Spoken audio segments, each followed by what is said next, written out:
Podium Audio presents Holding You, Book 1 of Holding You. Written by Jewel E. Ann. Performed by Vanessa Moyen. Prologue. Where you used to be, there is a hole in the world, which I find myself constantly walking around in the daytime and falling in at night. I miss you like hell. Edna St. Vincent Millay. Why is my heart still beating? My body is numb, and it's the only thought floating through my mind. I'm dead, yet my heart still beats. Ma'am, is there someone we can call? Family or friends? Thump, thump, thump. It's the sound of limbo.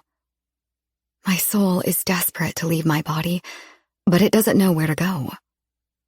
Thump, thump, thump. It's the last drops of water before the well runs dry. It's the last seconds on the clock before the bomb ignites. It's the final moment before being sucked into the abyss. Ma'am, we're gonna take you to the hospital and have you examined. You've inhaled a lot of smoke and we may need a chest x-ray and some blood tests. Thump, thump, thump. Total darkness. Chapter 1. Here's all you have to know about men and women. Women are crazy, men are stupid. And the main reason women are crazy is that men are stupid. George Carlin. Leaving the Midwest was my goal. I craved oceans and mountains.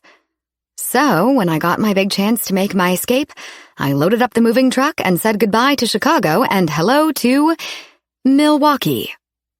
My mom, God rest her soul, was right when she said, "Mother knows best," and bloom where you're planted. Milwaukee was magnificent in the spring. I loved living by the water. It wasn't the Atlantic or the Pacific, but Lake Michigan wasn't a shabby body of water. The majestic view never failed to amaze me. Living so close to the water was symbolic of my state of being, always teetering on the edge of drowning, a swaying pull from both directions. I was a 31-year-old orphan. Love without fear. Life without death. After all, I was already dead. Being a self-proclaimed free spirit, I never missed an opportunity to stop and smell the roses, or the lilacs in the spring. I had all the time in the world. No need to rush. My weathered sneakers tracked the familiar path along the Milwaukee shore of Lake Michigan to the vacant one-way street in front of my business. Lilacs. God, I love the smell of lilacs. Halting in the quiet street to soak up the last bit of sun before stepping into the shadow of the building, I closed my eyes. The crisp spring air seduced me. I raised my arms up like angel wings, tilted my head back to feel the glorious sun bathe my face, and inhaled a slow, deep breath, relishing the exquisite fragrance. A horrifying clash of sounds punched the air from my lungs, jerking me back to reality. "Addie, watch out!" A car's horn, screeching tires, a familiar voice. The essence of lilac still filled my nose. A tingling chill washed across my skin, my vision hazed from the sun. The salty taste of blood filled my mouth, and shouting voices vibrated through my ears. "Adler Sage Brecken, what are you doing?" Max squealed in a winded panic. My best friend's face came into focus. Green eyes narrowed at me, brows furrowed behind a wispy curtain of wind-blown strawberry blonde locks. Her mouth twisted into a grimace. It was never a good sign when she used my full name. I released my bloodied lip from the death grip of my front teeth. Through the deafening whoosh of blood in my ears, I registered a deep, angry voice coming toward me. I held up my finger to silence Mac and tilted my head in the direction of the voice. Although clearly agitated, it was laced with a hint of Spanish accent. Did I just hear someone call me a spaced-out 70s throwback, pot-smoking, dumb blonde? What the hell? In slow motion, my peripheral vision picked up a pair of men's black leather designer shoes, just a few feet from me. Directly in front of me was a white SUV with the words Range Rover in chrome. Turning to my right, I homed in on a white linen button-down shirt that exposed the top of well-defined chest muscles wrapped in the perfect shade of olive skin. My gaze trailed north, capturing a strong, sharp jawline, ruddy lips pursed in a formidable line, a Roman sculpted nose, reflective brown eyes framed with thick lashes, and a full head of rebellious black hair. Well done, God. As if I had all the time in the world, I finished my sightseeing tour by working my way back down Michelangelo's clothed version of David to those shoes that presumably cost more than most people's monthly rent. Hello? What the hell is your deal? David growled between clenched teeth. She's just got a lot on her plate today, sir.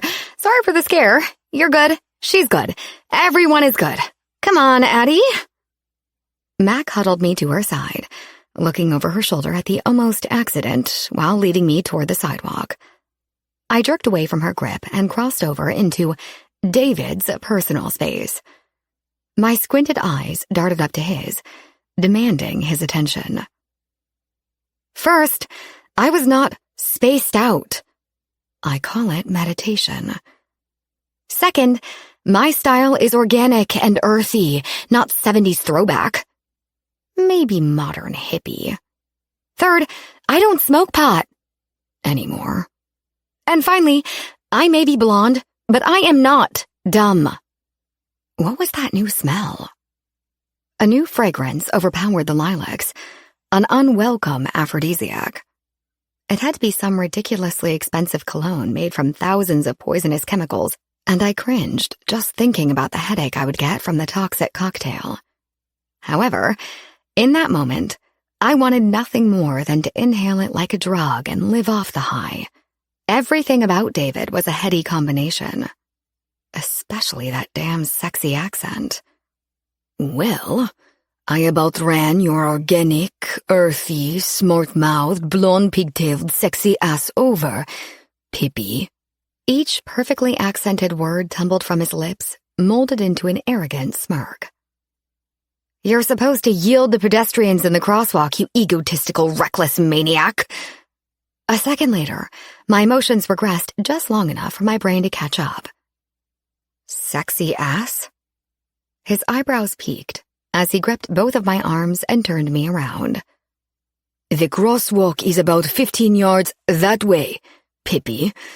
Maybe you should think about using it next time to practice your role as Maria in The Sound of Music. Shit, double shit.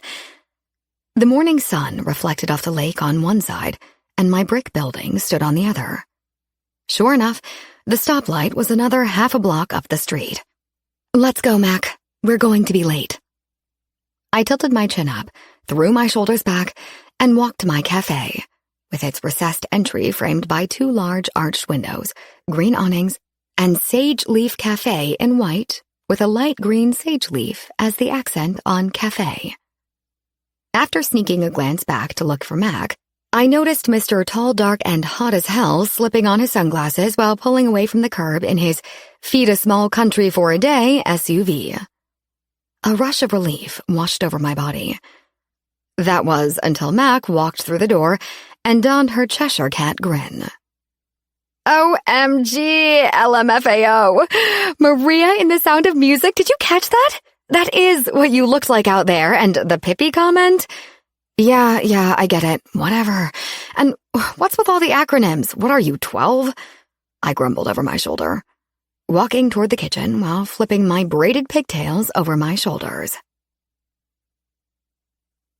My small but growing business was closed because we landed a great catering gig at Zen Garden, Milwaukee's newest green hotel. We were the only all-vegan cafe in Milwaukee. The morning's unexpected events put us a bit behind. Thankfully, I padded our schedule with an extra hour. Lizzie McDonald, one of my most loyal patrons, was part of the hotel's management team. She oversaw accommodations for VIP requests. Some financial guru from Chicago was holding a meeting there with local land developers and a few bigwig city officials to talk about expanding green business trends in Milwaukee. Nothing said eco-friendly like a catered vegan lunch. "So, Addie, want to talk about what just happened outside?" Mac asked, not making any attempt to hide her devilish grin. Her personality was as wild and untamed as the red curls that escaped her messy bun to tease her face. "No, I want to finish packing all this food and bag the fresh garnishing herbs so we stay on schedule. Anyway, there is nothing to discuss," I mumbled, keeping my eyes focused on my busy hands. Mackenzie, Mac, had been my best friend since college. Her twiggy figure had at least 3 inches on my 5-foot, 6-inch, somewhat curvy stature. We met our freshman year at a peaceful protest in front of the University of Chicago's Student Union. There were over 200 protesters there that day demanding the school source their meat from small local farms instead of large factory farms. It was friendship at first sight. I wore a "Runs on Veggies" t-shirt, and she wore a "What the Kale" tank top. Of course, we were not in support of meat consumption from any farm, but rather a step in the right direction. Our make love, not war brains believed the logical step after local farms was veganism. Us and less than 1% of the population. 12 years later, we were still 2 peas in a pod, 2 kale leaves from the same plant. Our relationship was deep-rooted and forthright. We kept no secrets from one another.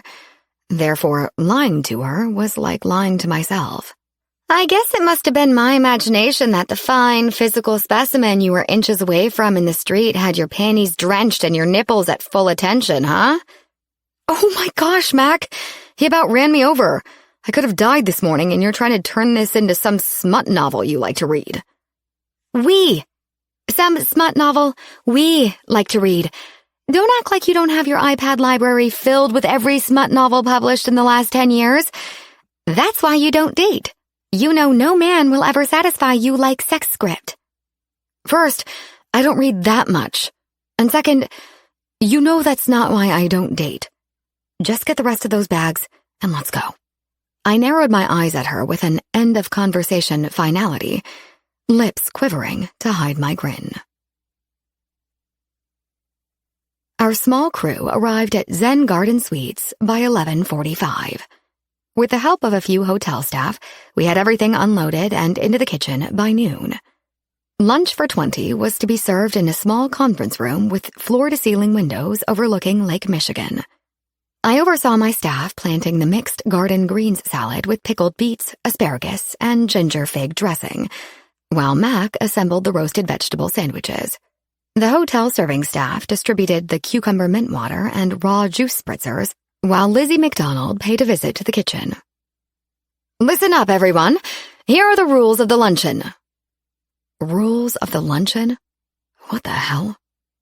"Mr. Jameson requests the hotel staff serve the meal and tend to any needs of the guests. After dessert is served, Addie will be invited to the front of the room where Mr. Jameson will shake hands with you, publicly thanking you for the meal and posing for a few photos." The old Addie would have blown a gasket, insisting the Sage Leaf Cafe staff serve the meal that we prepared. It was a real testament to my growth that I willingly allowed my staff to be hidden in the kitchen until Mr. High Society Jameson decided it was socially acceptable to make a token appearance at the end of the meal. The new Addie practiced yoga, meditation, and control. I smiled and nodded at Lizzie in agreement. More like submission. "Rules?" Mac whispered. "Just go with it," I said through gritted teeth. "Flying under the radar will allow me more time to add the coconut cream and raspberries to the raw cheesecake." "At least you dressed for the photo op." She smirked. I looked down at my dirty apron covering my cafe logo t-shirt and wrap skirt. Shit. "I've got the cheesecake. Go." Mac shooed me out of the kitchen. Stealing a quick minute I didn't have, I made my way to the ladies' lounge to freshen up. I tore out my ponytail holder, letting my hair fall down my back as I finger-combed the tangles with little success. I braided my unruly bangs and clipped them off to the side, then pinched my cheeks to add color to my makeupless face. Sweat. I wadded some paper towels and shoved them in my armpits for a few seconds. Some days, the non-antiperspirant thing bit me in the ass. My deodorant was good. I didn't smell, but man did I sweat. The good news? My pores weren't clogged. The bad news? The pits of my shirt were drenched. Lovely. Mac found me on my way back to the kitchen. Addie, they're serving dessert. Lizzie said Mr. Jameson is ready for you. Deep breath. I am peaceful. I am strong. I made my way to the double doors of the conference room. Deep breath. I am peaceful. I am strong. I pulled on the door to the right, but it didn't budge, so I pulled the door to the left. No luck.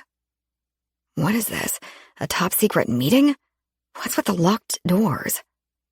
Deciding I didn't care if I received any recognition for the catering, I turned and leaned back on the doors to wait for someone to come out.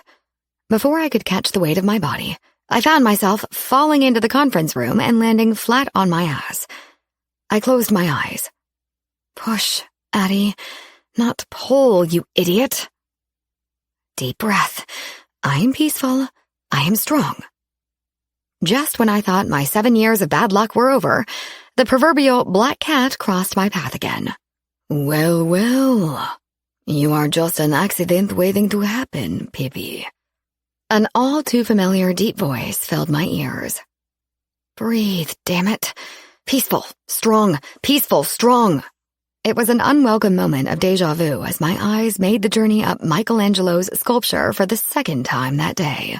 My face flushed under his cocky, but damn if it wasn't still sexy, smirk. He offered his hand. These feet have pounded too many miles of pavement, and these arms have held countless inversion poses. I will not be needing help up, thank you very much. Addie, are you all right? Lizzie whispered, sharing my nervous embarrassment. Mr. Jameson is ready for you.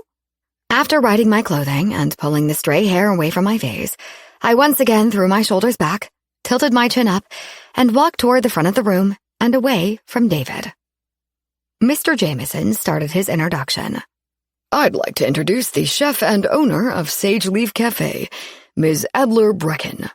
I let the warm response calm my nerves while I told myself that most people were, in all likelihood, too busy chatting to have noticed my grand entrance.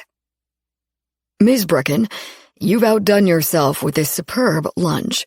I hope to visit your restaurant the next time I'm in Milwaukee. Mr. Jameson boasted with the cheesiest fake smile I'd ever seen. It matched his fake tan and complemented his weak handshake, stiff comb-over, and large overfed figure. He had perhaps been a football linebacker in high school, or maybe even college. However, money, lack of exercise, and a taste of the finer things gave him the classic indulgent lifestyle appearance. I didn't bet a single penny that I'd ever see him in my cafe. While the photographers finished, I fixed my gaze to the back of the room. Mr. Smugass, he'd been rechristened after this latest humiliation, leaned against the back doors with his muscular arms crossed over his broad chest and one leg casually crossed over the other at his ankle. Was he undressing me with his eyes? Jesus, Addie, where did that come from? Or was he just bored with the whole giving credit where credit is due spiel? Why did he rub me the wrong way? Maybe because I was frustrated with myself for imagining him rubbing me in another way. Addie, get a grip.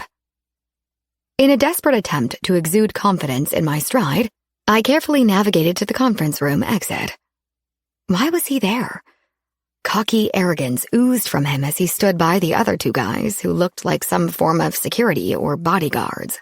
They were dressed in black suits, but Mr. Smug-ass/smirky-face wore the same semi-casual attire he had on that morning.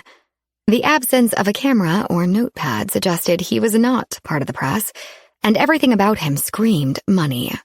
And sex. He blocked my exit, and with each approaching step, I prayed he would move, but he didn't. His indifferent expression and his self-assured posture said he owned the place, and worse than that, his look said he owned me. Deep breath. I am peaceful. I am strong. Excuse me, please, I whispered, disappointed in myself for not mustering more of a voice. I kept my head down with a stoic face. By all means, let me get the door for you, Miss Brecken. Although I think odds are you've figured it out by now. His voice dripped with sarcasm. Once I made it through the door and past the parameter of his panty-dropping aura, I sucked in a deep breath, attempting to cool my inflamed body. Oh, Miss Brecken? All vocal abilities failed me, which was very uncharacteristic. I looked up at him with raised eyebrows, relinquishing a barely detectable nod. I think maybe we got off on the wrong foot this morning. However, I've come to find your presence very stimulating. The corners of his mouth slowly turned up into a grin. Good God. I mean, good day, Mr. Shit, double shit. Cohen. Quentin Cohen. A smile that reached his eyes graced his perfect face, and I had to get the hell out of there. Chapter 2. Sometimes I wonder if men and women really suit each other.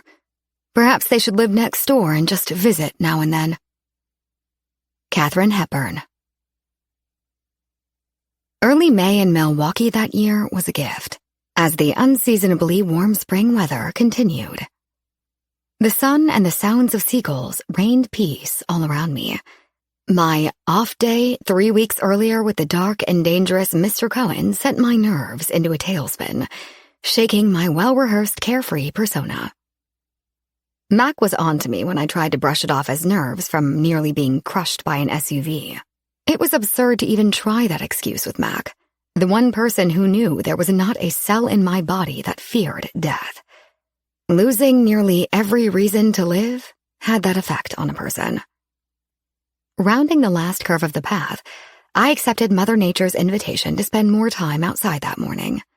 A mature maple tree skirted with lush green grass made the perfect spot to do some yoga in the park. Quenching my thirst with a big swig of water, I removed my runners and socks. The cool touch of the shaded grass under my feet grounded me. My limbered body easily flowed through several sun salutations.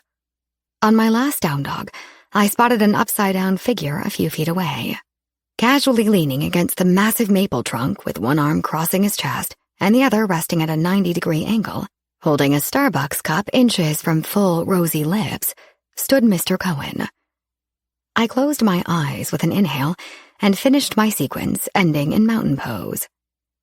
Turning toward the tree, my lips curled up into a smile. Mr. Cohen? In a most calculated and sexy motion, he straightened and closed the distance between us, so much so that I had to lift my head to meet his eyes. A vanilla coffee aroma filled my nose as his free hand tugged one of my braided pigtails. Pippi? Thank God I was already flushed, sweating, and out of breath, because his proximity kept my thermostat stuck in the red. His eyes trailed up my body, pausing at my lips. He delivered a lopsided smirk. I snapped my jaw shut.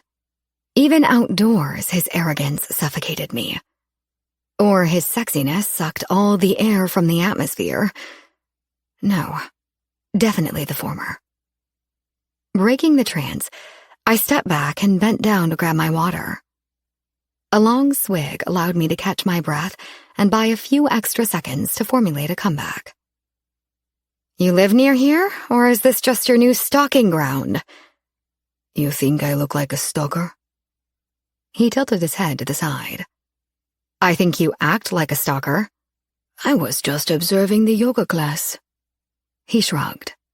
I'm the only one doing yoga. It's not a class, which means you are not observing, but rather stalking. I have to say it's a little creepy. I grabbed my socks, shoved my bare feet into my runners, and began walking, keeping my eyes firmly fixed ahead of me. What if I told you I was just admiring the scenery? Even more creepy. I called over my shoulder while crossing the street to my building. I lived in a loft above my cafe, but with stalker guys shadowing me, I refrained from using the direct entrance behind the building. Instead, I swerved toward my cafe. We weren't open yet, but I knew Jake, who'd worked for me almost 3 years ago, was in the kitchen cleaning and slicing food for the day. Banging on the door, I hoped he would hear me. I didn't have my keys since my other loft entrance only required a security code. Most women would insist on a shower after exercising and before going to work, but just as I suspected, you are not like most women. He hovered inches behind me, and so close to my ear for that last part, I could feel the heat of his breath down my neck. Deep breath. I am peaceful. I am strong. My eyes flew open when I heard the door unlatch. Saved by Jake! Hey, Addie. Having your smoothie before your shower this morning? Must have been an intense workout. Yes. Smoothie first, I mumbled, while hurrying in past Jake. Great.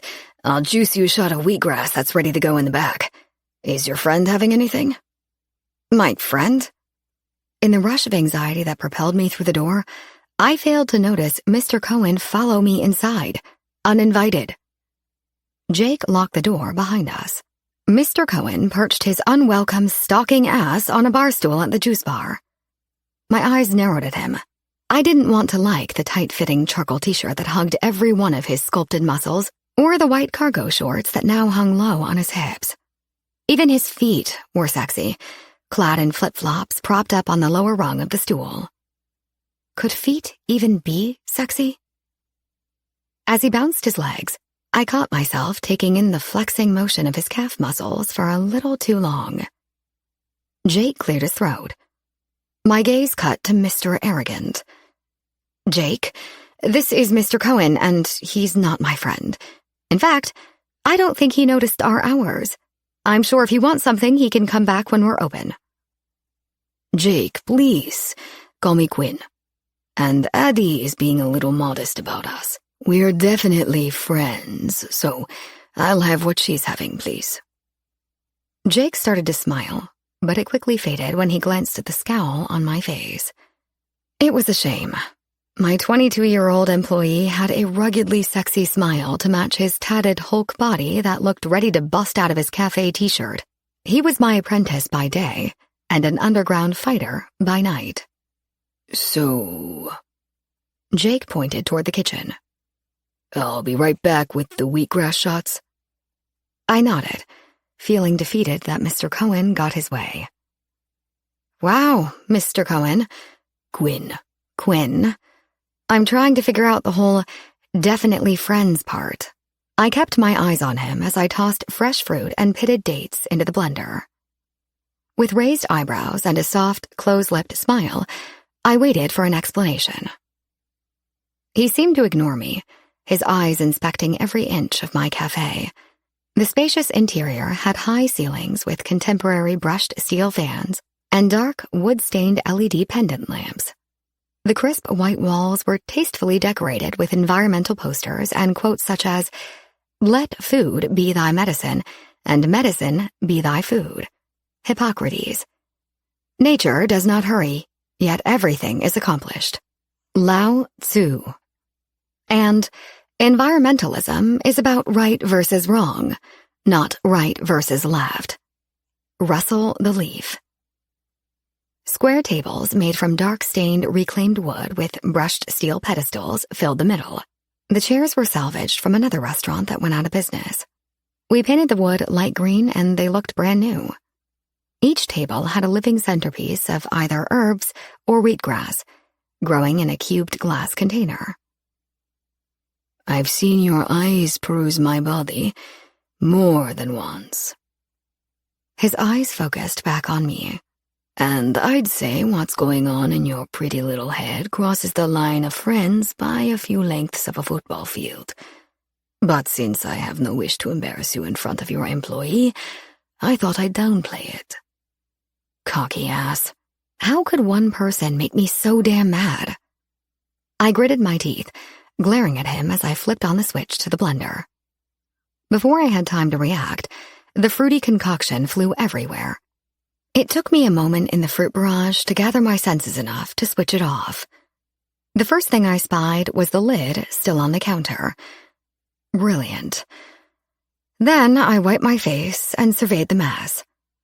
Not only was I covered in smoothie, Quinn had taken his fair share of the collateral damage, too. The look on his smoothie-covered face was complete consternation as he sat stiff as a board, holding his fruit-splattered arms out to the side. "Oops, I assumed you wanted your smoothie to go." I smiled sweetly before breaking out into a fit of laughter.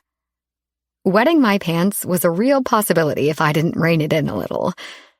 Quinn gave me a curious look, indubitably questioning my sanity, but then something resembling a smile started to pull at the corners of his mouth.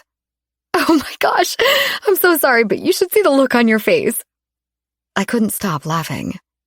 "Shit," Quinn whispered, trying to hold back his full, pearly white grin as he wiped his face and arms with napkins. "Goddamn, woman, you are truly a walking disaster."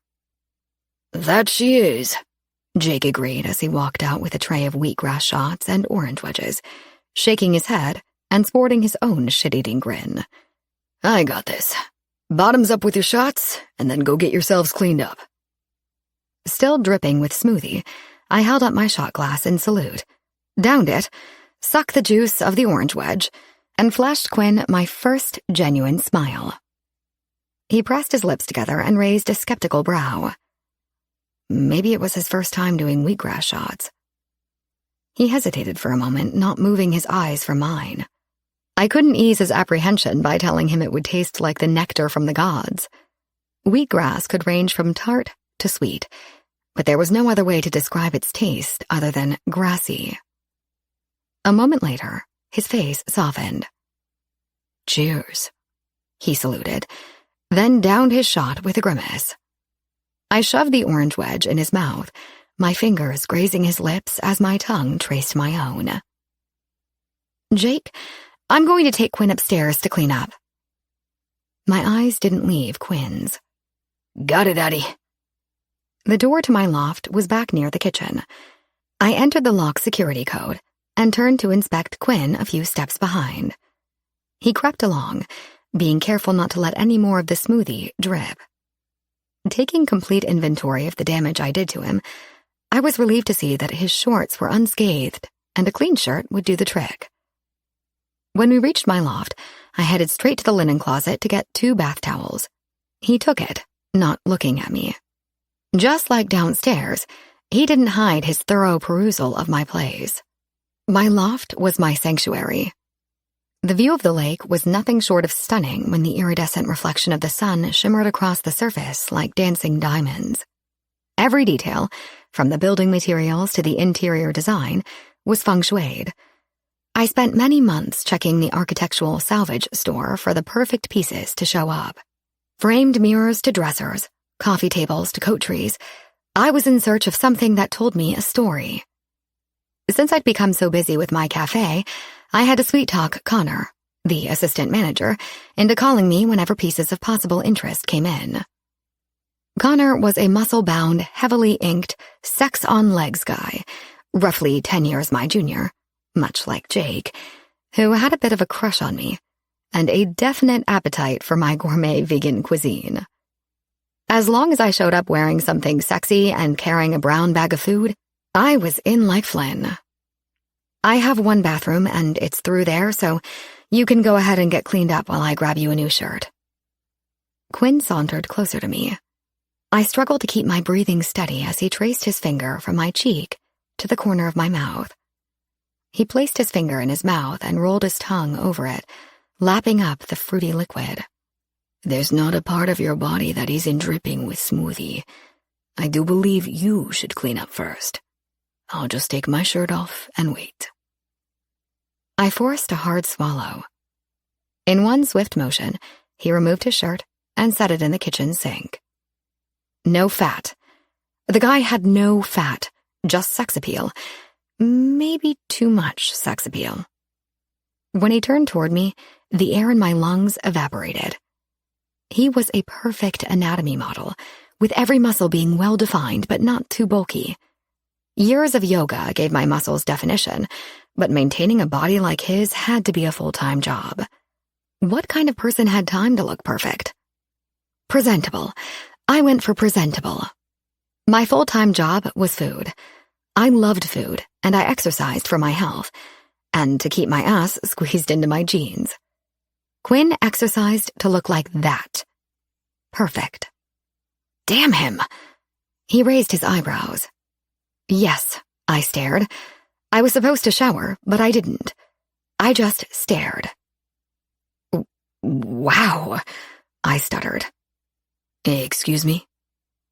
Nothing, I whispered, a little breathless.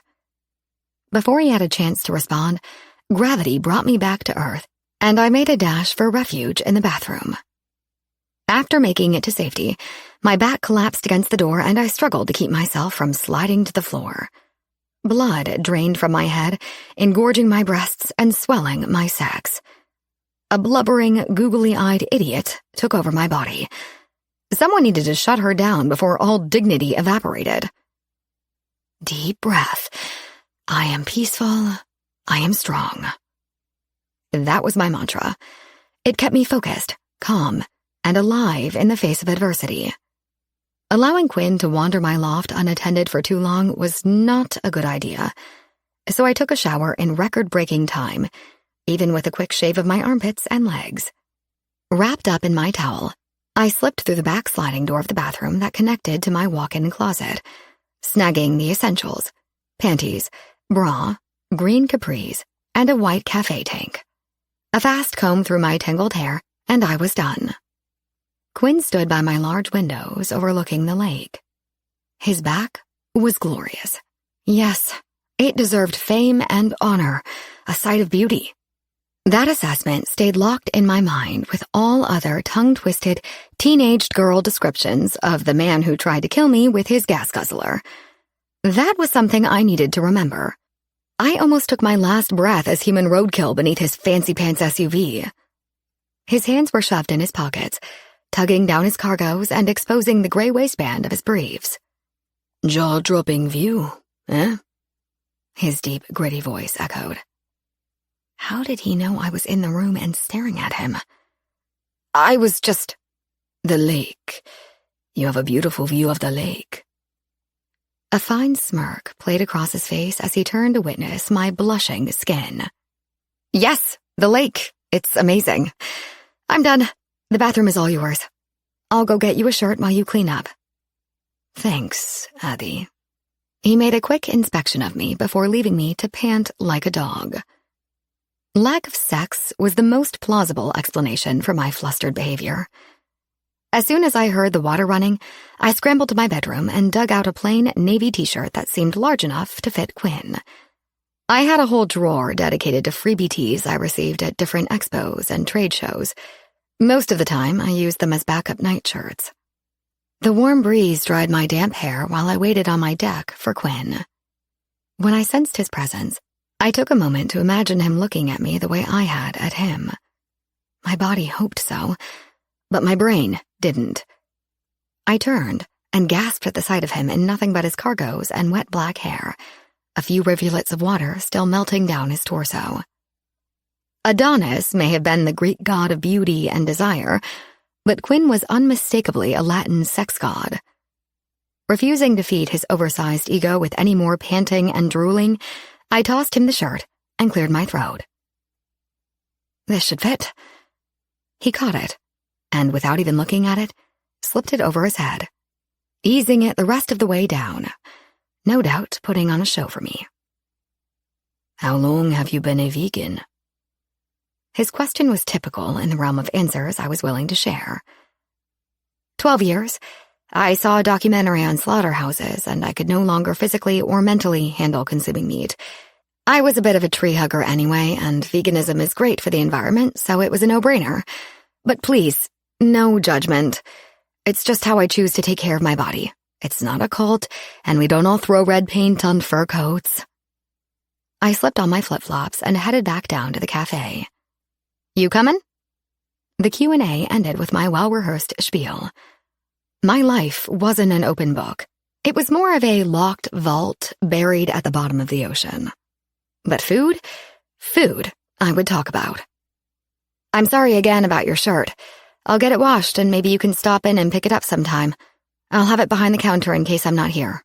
I hoped I wouldn't be there. Nothing about Quinn was good for me. Thanks, and I'll return your loaner as well. He tugged at the shirt I gave him. I nodded. Quinn smiled and headed toward the door. Too busy shamelessly checking out his rear, I failed to notice the back of the t-shirt. Jake nudged me with his elbow, bringing me out of my trance. It was the t-shirt I received at the Raw Food Expo. The back of the shirt read, "Raw girls taste better." Quinn! Yes. He stopped at the door and turned. The shirt, it's yours. Just keep it. Demonstrating commendable restraint, I managed to keep my grin polite. But Jake raced to the kitchen, snorting in uncontrollable laughter. Thanks, but don't think you're getting out of seeing me again. And with that, he laughed. He's either going to be so pissed with embarrassment that you'll never see him again, or he's going to knock down your door with a raging heart-on, demanding to find out if raw girls really do taste better. Jake laughed, buckled over, hand fisted at his mouth. Jake! God, you are so crude! I'm just a guy, Addie. Then guys are animals with a one-track mind. I won't argue with your assessment. You're smart and sexy. Flattering the old boss will get you nowhere, young Jake. Except next Saturday off to take Jessica boating, right?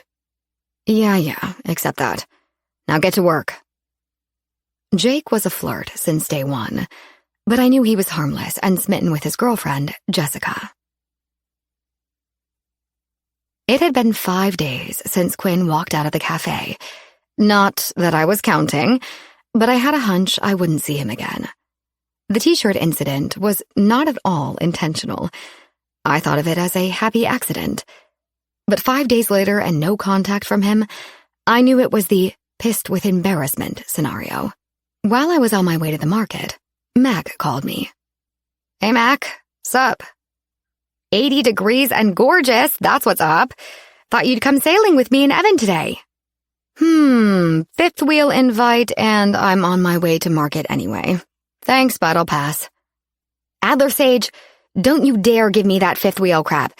Evan and I are married, not teenagers dating. It's just an afternoon sailing on a yacht that's yours anyway. Stop, Mac. You know what's mine is yours, and I'm serious about needing to go to the market. 1 hour, Addie. Drop off the food with Jake and get your ass down to the marina. No is not an option. Mac had a gift for always getting her way. She also had a way of making me think that it was my idea in the first place. Fine, but tell Evan I'm only along for the ride. The two of you are in charge of sailing today. I'm not in the mood to ferry the lovebirds around the lake. Yada yada. 1 hour, Addie. Bye. I pulled into the marina with 5 minutes to spare. Tossing my bag over my shoulder and slipping on my aviator sunglasses, I strolled down the ramp to my majestic 100-foot Sim Maxi 88. It was quite the sight for any sailor's eyes. As I rounded the corner, I brushed my fingers over my lips, seeing "The Sage" elegantly scripted on the side. It was still hard to swallow the lump in my throat and blink back the stinging moisture in the corners of my eyes that was always there when I came aboard. Addie on time! It's a miracle! Max stopped short when I ran a finger under my glasses to wipe my eyes. Oh, sweetie, why do you do this to yourself? You should just sell it and find something that doesn't hold so many bad memories. Mac, you know I can't sell it. Besides, the memories hurt because the moments were so fragile and cherished. They weren't bad memories. Deep breath. I am peaceful. I am strong. Now, enough with memory lane. Tell Captain Evan I'm ready to set sail. No words, just a warm embrace and a knowing look were all she gave me. Evan, baby, let's do this, Mac yelled. Evan was a perfect complement to Mac's personality. She was a complete spitfire, and he was as laid back as they came. His short, bulky bodybuilder frame contrasted her twiggy appearance. Where she was fair, he was golden brown. He looked nothing like the typical white-collar professional. They complemented each other in every way. The warm breeze, bright sky, and gentle lull of the lake made the afternoon perfect. I found such serenity in sailing. The wind through my hair and the sun bathing my skin was a beautiful evanescence of a world that didn't matter. Addie, check out that yacht. It rivals the Sage and luxury yachts that look too nice for Lake Michigan. Geez, Mac, you act like cruising Lake Michigan is slumming. We have our own yachting association, for goodness sakes. She knew I was a yacht enthusiast, so after a few minutes, I couldn't resist. Fine, hand me the binoculars. Let's have a look. I'm just saying, certain yachts like yours and that one scream coast of Italy, not Lake Michigan.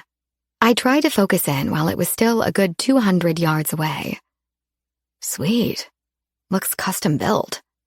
I hummed in admiration.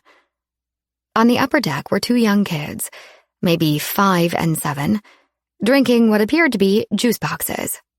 A tall, slender woman with long, dark hair joined them, attempting to corral her hair with a silk scarf. Moving the binoculars a fraction, the backside of a tall man with broad shoulders, swarthy skin, and dark hair came into focus. He turned, and I stumbled backward, flustered as though we made eye contact, which was ridiculous since I was the only one with binoculars. Quinn, I whispered. What's that, Addie? Matt questioned.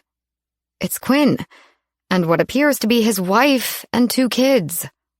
Shut the fuck up! Are you serious?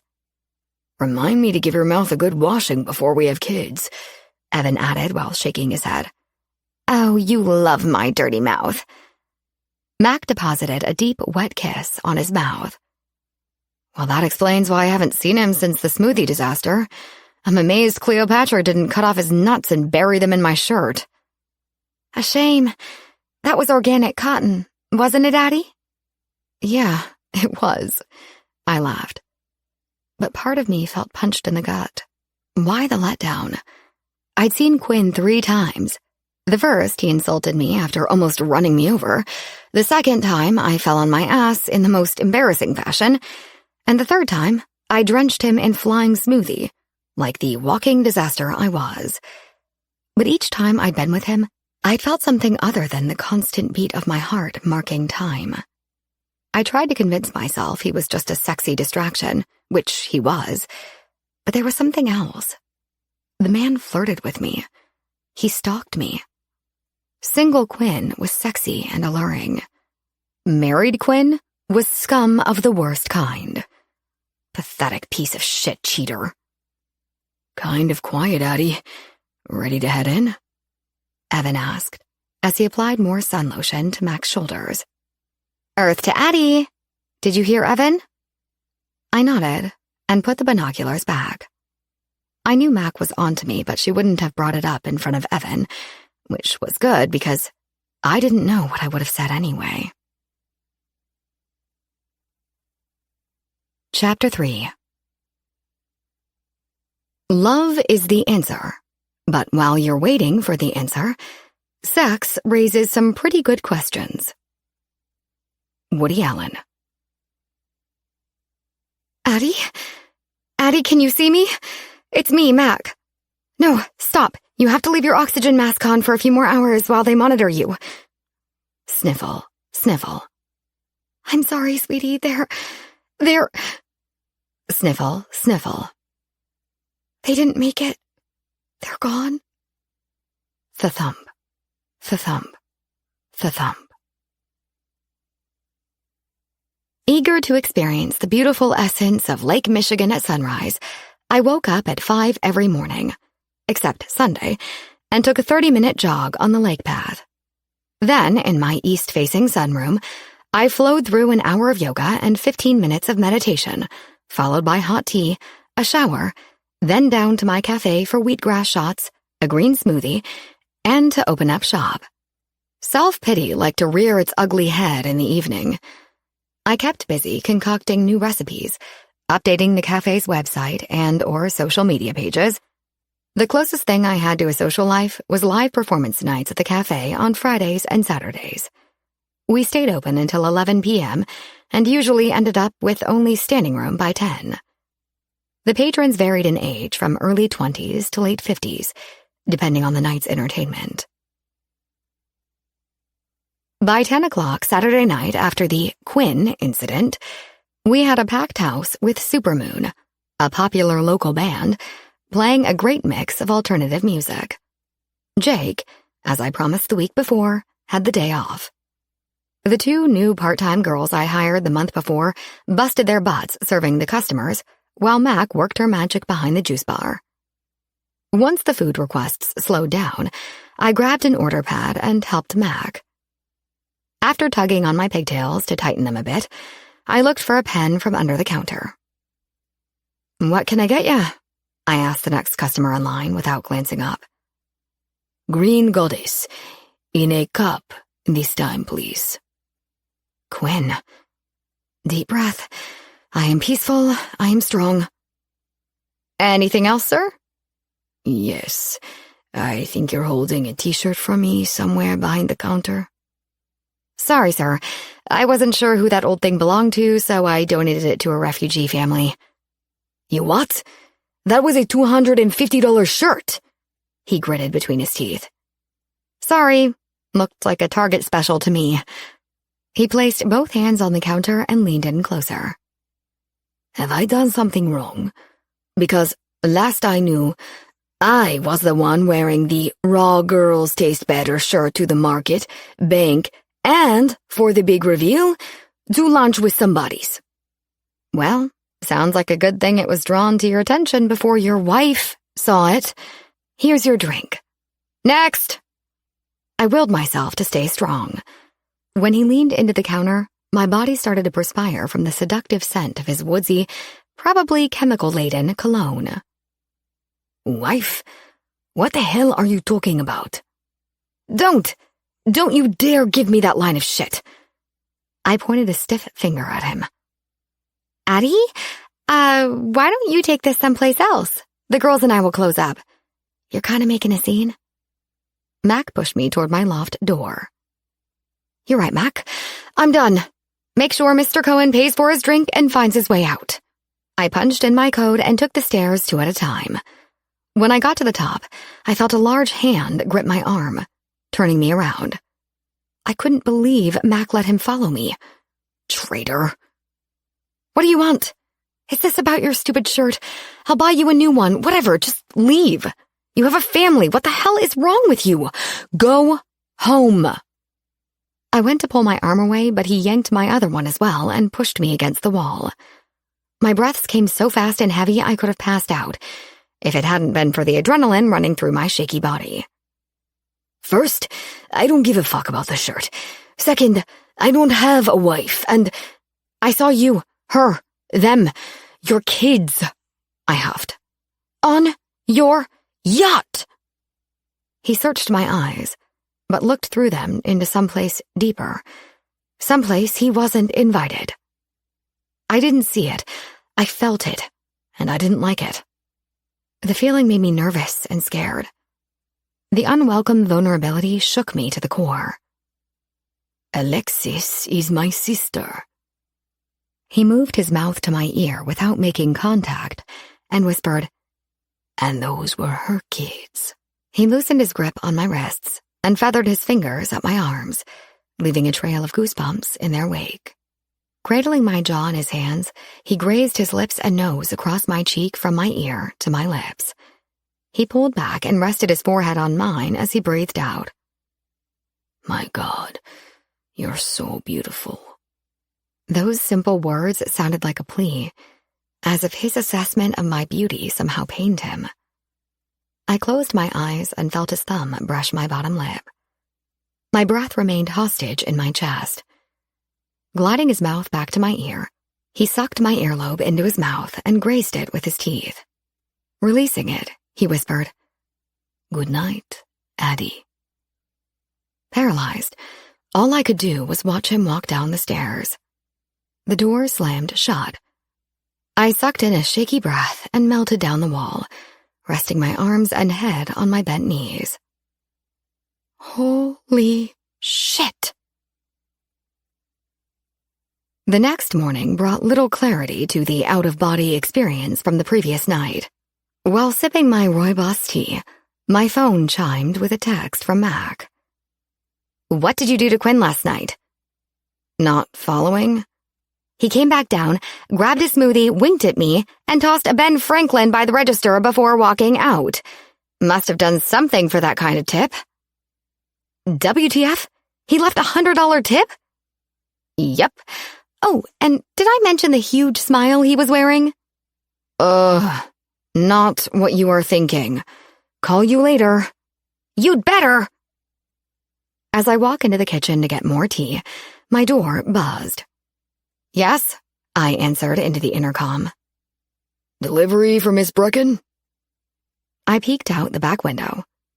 A black Bentley was parked in front of the steps, and a gentleman, possibly in his late 50s, wearing a black suit, held a box wrapped with a sheer bow and floral embellishment. 1 minute. Scurrying around my loft, I slipped on yoga capris and a sweatshirt over my white tank and pink boy short panties. Then I opened the door. Miss Brecken? Yes. He nodded and handed me the box. Sunday delivery, huh?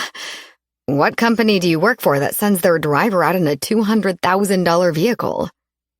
He rewarded me with a small but warm smile. I work for Mr. Cohen.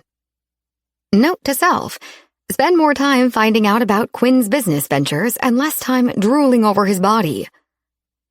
Well, thank you, sir. Have a nice day. Miss, I've been instructed to wait for a response. Signing for a package was normal. Waiting for a response, not so normal. I squinted, but he simply nodded toward the package. I removed the lavender roses. Untying the sheer bow, I read the lettering on the dark brown box. Allison's Gourmet Vegan Truffles. Under the lid was a handwritten note. Dinner at 7 p.m. tonight? Quinn. Wow. No pressure with Mr. Suit waiting for an answer. I decided to stall. Removing the protective cover, I offered him a truffle. No, thank you, miss. Oh, come on. It will speed up my response, please. He reluctantly took one and plopped the whole thing into his mouth. I, on the other hand, bit it in half and predictably ended up with a creamy fruit filling dripping down my shirt. Oh, crap. I laughed, wiping my chin, while trying to chew with my mouth closed. Mr. Suit struggled to hold back a smile. Oh my God, these are so good, right? He nodded. That answers that. You can tell Mr. Cohen my response is yes. Very well, Miss Brecken. 7 o'clock it is. Mr. Cohen said to wear something nice. I smiled. Nice? I wasn't sure how to interpret that, but I had all day to figure it out. It was almost 6:30 as I second, more like 10th, guessed my choice of attire.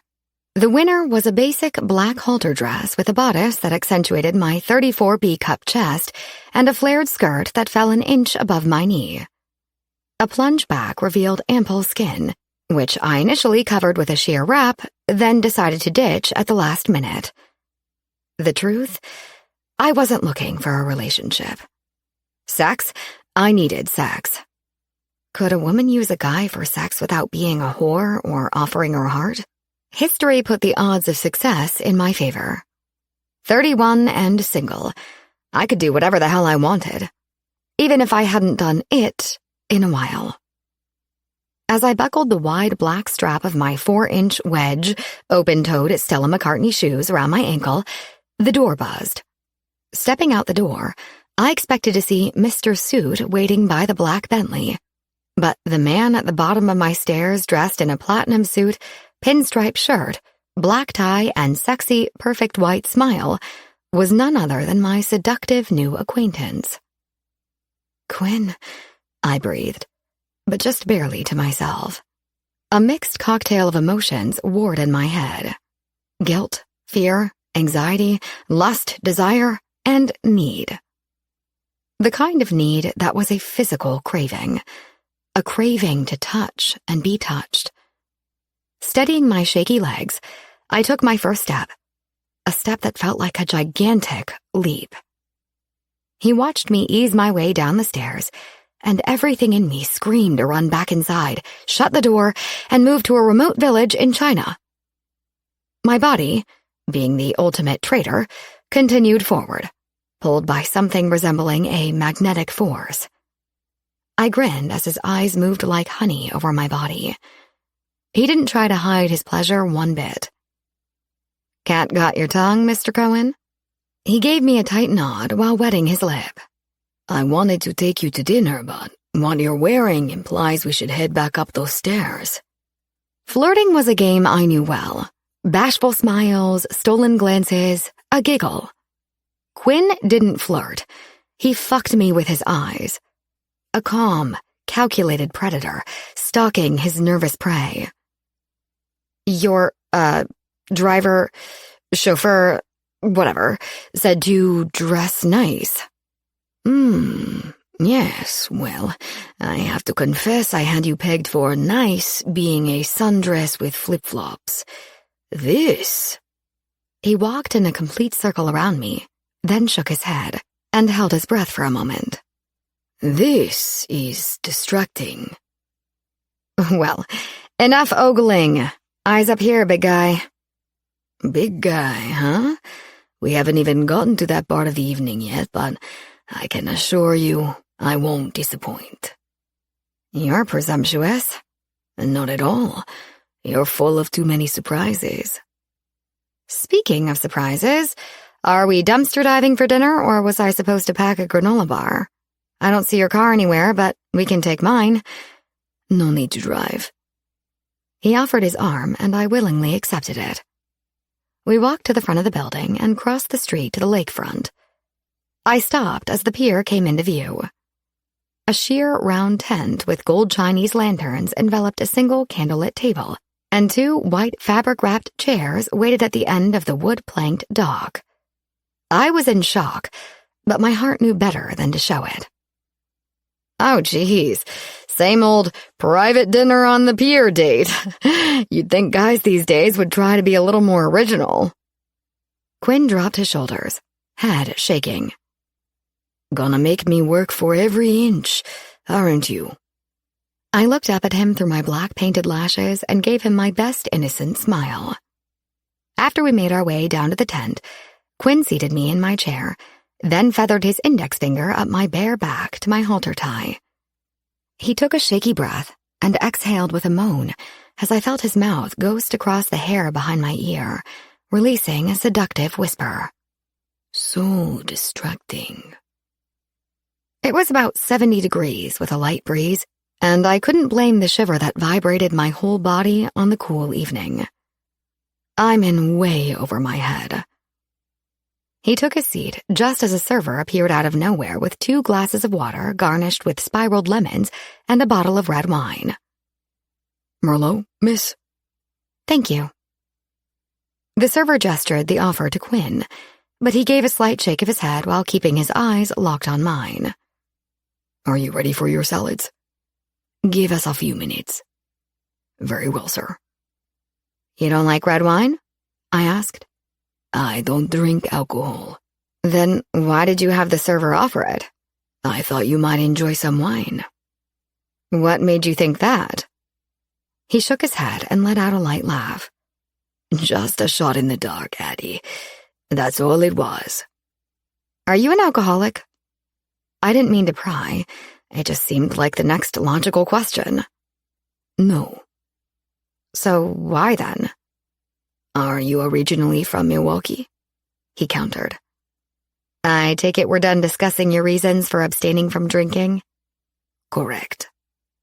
His eyes pierced mine, and his face tensed. After a few seconds of silence, I swallowed my defeated pride that came from feeling chastised for prying into his personal life. I gave him a slow nod in acceptance and fixed my eyes on my wine glass. I decided to be grateful the whole bottle was mine because I needed some liquid courage to make it through the evening. I broke the awkward silence. I'm not from Milwaukee.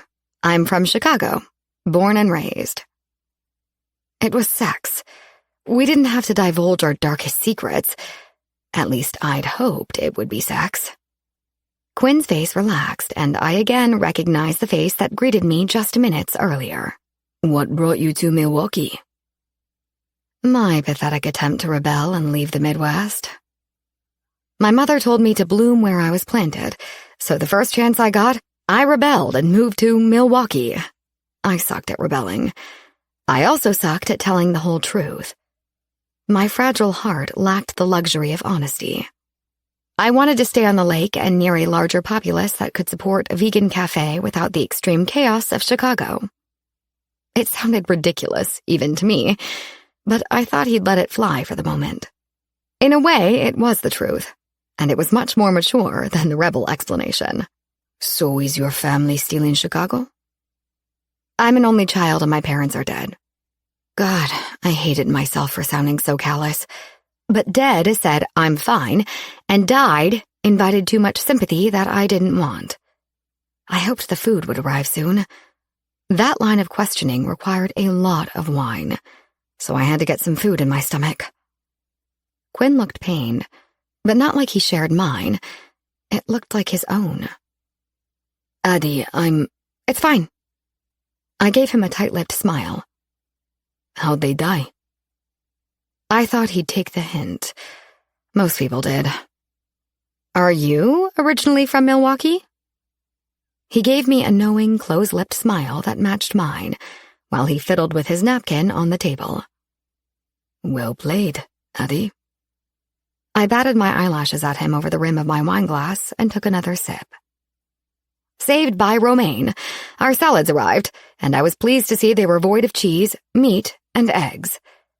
Ironically, some guys didn't connect the dots that the owner of a vegan cafe would most likely be a vegan, but Quinn remembered because he was not just some guy. As I tried to stab the appropriate amount of lettuce to fit in my mouth without dripping vinegar on my dress, Quinn dabbed his mouth with his napkin and cleared his throat. Let's try a different approach. What would you like to tell me about yourself? My soul is injured. My heart is shattered, but won't stop beating. You see the person I want to be, not who I am. I don't fear death. I fear the pieces of my heart could be further shattered, and it will still keep beating. I love good food, yoga, and sailing. I despise chemicals, war, and styrofoam. When I'm not donating food and insanely expensive t-shirts to refugees, I walk dogs at the local shelter. I have an appreciation for all genres of music, but my heart belongs to classic rock. I can play any instrument, but my favorite is the piano. I floss every day and belong to the Milwaukee Hooping Club. However, I am the sole member. I've driven the same car for 10 years. She's a red Toyota Prius, and her name is Karma. I was identified as having photographic memory at an early age, but the more precise term is eidetic. Adjective pertaining to or constituting visual impressions recalled vividly and readily reproducible with great accuracy. Oh, and I rank dark chocolate on the same level as oxygen as being imperative to my existence, so kudos to you for the truffles. Quinn leaned back in his chair with his chin resting on his steepled fingers. The look on his face was unreadable, but after a thoughtful silence, he spoke. Why do I get the sense you've just told me everything and nothing about yourself all at the same time? But the most disturbing part for me is I don't know what hooping is, or if I should feel privileged or frightened to be sitting with the lone member of such an exclusive club. It may have been my third glass of wine, or that I genuinely enjoyed Quinn's company and our playful banter, but I couldn't wipe the smile from my face. And his reflected the same sentiments. Hula hooping, I giggled. Okay, It was the wine, because I laughed often, but my true giggle came out when I got a wee bit inebriated. Hula hooping? Sounds sexy. Oh yeah, real sexy. Ranks up there with pole dancing. In fact, I was wavering between the two, but hooping won over because my pole wouldn't fit in the back of Karma. I giggled again. Oh my God, I have got to lay off the wine. How embarrassing. The server brought our dinner and offered to open another bottle of wine, but Quinn shook his head and waved him away before my impaired brain had time to formulate an answer. Okay, Quinten. I somehow managed to stretch his 2-syllable name into 3.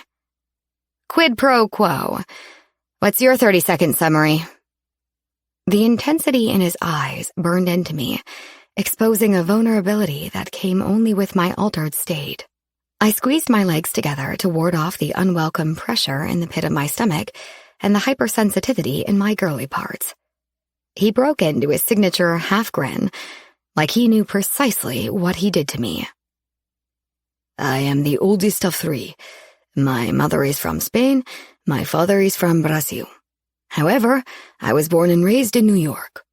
I studied business and finance at Dartmouth, but I've always been good with numbers and investment intuition. I like extreme sports, and I am a self-professed adrenaline junkie. I've traveled the world more than once, and when I'm not seeking adventure or traveling for business, I reside in New York. I'm not a vegan, but I eat well to keep fit, and I, too, love good food.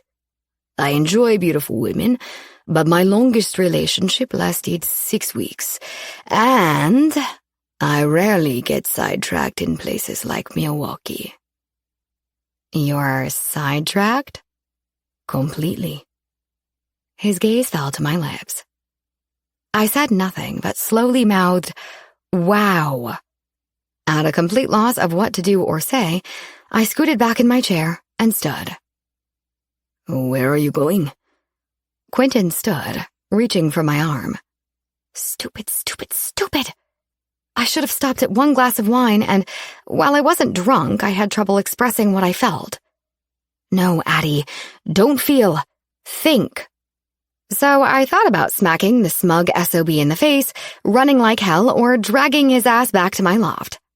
Maybe Addie the giver would be Addie the receiver for one night. Fuck his brains out, then kick his ass to the curb before he had time to fasten his pants. A devilish grin pulled at my lips when I thought of the player getting played. I used my other hand to remove his grip from my arm, then laced our fingers together.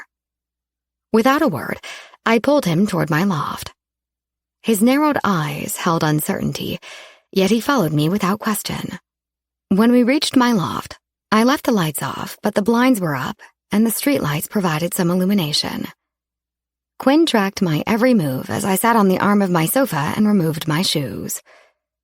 Addie, we don't have to. Shut up.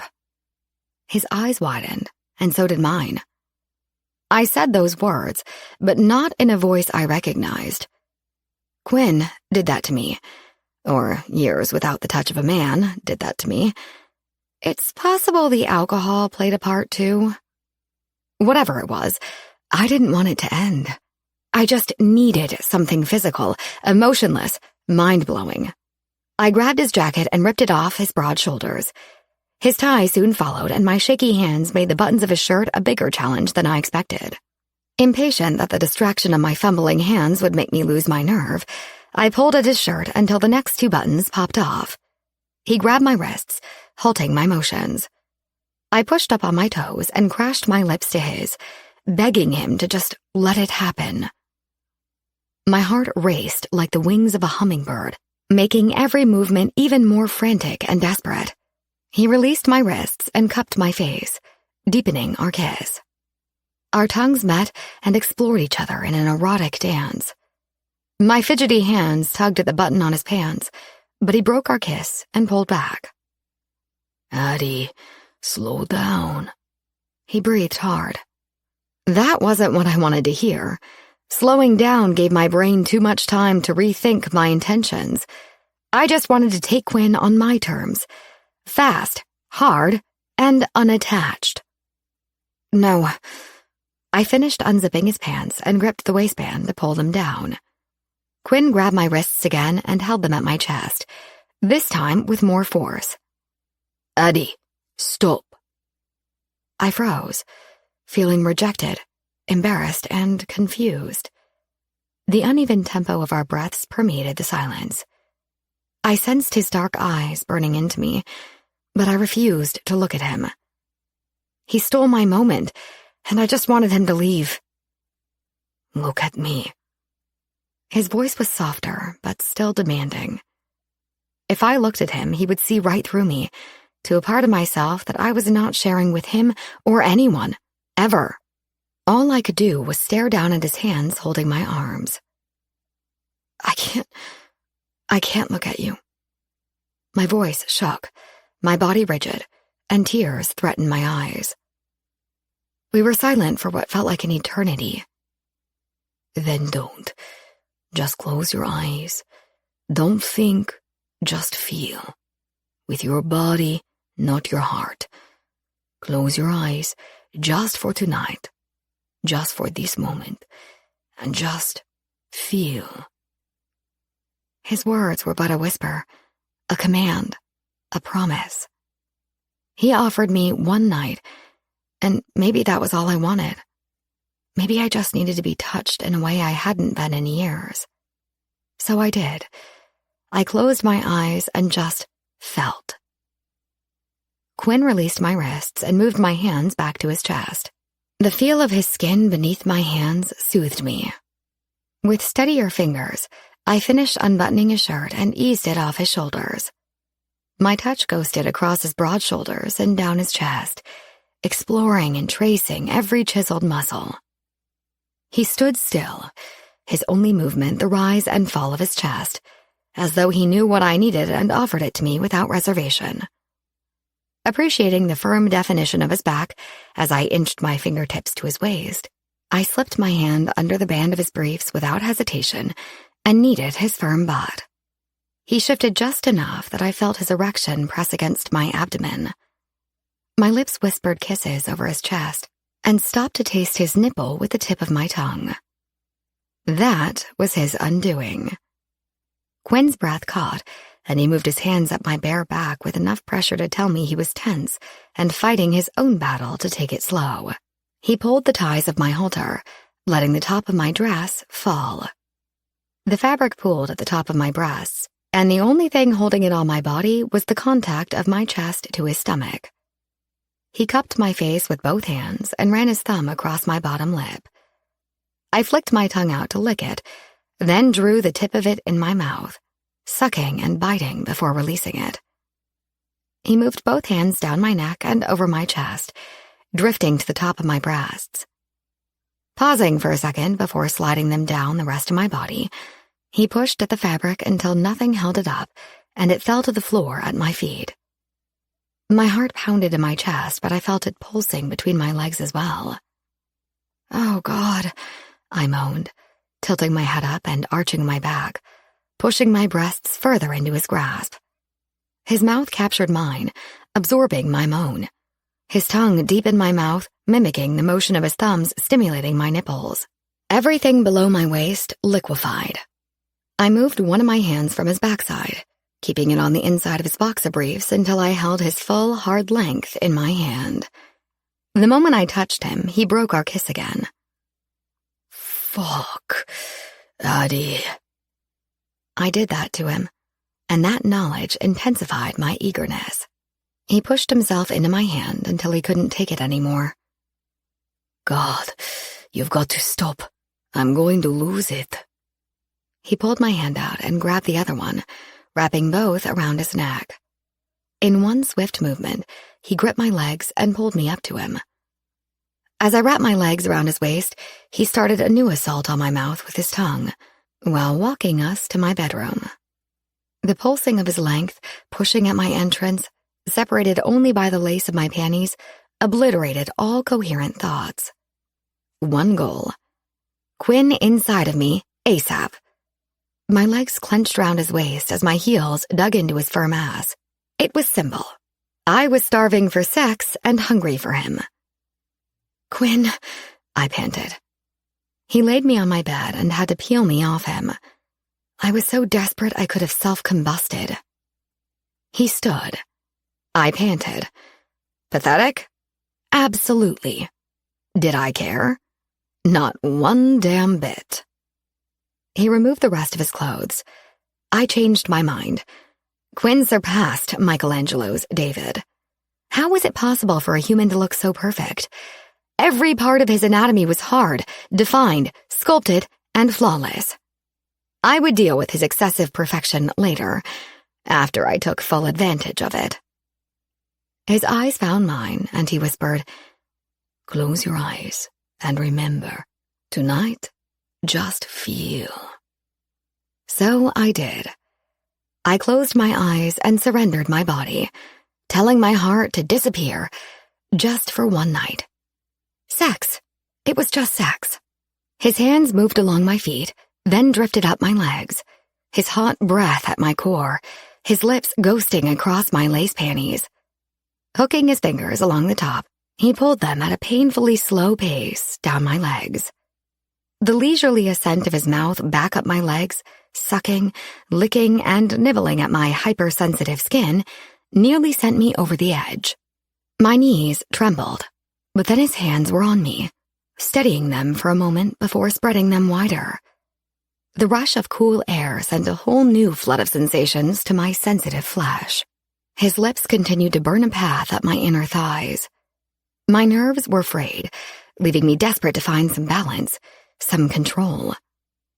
I reached for his head and started fisting and pulling his dark hair. He released a deep guttural moan that made me yank it even harder. I wasn't a virgin, but Quinn's mouth was the first to touch me there. He paused, his hot breath so close to my core, I didn't know if he was breathing in my scent or trying to read my signals. My hands clenched his hair. One hand pushed him away. The other pulled him closer. Right versus wrong. Need versus want. "Addie, just feel," he breathed. And then, he was there. "Oh, God," I cried. It was impossible to hold back. My hips jerked off the bed the moment his tongue penetrated my folds.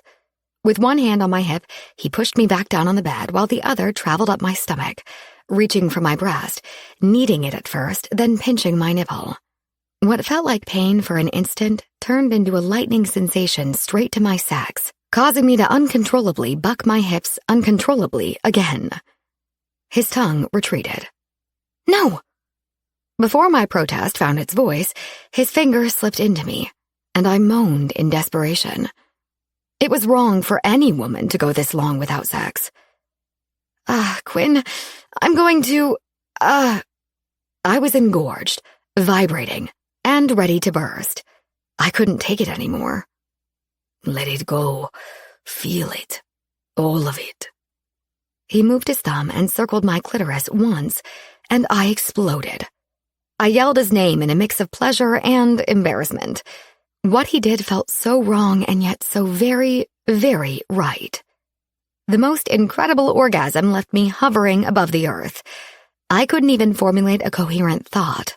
"Fuck me," I breathed in satisfaction, once again hearing foreign words come out of my mouth. What is he doing to me? He cut me off with a deep kiss, plunging his tongue into my mouth. Then he trailed kisses across my face and whispered in my ear, "That's the plan." It dawned on me. That was just the beginning, an appetizer in the most literal sense. He removed his fingers and spread my wetness around. Hovering over me, with his weight on his elbows and his hands tangled in my hair, he lowered his mouth to my neck. I gripped his firm arms as he sucked every inch of my throat, earlobe, and then back to my mouth. When his tongue collided with mine and our kiss deepened, I felt so possessed by him. I could have orgasmed again just by that sensation alone. His erection rubbed against my leg, a promise of more. My fingers grazed down his muscle-strained back to his firm butt contracting and releasing.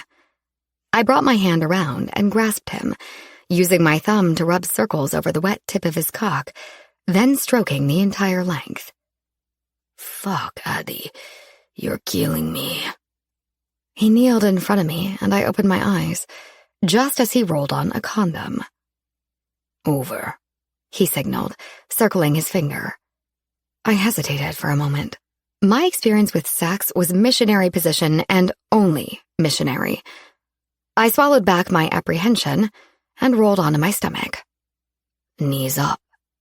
I brought my knees under me, spread in child's pose. Quinn bent over the back of me and licked a hot, wet trail up my back. His chin brushed my shoulder, then his teeth made claim to my skin. Hold on to the top of the bed and don't let go. For the love of all things sane, why do I need to hold on to something? Do it, he demanded again in a calm but firm voice. I extended my arms above my head and gripped the wrought iron railing. He rubbed the pads of his fingers over the ends of my nipples. The touch was so soft, but the sensation caused an almost painful throb between my legs. A short pause later, he touched my nipples again until my core was engorged again and dripping. God, I was dripping. It's too much, Quinn. I can't. Patience, baby. He stopped his gentle caressing of my nipples and gripped my hip with one hand while he guided his length into my entrance with the other. Close your eyes, Addy. I felt him plunge into me so hard, I almost orgasmed just from the deep impact. Ah, you feel fucking amazing, he growled. He paused just long enough to let me acclimate to his invasion. Then he started moving, slow and deep at first. Then his pace picked up, steadying me with one hand on my hip and the other rhythmically squeezing and releasing my breast. Harder, I pleaded. Whose needy, wanton voice is that? Not yet. He pushed me to the edge, and my body was desperate for release. I couldn't find the friction I wanted, and with every thrust, he hit the spot that kept me on the edge without sending me over. Touch me, please. The sensation was so intense it was almost painful. His response was to thrust faster and harder. I could feel his body tensing, and his breathing reached a staccato, but I couldn't wait. I let go of the rail with one hand to reach between my legs. The intensity of the moment robbed me of all shame as I tried to touch myself to release the agonizing buildup, but Quinn grabbed my hand. No, I'm your only pleasure. Don't touch yourself. His voice was a mix of anger and greed. I moved my hand back to the railing in defeat and let out a small whimper, wondering if anyone had ever died from delayed gratification.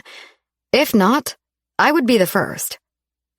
Just before actual tears escaped, he massaged my clit with 2 fingers, setting an orgasm ripping through my body, devouring all my senses. I moaned in pleasure and jerked my hips into his hand, and that was all it took for Quinn to find his own release. Addy, he groaned out in a strained voice. He gave me one more hard thrust, circling and grinding into me, milking every last bit of his own orgasm. I released my hands and fell into a post-coital coma. Sex 101 with a true master, another check mark on my bucket list. The hydraulic screech of the trash truck behind the building brought me out of the best sleep I'd had in years. Snuggled on my side, I blinked open my eyes and read my Zen clock. 6:45 a.m. So much for my run this morning. A sly grin crept up my face as I rolled over to deal with the naked sex god from the night before. Stretching my arms above my head and arching my back, I shifted my naked body toward the middle of my bed. Empty. Huh? Tying my robe, I walked to the bathroom. A dull ache settled between my legs. I answered it with a grimace, but memories of the night before replayed in my head, and my face settled into a smile. I couldn't remember the last time my girly parts received a workout like that. Yes, I could, Never. The bathroom was empty. I checked the great room and glanced out to my deck.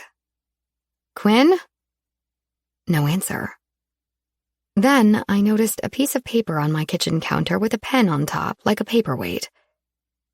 Annie, thanks for last night. It was fun. Take care, Quinn. No fucking way! Livid, lurid, angry, savage, and furious all failed to describe how monumentally pissed off I was at that moment. Thanks for last night, it was fun? Fun? Work was not an option. I grabbed my phone and messaged Mac. Not working today. You're in charge. Keep Jake in line and tell him not to scare off the new girls. Not waiting for a reply, I jumped in the shower and washed the essence of Quentin fucking Cohen off my body. After dressing, I stripped my bed and tossed everything in the washer. Note to self, get a new bed ASAP. That vintage wrought iron bed would forever trigger the images of Quinn telling me to hold on. An hour later, Mac banged on my door. No big surprise, I never skipped work. I buzzed her in, closed my eyes, and chanted my mantra while she made her way up. Deep breath. I am peaceful. I am strong. Hey, woman. You not feeling well today? You could say that. Wanna talk about it? No. Too bad. It wasn't really a question. Sit and spill. I took a deep breath and quickly exhaled through my nose. I did something I shouldn't have done. You ate meat? I rewarded her attempt to relieve the tension with a half grin and an eye roll. No, I had sex. With a guy? She brought her hand to her mouth, eyes wide. Yes, with a guy. What the hell, Mac? Hey, can't blame me for asking. We both know you haven't been with anyone since... She trailed off without finishing because we both knew what she meant. I don't know what got into me. Just a wild guess, but I'm thinking it was Mr. Sexy-Ass Cohen, and if I may say so, well done, Addie. I'm sure you are the envy of every heterosexual female with a pulse. I'm sure the list of women who would kill to have Quentin in them goes on for infinity. Jeez, Mac, I'm sure Evan would love to hear you talking like this. Evan and I are married, not dead. Such a cliche. Maybe, but it's true. So what's the problem? Was he trying to work his magic on you with a wee little wand? Did he forget to pleasure you? Call out some other girl's name? No, and no. I don't know how to say this without feeling like I'm disrespecting. Memories of my past resurfaced like a roadblock. Mac held my hands in hers. Addie, Malcolm was my brother and I loved him dearly, but I am not under any illusion that he was perfect, and you can't compare every man you meet to him. It's not fair to them or you. She was right, but discussing this with her was still not easy. It was just physical, Mac, but it was the most sensual and erotic night of my life.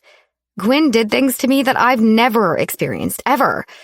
At times it felt like I was outside of my own body, watching it happen to someone else. It was as if we were reenacting a scene from one of my romance novels. Malcolm and I had good sex, but it was always, I don't know, textbook. An awkward silence settled over us for a moment, and I couldn't muster the courage to look at her. It felt like stomping on her brother's grave, tarnishing his memory. Finally, without warning, she burst into a fit of laughter. I darted my eyes to hers and squinted. Oh my gosh, Addie! I can't believe it! My brother was a missionary man? My jaw unhinged. She was laughing at my sex life with her brother. I should have known. I mean, we were raised in such a strict Baptist family, and I was the rebel, but not Malcolm. He was the pleaser child. Apparently that didn't spill over into your bed. You poor thing. Did you ever have an orgasm with him? Mackenzie, I'm not having this conversation with you. I had to be 20 different shades of red. I'm sorry. I'm not trying to embarrass you. Well, maybe I am. She winked. I just assumed since you were both so young and in love that you would have been animals in bed. Can we drop it now? Yes, sorry. Let's get back to Quinn. I guess I don't see the problem. You're single, he is too, as you discovered. There's an undeniable attraction. He's apparently a god in bed, so... The problem is this. I handed her Quinn's note. This is what I found on my counter this morning. Oh, shit. I know, right? You have to call his dumbass on this one and let him know you will not be treated like some one-night stand floozy. I can't. You can and you will. No, I can't. I don't have his number and I don't know where he lives other than in New York. And to be honest, it was a one-night stand. I don't want anything more than sex.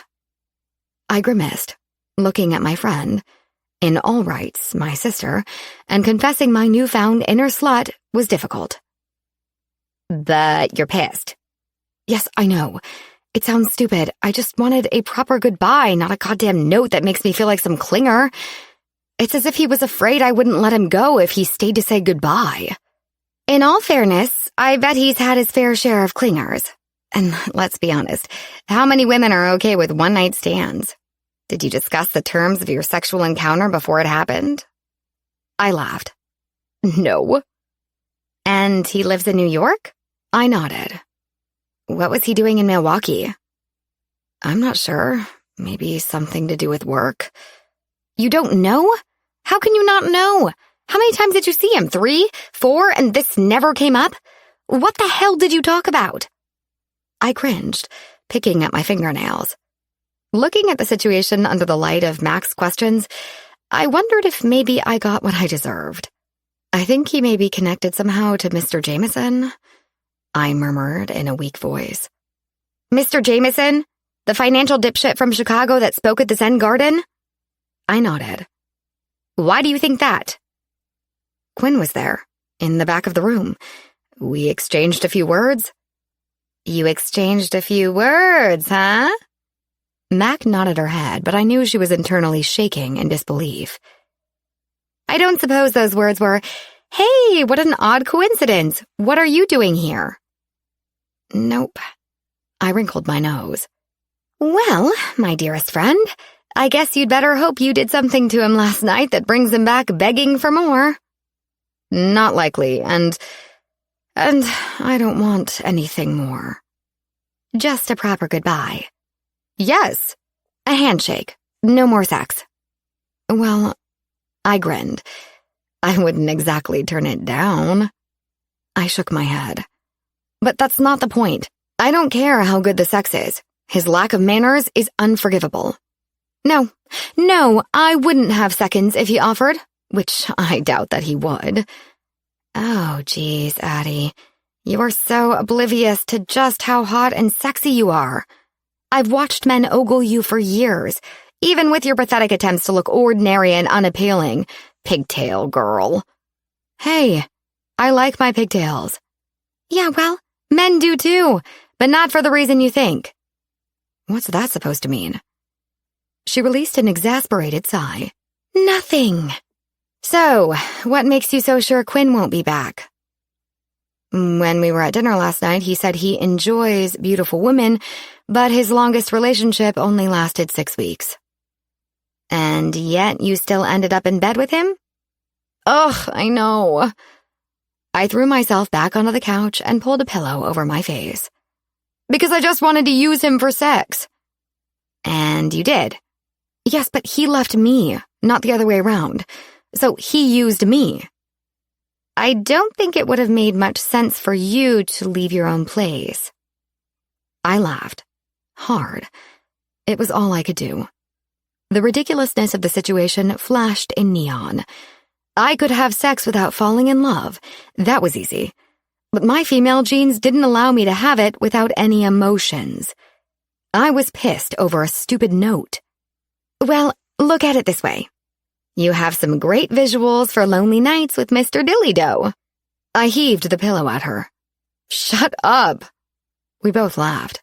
Seriously, Addie, what are you going to do about him? I thought for a moment. Nothing. Absolutely nothing. Chapter 4. After about 20 years of marriage, I'm finally starting to scratch the surface of that one, what women want. And I think the answer lies somewhere between conversation and chocolate. Mel Gibson. 6 weeks later, summer in Milwaukee hit full swing. The lake became Destination Central, and Sage Leaf Cafe was busy every day. We had black iron cafe tables and chairs set up under the front awnings, with wheatgrass centerpieces. I set a big bowl of water on the sidewalk for the four-legged friends that were out on those steamy days. The owners were usually as grateful as the pooches. I immersed myself in work. Sort of. I loved creating new recipes for my customers, so it might have been a stretch to call it work. Mac and Evan dragged me out sailing at least one day a week. I didn't know why I ever resisted. I loved the peaceful escape of being out on the water. The sun on my face and the whip of the wind through my ears was my connection to everything greater than myself. I felt significantly insignificant, as if my presence in the world, albeit small, was still necessary. My time with Quinn felt that way too. A one-night stand was insignificant, but the fact that he was the first sexual encounter I'd had since Malcolm was very significant. It was the equivalent of swimming in a tank of sharks with an open wound. The chances of survival? Slim. My personal life had been horrifically shattered.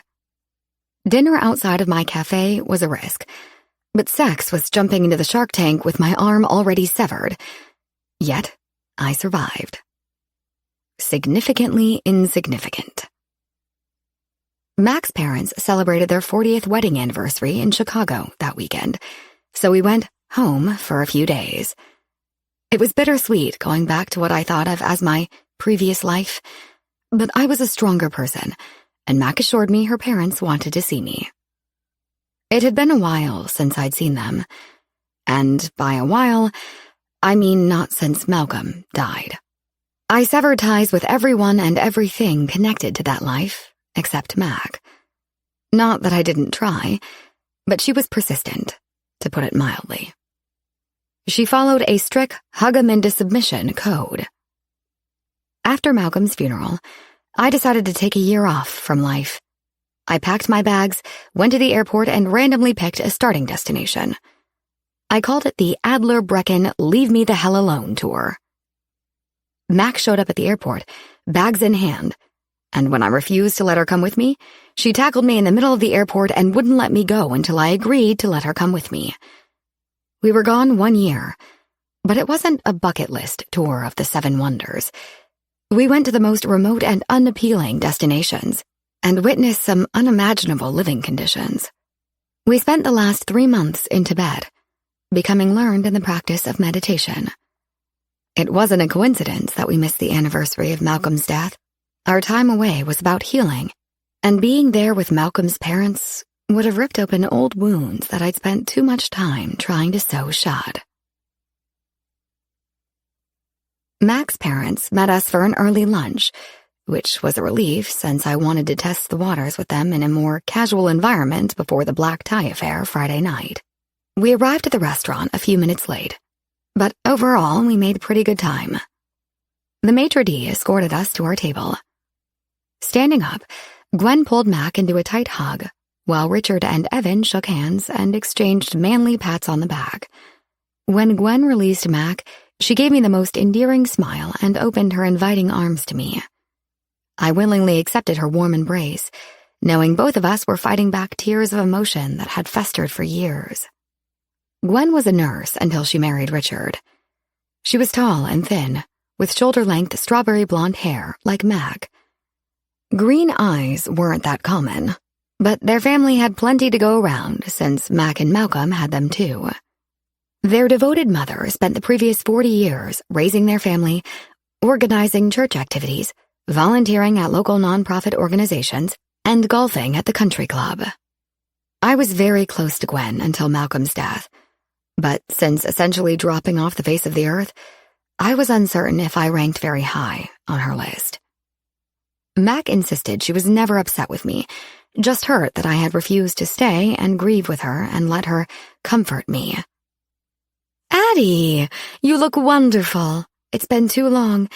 How are you doing, sweetie? I'm good. I gave her a confident smile so she knew I was truly okay. Richard pulled me into his big chest and almost squeezed the life out of me. Adler, so good to see you, kid. We've missed you. Thanks, Richard. The feeling is mutual. You both look great. I exhaled, avoiding prolonged eye contact. Richard Townsend was an attorney at a large firm. His sophisticated mix of ash blonde and grayish-white hair matched his authoritative personality. His skin had started to take on a mature, wrinkled appearance, but it was usually tan from hours on the golf course. He made a lot of money over the years going after large companies who manufactured defective products. First-hand experience solidified his already staunch belief that you couldn't put a price on a human life. He made it his life's mission to give those companies constant reminders that they were accountable for public safety and not above the law. The constant reminders were in the form of multi-million-dollar injury and wrongful death lawsuits. We ordered lunch and settled into comfortable conversation. Evan was an attorney too, so he and Richard talked shop while Gwen shared everything about her charities and golfing tournaments. Overall, lunch went quite well, and I felt like the weight of the world was lifted from my shoulders. After lunch, Evan and Mac dropped me off at my hotel. I wish you'd stay with us at Mom and Dad's. I know, I'm just not ready to walk down the memory lane of pictures I know adorn every wall, table, and mantel. Okay, I guess I understand. Mac paused for a moment. Do you want to meet for dinner later? Thanks, but you two enjoy the evening with your parents. I'm going to get settled into my hotel room and maybe go for a run. I'll call you in the morning. So much had changed since I'd left Chicago, but the comfort I felt with the familiar surroundings in Grant Park remained unadulterated. The beautiful gardens, the Art Institute, Buckingham Fountain, and my favorite, Lakefront Trail. It was a bit more humid than I normally liked for running, but a good sweat felt refreshing that evening. The warm breeze caressed my skin as the rest of my senses came to life. The bobbing boats on the horizon, kids racing to catch every drip of their melting ice cream cones, the ambient white noise peppered with the call of the swooping gulls and rhythmic creaking of wooden docks, the mixed aroma of fish and food vendors.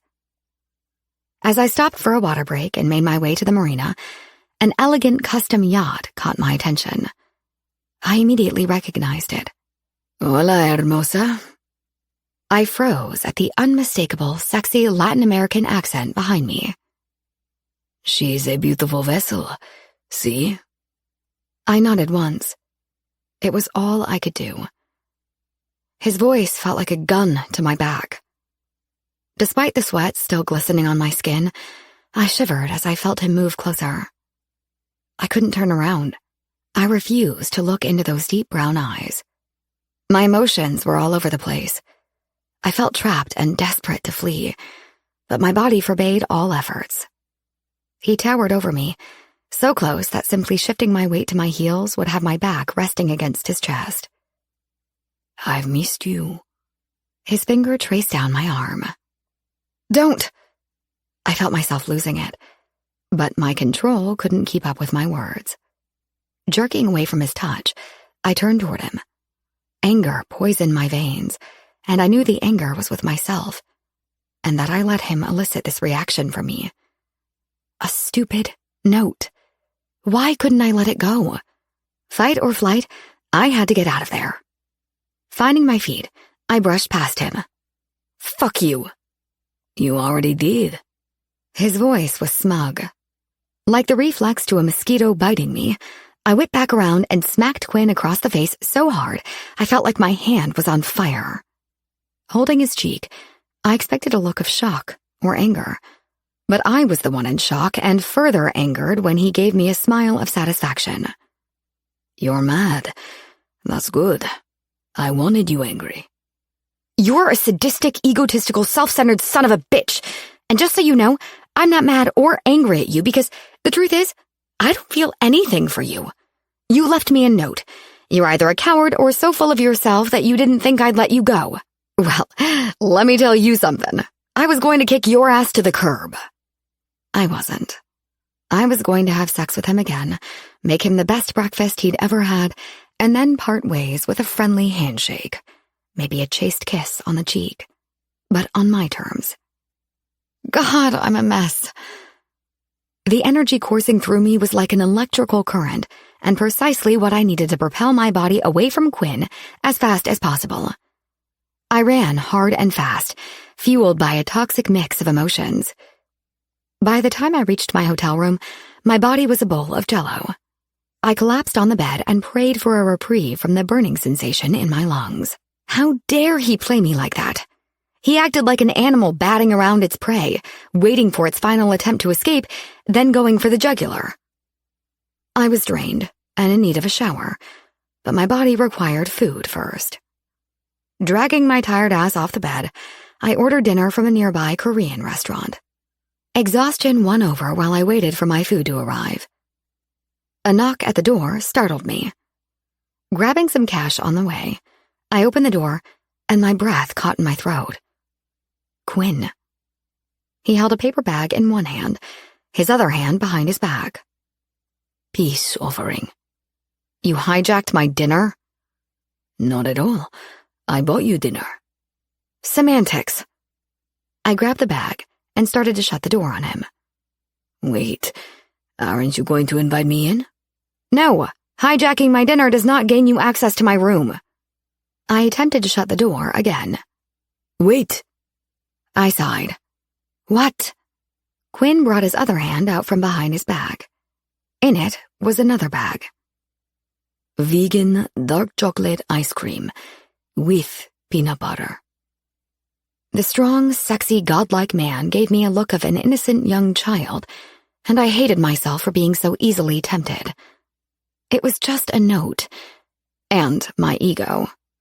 Never underestimate the self-destructive capability of the ego. Fine. I opened the door wider and stretched out my arm in a mock welcoming gesture. But I still don't like you. Ego is a bitch. So is addiction to chocolate. He chuckled and nodded. I know. We'll see what I can do about that. Refusing to make him feel truly welcome or comfortable, I sat at a small table by the window and dug into my dinner without saying a word or even looking in his direction. He helped himself to the chair across from me, leaning back and resting one foot on the opposite knee while interlacing his fingers behind his head. His shirt tightened over his chest, and I could see the individual definition of every muscle. Jeez, why did he have to be so damn sexy? It's good to see you, Addie. I wish the feeling was mutual, I mumbled with my mouth full, not deeming Quinn worthy of my table manners. It was Quinn's turn to let out an exasperated sigh. Where did you see us going, Addie? I paused, taking a moment to finish what was in my mouth before wiping it with the back of my hand like a true lady. I don't know, maybe downstairs for breakfast at my cafe, maybe to a movie, maybe sailing on the lake, maybe no damn further than my front door for an amicable goodbye. Quinn was silent.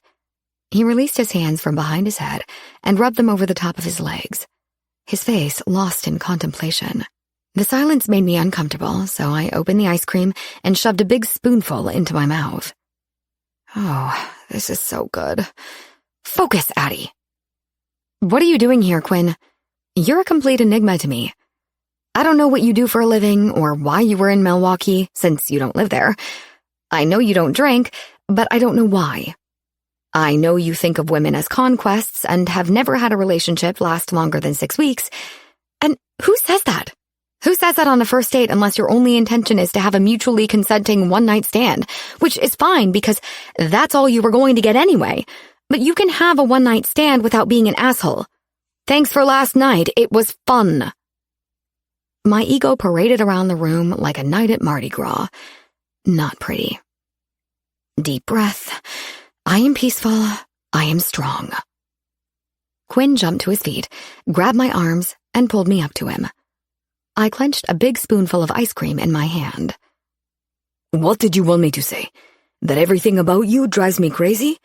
That I can't stop craving your smart mouth, sassy attitude, your mesmerizing blue eyes that make me feel like I'm lost in the ocean, your insanely sexy body, or that being with you makes me question everything I thought I wanted in life?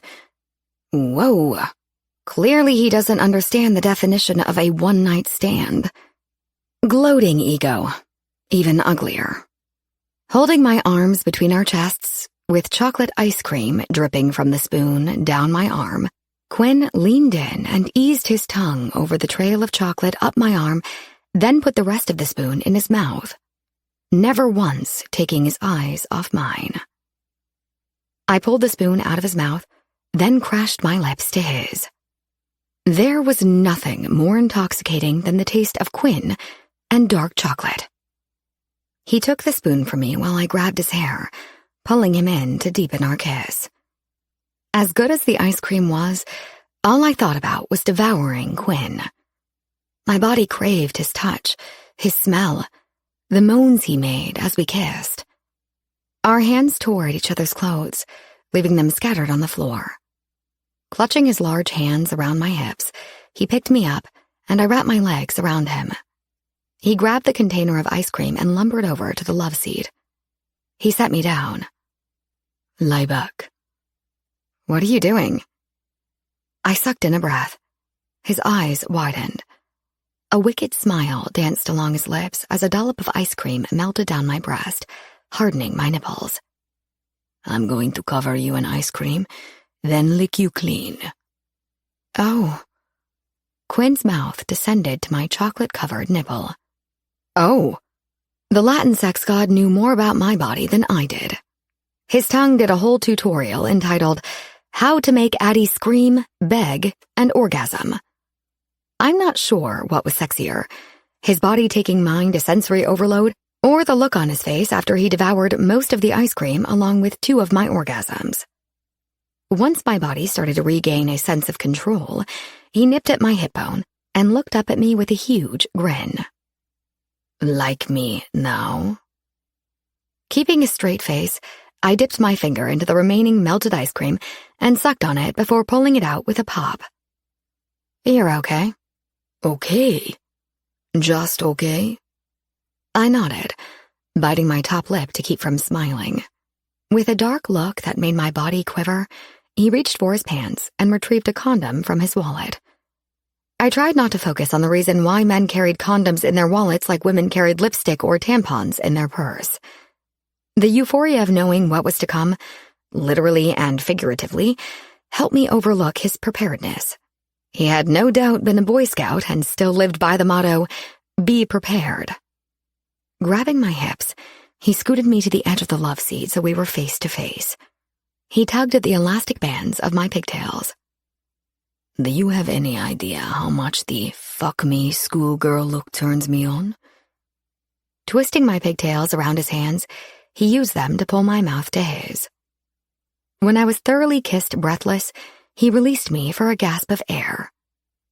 Was that okay? He whispered. I nodded. Wait. I shook my head. Fuck me schoolgirl look? They're braids. Baby, if you're going to wear your hair like this, you might as well add the short pleated skirt and the cardigan with nothing underneath it. Shit. Mac was right. Damn it. He hiked my legs up and wrapped them around his waist as he stood. He captured my eyes with his as he lowered me just enough to impale me. I moaned, tilting my head back. How about this? Would you say this is okay? Oh God, yes. He walked us into the bathroom and straight into the shower. Somewhere between meeting my orgasm quota for the year and collapsing to the floor of the shower, Quinn managed to meticulously soap and shampoo both of our bodies. He looked fresh and energized when he carried me like a corpse to the bed. "Was that okay for you?" he asked, standing at the foot of the bed, drying himself with the towel. Words escaped me. All I could do was lift my hand and put my thumb and forefinger together in a circle with my 3 index fingers extended. Sitting on the bed in a plush white hotel robe, I shamelessly watched Quinn drop the towel from his waist to get dressed again. "Enjoying the view?" I blushed. "Best in the city." He shook his head and smirked while zipping his pants. His face turned serious, erasing his sexy smile. I sensed him carefully thinking about his next words. "I'm an entrepreneur of sorts, meaning I have my hand in a wide variety of businesses, from investment firms and real estate to technology design and manufacturing. Some of the companies I own, others I'm just an investor. I was in Milwaukee as an advisor to Mr. Jameson, as well as taking a needs assessment of my hotel. I stopped drinking after someone I cared about was killed in a drunk driving accident. And only a gigantic prick, who's trying to warn a beautiful woman to stay away, shares his passion for other beautiful women and his inability to commit. What I did not anticipate was you taking me back to your loft and seducing me. The note in the morning was meant to make you mad and discourage you from looking for me." So it was over for him after that night. He owned the Zen Garden Hotel, and I was casual entertainment while he was in town. I gave what he'd just shared some careful thought for a minute. A million questions ran through my brain, but just one mattered at that moment. And today? Quinn looked out the window with his brow furrowed. "Today? Well, today was an unexpected surprise. A gift, you could say. I've never been hit by a woman as hard as you hit me at the marina." Then why the stupid smirk when I did it? He chuckled to himself. "It showed me you've been holding in a lot of emotions and frustration. Sexual frustration." Another smirk. "And it assured me we have unfinished business, and well, that pleases me." I saw the devil return to his dark eyes. "Why are you in Chicago?" I asked. "Why are you?" "Nice diversion. Mac's parents' 40th wedding anniversary. And you?" "Paintball tournament." "Paintball tournament? Are you joking?" I questioned in disbelief. "Joking? No. Are you?" He narrowed his eyes at me. "I'm not talking about some juvenile game of laser tag or Nerf guns in the backyard. Paintball is a real sport. Have you heard of the PSP? PlayStation Portable? Progressive Spernucular Palsy? Payment Service Provider? Preschool Playgroup? Pyloric Sphincter Problems? Personal Solicitation Program? Personal Sausage Poker? Pretty shoddy product? Pretty steep price?" Widening his stance, he crossed his arms over his chest. "Are you done?" "Police Service of Pakistan?" I bit my upper lip to prevent my impending grin as I nodded my head. "I'm done. Sorry." "Paintball Sports Promotions. It's a professional paintball league. They even have a World Series championship. There's also the NPPL. National Private Pilot League. Addy!" Gwyn cut me off as he rolled his eyes and pursed his lips with a sigh through his nose. "Sorry." I wrinkled my face and sucked in both lips to contain my goofy amusement. "National Professional Paintball League. My point is, it's a real sport, and in a few years you'll likely see it televised on more national sports networks." "So you're part of a professional paintball team, yet you didn't mention it the night I shared my hula hoop club membership?" "I'm not on a team. I used to be, though, but not at a professional level. I do have a day job, you know. My sister lives here in Chicago, and her husband is on an amateur team, and they needed someone to fill in for their tournament this week. We won today and play in the finals tomorrow morning." "You play paintball?" I still had trouble wrapping my head around Quinn, corporate CEO, donning full gear and running around a paintball obstacle course. It seemed even more crazy that he would fly to Chicago mid-work week for a paintball tournament. He sauntered over to stand in front of me, then pulled my chin up with his thumb and index finger. He bent down and laid a soft, agonizingly slow kiss on my lips. Play is an understatement. I dominated today. Why do you think we're in the finals tomorrow? Resting his forehead on mine, he feathered the back of his hand over my cheek. I have to go. My mind reeled. Just when I thought I had him pegged, he surprised me. The more I was around him, the more he intrigued me. Suddenly, the idea of not seeing him again saddened me. Is this goodbye? I choked out. My insides tightened, and fear threatened to take over my emotions. Never goodbye. Chapter 5. One good thing about music, when it hits you, you feel no pain. Bob Marley. The anniversary party was at a world-renowned independent research library which housed rare books, music, maps, and manuscripts spanning 6 centuries. I wore an Eden strapless dress with a bandeau neckline and horizontal cutout detail. It had a black bust and layered crosshatch pattern skirt ending several inches above my knees. My black open-toed 4-inch heels were all style and no comfort, but I was resigned to endure a little pain for the greater good of looking and feeling amazingly sexy that night. I didn't get out much, so I welcomed the opportunity to forego short denim cutoffs and razorback yoga tops for something more elegant. Entering the gala hall, with its large windows and massive columns, I was stopped by the sight of a Steinway grand piano in the corner of the room. My fingers twitched just at the sight of it. "I'd love it if you'd play for us tonight," Gwen spoke, standing beside me wearing a full-length gold lace and sequined evening gown. "Gwen, you look lovely." "Thank you, dear. So do you. But don't think for a moment I'm going to let you leave before dazzling us with your musical genius.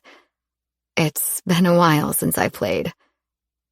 She gave me a knowing look of shared sympathy, then wrapped one arm around me for a tight squeeze while holding a stemmed glass of champagne in the other. "Tonight, then. It's time. You're ready." I nodded, more so in acknowledgement than in agreement. "Addie!" Mackenzie squealed, shuffling over to me in her tight dress and high heels. "You look amazing! I have no doubt some insanely hot guy is going to snag you by the end of the night and make you forget all about he who shall not be named." I didn't plan on keeping my recent developments with Quinn a secret from Mac, but it wasn't the time or place to share details. The mere thought of him had my body resonating with the tantalizing memories of the night before. "I don't think so. You must be confusing me with your pre-Evan self." "Yeah, well, sometimes I think you could learn a few things from her." The next couple of hours I spent mingling with Richard and Gwen's friends. Most were strangers, but a few I recognized from my past life with Malcolm. They were the only ones I went out of my way to avoid. "Addie, there's someone you should meet." Mac pulled me over to the bar, and I noticed a tall guy with a bleach blonde buzz cut. He was thin, with a long-distance runner's build, beautiful, straight white teeth and dimples. Not my type, and I was pretty sure that was because Quinn had ruined me for every other guy. "Addie, this is Rafe. Rafe, this is my best friend, Adler Brecken." I smiled and shook his offered hand. "Nice to meet you, Rafe." "It's a pleasure. Mac tells me you two are in business together?" "Yes, we own a vegan cafe in Milwaukee. Addie is a brilliant chef. You should try one of her creations sometime." Mac gushed, like I was a piece of property she was trying to sell. "I'd love that. Maybe I could make the drive up some weekend and check out your cafe." A few other people crowded up to the bar, pushing us closer together. He placed his hand on the small of my back. Rafe is an instructor at the Art Institute. I told him you could give him a run for his money with art history trivia. I had trouble registering what Mac was going on about because, looking past her, I saw a dark figure in the corner near the door. Quinn. That's interesting. Will you two excuse me? I have to go to the ladies' room. Do you want me to come with you? No, Mac. I'll just be a few minutes. Quinn had a dark look on his face as he studied the entire length of my body. Despite the lust it fueled inside me, I was a bit miffed at the idea that he was stalking me. Again. His black suit and white shirt with the top buttons open, exposing his flawless olive skin, almost distracted me from my anger. Almost. His jet black hair was a fashionable chaos. I fisted my hands, forbidding them to clench his hair, tug it, jerk it, and use it to direct those lips to my... I don't think you were invited, sir. I'm going to have to ask you to leave. He struggled to pull his eyes up from my body to meet mine. I sensed he liked what he saw. His easy nod and tongue darting out to wet his lips confirmed it. You're right. Let's go. He put his hand on my lower back, guiding us out of the room. Stop, Quinn. I can't leave yet. Why not? First, my purse is still in there, and second, I haven't said goodbye to Mac's parents or Mac. You'll have to wait and see me later. Not happening. He grabbed my hand and pulled me down the hall to a single-stall bathroom that I think might have been for employees only. His long strides left me struggling to keep up in my heels. Closing and locking the door, he pushed me up against it. His look was intense, and his breathing labored. Who's the guy at the bar with his hands all over you? Nobody. Lacing our fingers together, he raised my arms above my head, keeping me pinned to the door. His mouth aggressively worked his way down my neck. Didn't look like nobody, he mumbled over my skin. Blood surged to my sacs, leaving my brain a jumbled mess of confusion as to why he was acting so possessive. Jesus, Quinn, Mac had just introduced us. It's nothing. Let it go. I implored through my already gasping breath. He thrust his hips into me, letting me know how hard he was. So you're telling me what I saw was nothing with nobody? Yes. I froze with a knock at the door. Quinn spun me around so my face was to the door, hands splayed against it above my head. Addie? Are you in there? Matt questioned. The pressure of Quinn's hard cock straining against his pants as he worked his hips along my ass rendered me speechless. His hands cupped my breasts while he slipped his thumbs in the cutouts and circled my taut nipples. Yes, I'm in here. I hope she didn't sense the tension in my voice. Why are you using this restroom? Quinn pushed my hair away from my neck and skimmed his wet tongue along it while his hands traced the curve of my waist to my hips. One hand pulled the skirt of my dress up, and the other slipped down the front of my black lace panties. It was closer. My voice was a shaky, flustered mess. He opened my cleft with 2 fingers and circled them to spread my ample wetness around before he slid them all the way into me. I threw my head back, mouth agape, and fought to hold on to the moan that was so desperate to escape. His palm rubbed over my clit, mirroring the grinding movements of his hips behind me. Addie, are you okay? You don't sound so good. The all-consuming sensation made it nearly impossible to think. My body was a clash between opposing forces, to arch back and rub against his arousal, or to thrust forward into his hand that worked its wicked magic on me. Yes, I'm good. I leaned my head forward against the door and bit my lip, praying Mac didn't hear me panting. Fine, but hurry up.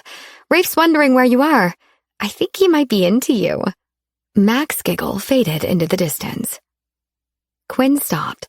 His body went rigid and utterly still. I was at the precipice, waiting for his next move, my body begging for more. Mr. Nobody might be into you, he growled, clearly not too pleased. It's nothing, I whined, while trying to move my hips against his hand. My attempts were futile. He had me braced so tight against his hard body, it was like fighting a concrete wall. His fingers pulled out, and with the same hand he clenched my panties in his fist.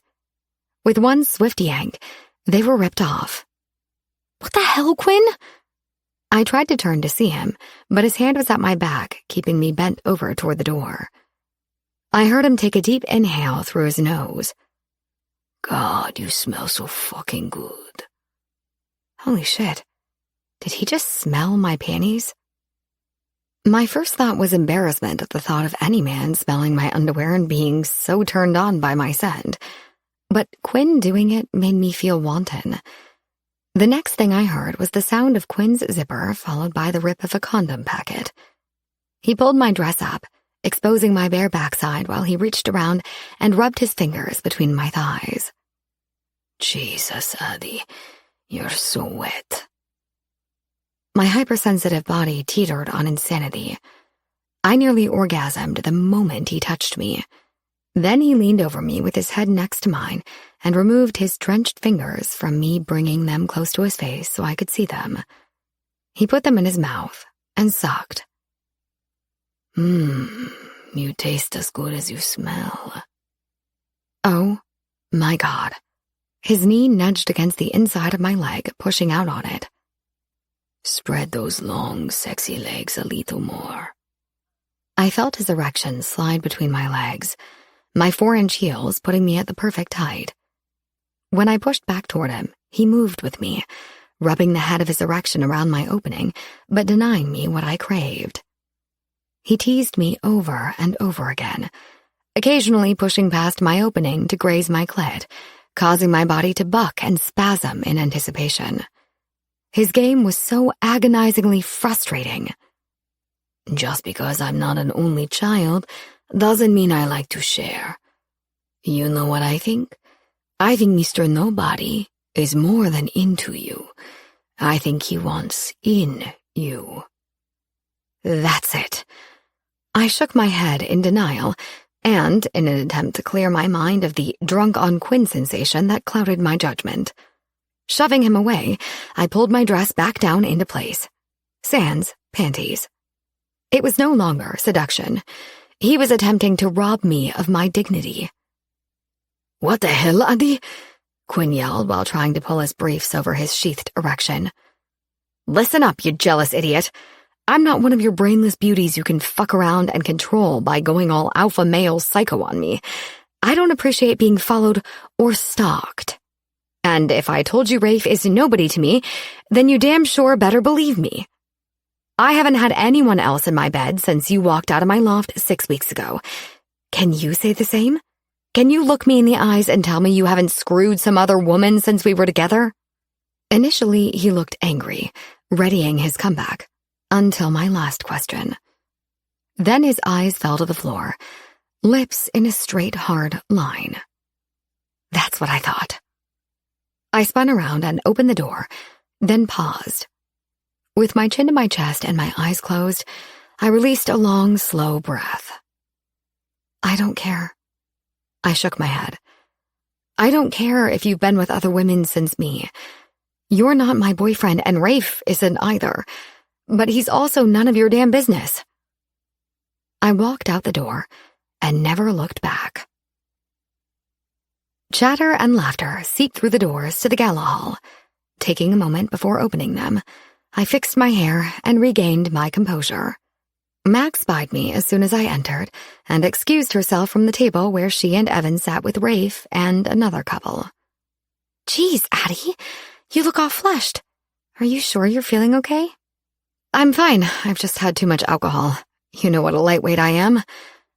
Well, hopefully you're not too drunk to play for my mom. She said her 1 anniversary wish is for you to play something for her. I'm not drunk, but I don't know, Mac. I haven't played in over 7 years. Whatever. I know the piano is your proverbial bike. You'll forget your name before your fingers forget how to play.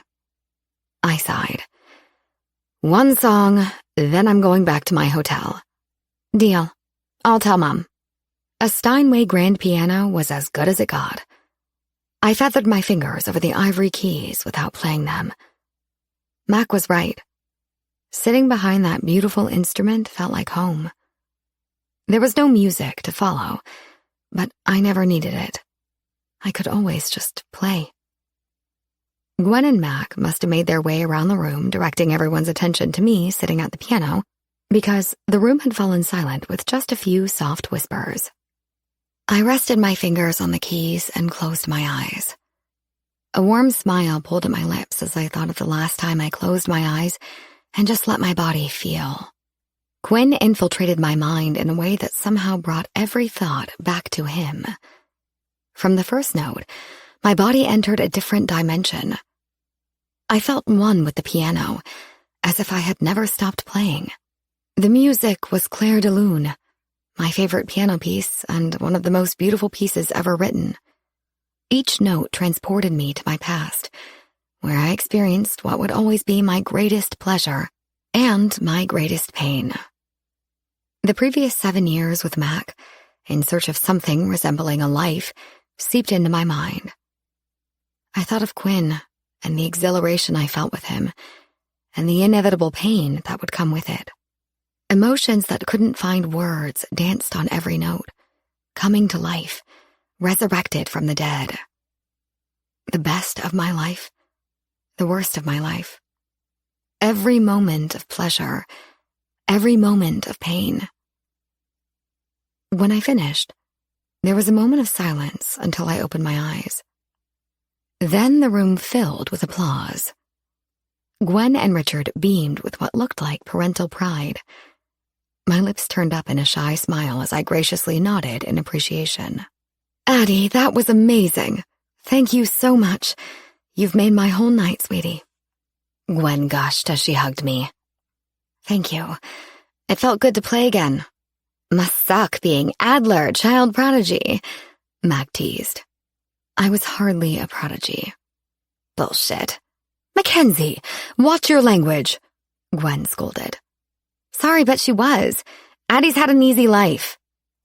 The instant the words fell from her lips, she had her hand over her mouth. Oh, Addie, I'm so sorry. It was terrible of me to say that. You know that's not what I meant. It's fine, Mac. Stop walking on eggshells around me. I'm better, stronger.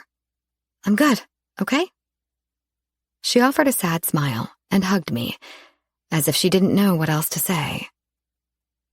Now, if you party people don't mind, I think this maestro is tuckered out and ready to head back to the hotel room to crash. My carefree response must have lightened the mood because everyone was all smiles again. After saying my goodbyes, I made my way out of the building. The sticky air clung to my skin. I hoped I wouldn't have to wait too long for a cab. That was when I recognized the black Bentley parked by the curb with Mr. Suit standing next to it. Good evening, Miss Brecken. May I offer you a ride to your hotel? No, thank you, I smiled, praying a cab would show up soon. Mr. Cohen insisted I give you a ride.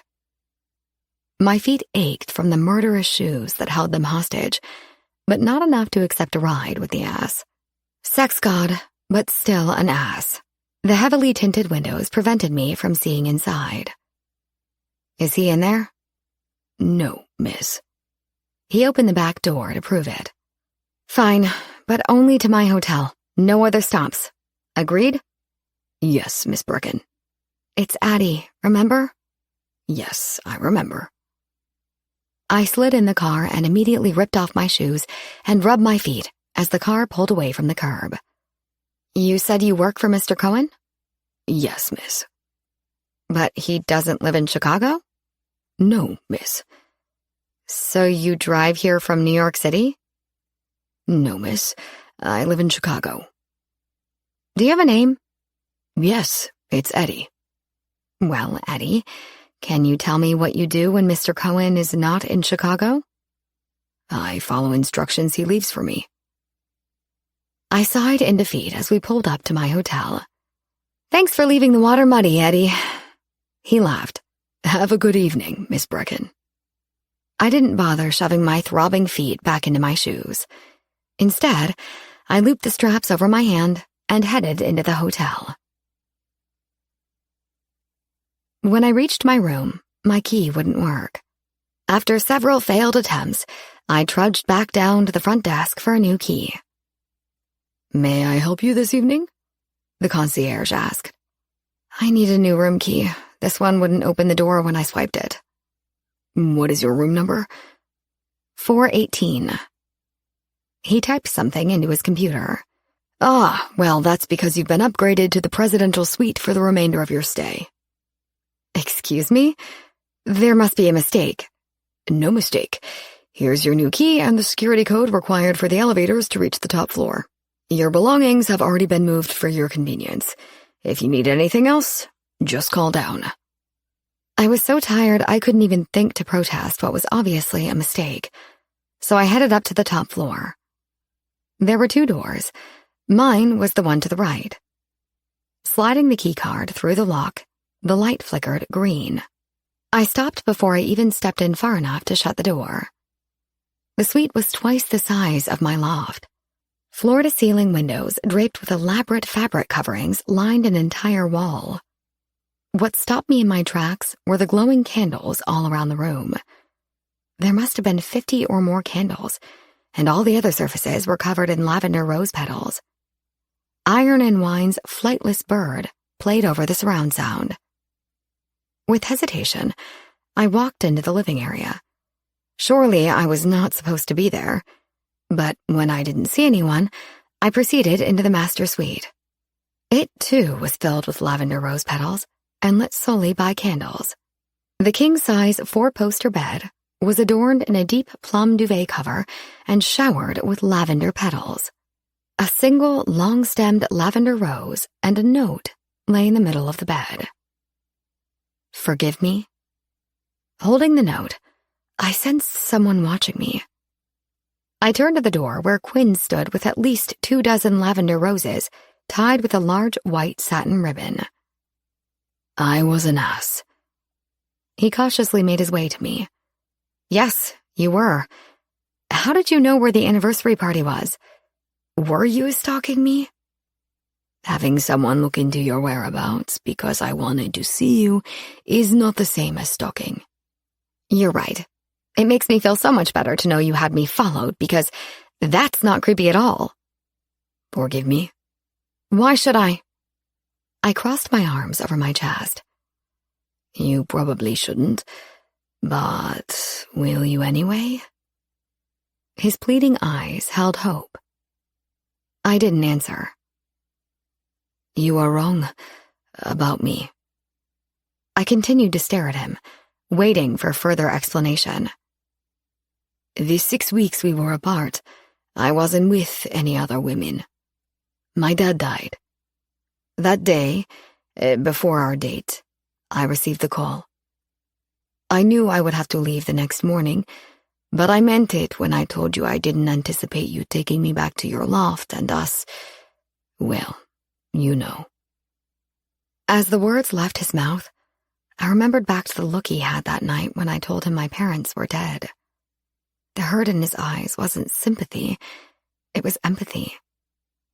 Given my past, I was all too familiar with death. I'd suffered loss in the worst imaginable ways, and those experiences taught me that true emotions cannot be defined by words. With that in mind, I did not tell Quinn I was sorry for the passing of his father. Words were inadequate. Words hurt. They could cut through your heart, but they didn't have the ability to heal. So, I did the one thing I could. Reaching for the roses in his hands, I took them and laid them aside. Then I wrapped my arms around him. He hesitated to return the embrace at first, but eventually his arms reciprocated. The moment was not sexual or desperate. It was an unspoken gesture of compassion and understanding. Thank you, he breathed in my hair. His simple response made me think of all the times family and friends had tried to comfort me, but failed so miserably. Their words of sympathy were suffocating, inadequate, and downright repulsive to me after a while.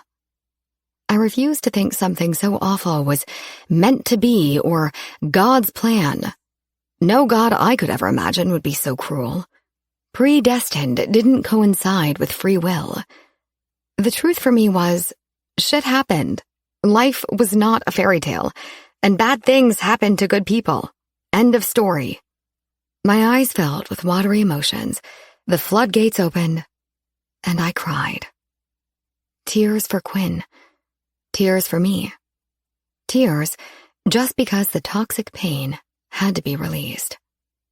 It was as much a physical need as an emotional need. He didn't ask why, he just held me. After what seemed like an eternity, I let go and looked into his eyes. He cradled my face in his large hands and wiped away my tears with his thumbs. I sucked in a few jagged breaths and smiled. You're forgiven.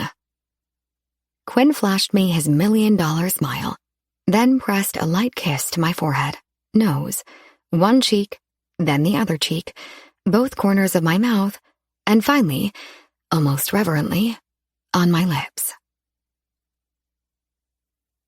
I'm surprised the fire marshal hasn't knocked on the door yet. Too over the top?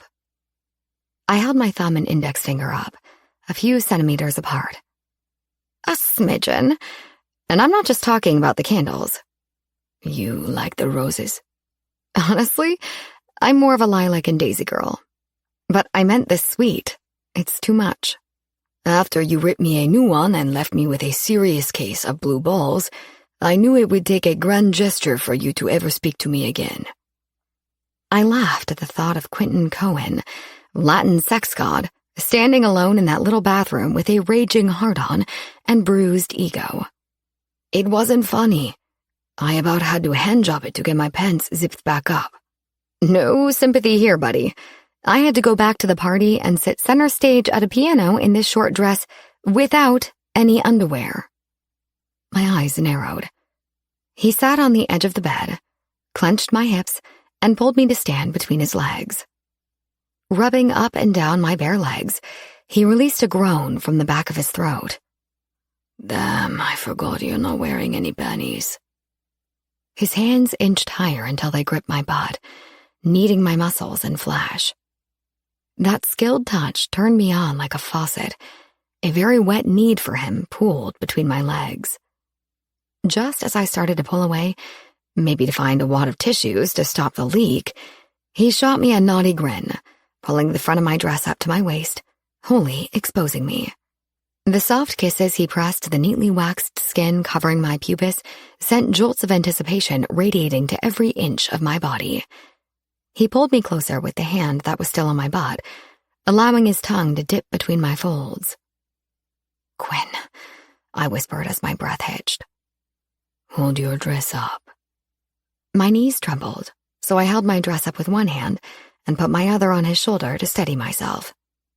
He sat up and removed his cufflinks, then unbuttoned his shirt like he had all the time in the world before shrugging it off his muscular shoulders. When he stood to remove his pants, I let my dress fall back over me. Pull it back up, he demanded. Without hesitation, I complied, giving him a shy smile. After removing the rest of his clothes, he sat back down.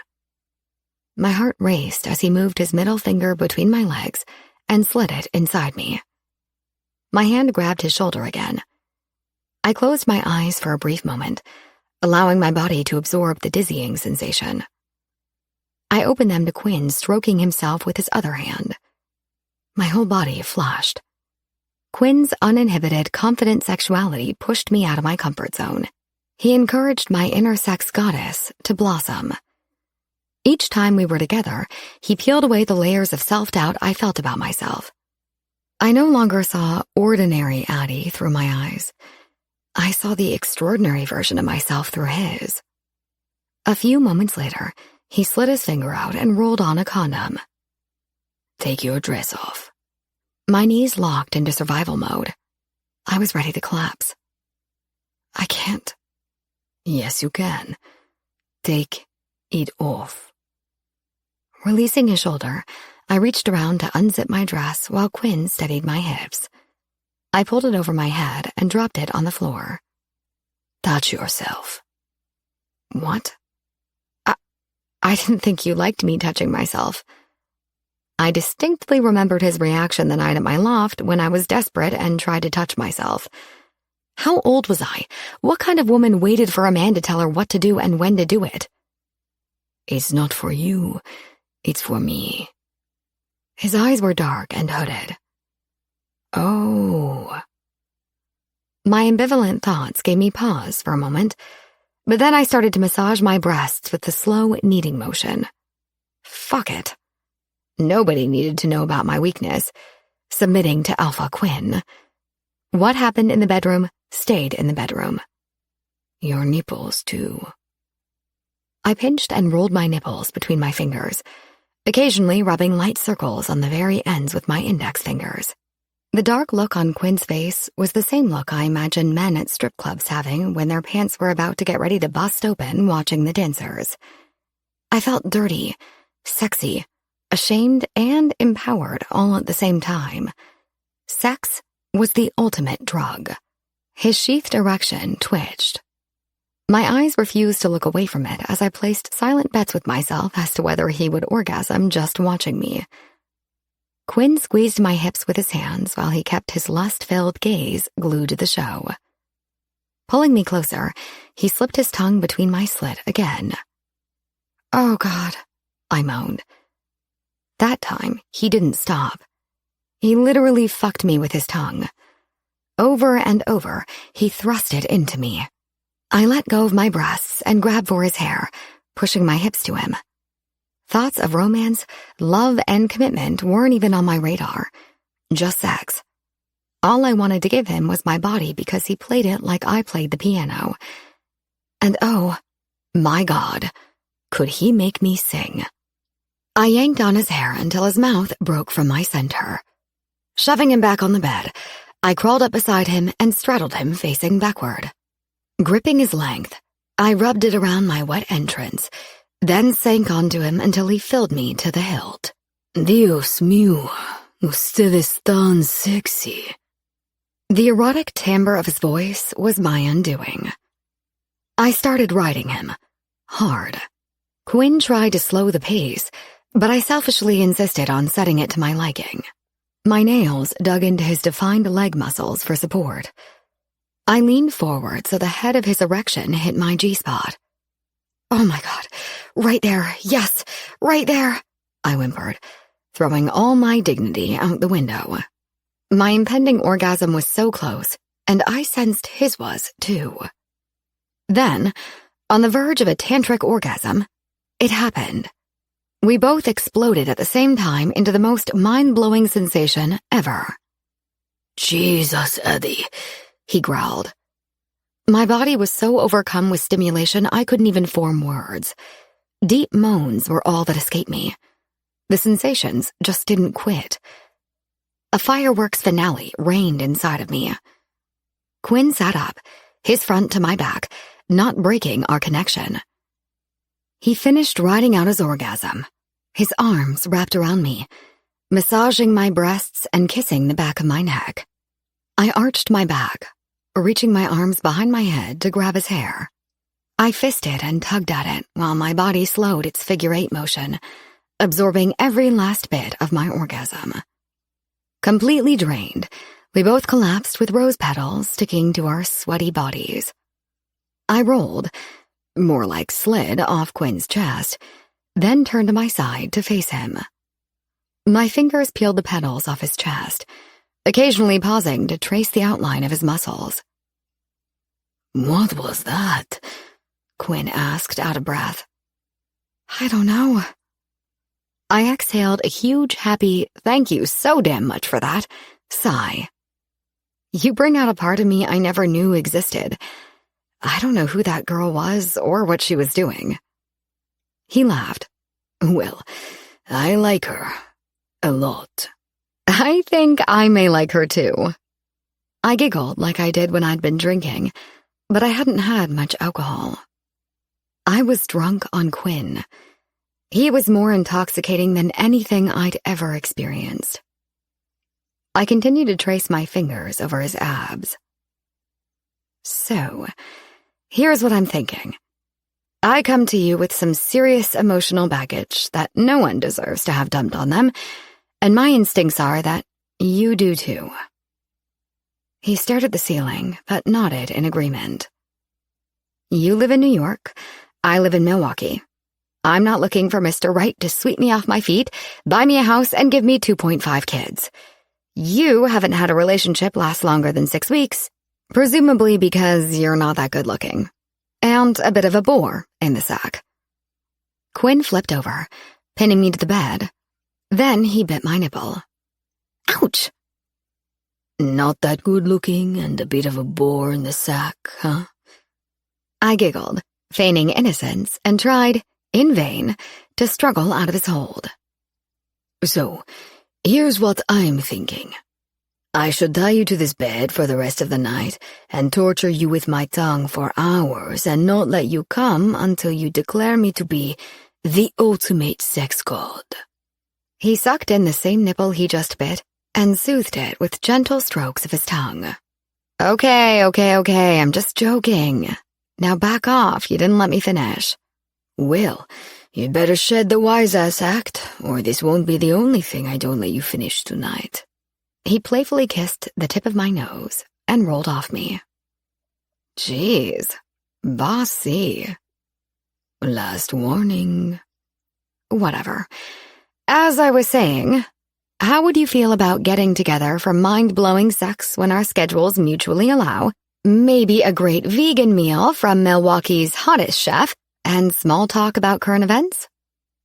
I couldn't tell for sure, but I thought he was in shock. What? Like friends with benefits? Not even that. More like acquaintances with benefits. Friends implies we know personal things about each other, share feelings and secrets. Max, my friend. I have her for that type of relationship. Would we be monogamous? Not out of necessity. I mean, I didn't know how to tell him occasional sex with him was all I wanted, but that I understood his needs were possibly different. I guess I'm saying what we do when we're not together is our own business and nothing we have to share with each other. We don't belong to each other. You can't worry about guys like Rafe, and I can't ask you if you've been with anyone since me. He scrunched his face in contemplation, then lifted my leg to look between them. What are you doing? I smacked his hand away. Looking for your penis, because women do not come up with ideas like this. Shut up, I'm serious. So are you in or out? He rolled on top of me so that his growing erection rubbed against my leg. I'm undoubtedly in. I turned my head when he went to kiss me. You won't be in without a condom. I only had 2 and you made me waste one in the library bathroom. He pouted. No, your possessive dominant ego wasted that one. That's the behavior I'm talking about. We've got to shut that shit down. Have you ever considered going on the pill? Never. Those synthetic hormones are poison to women. Besides, if we're not pledging monogamy, you will never enter my shower without a cap. Such a lady. Quinn sighed while pulling on his pants. Where are you going? Concierge.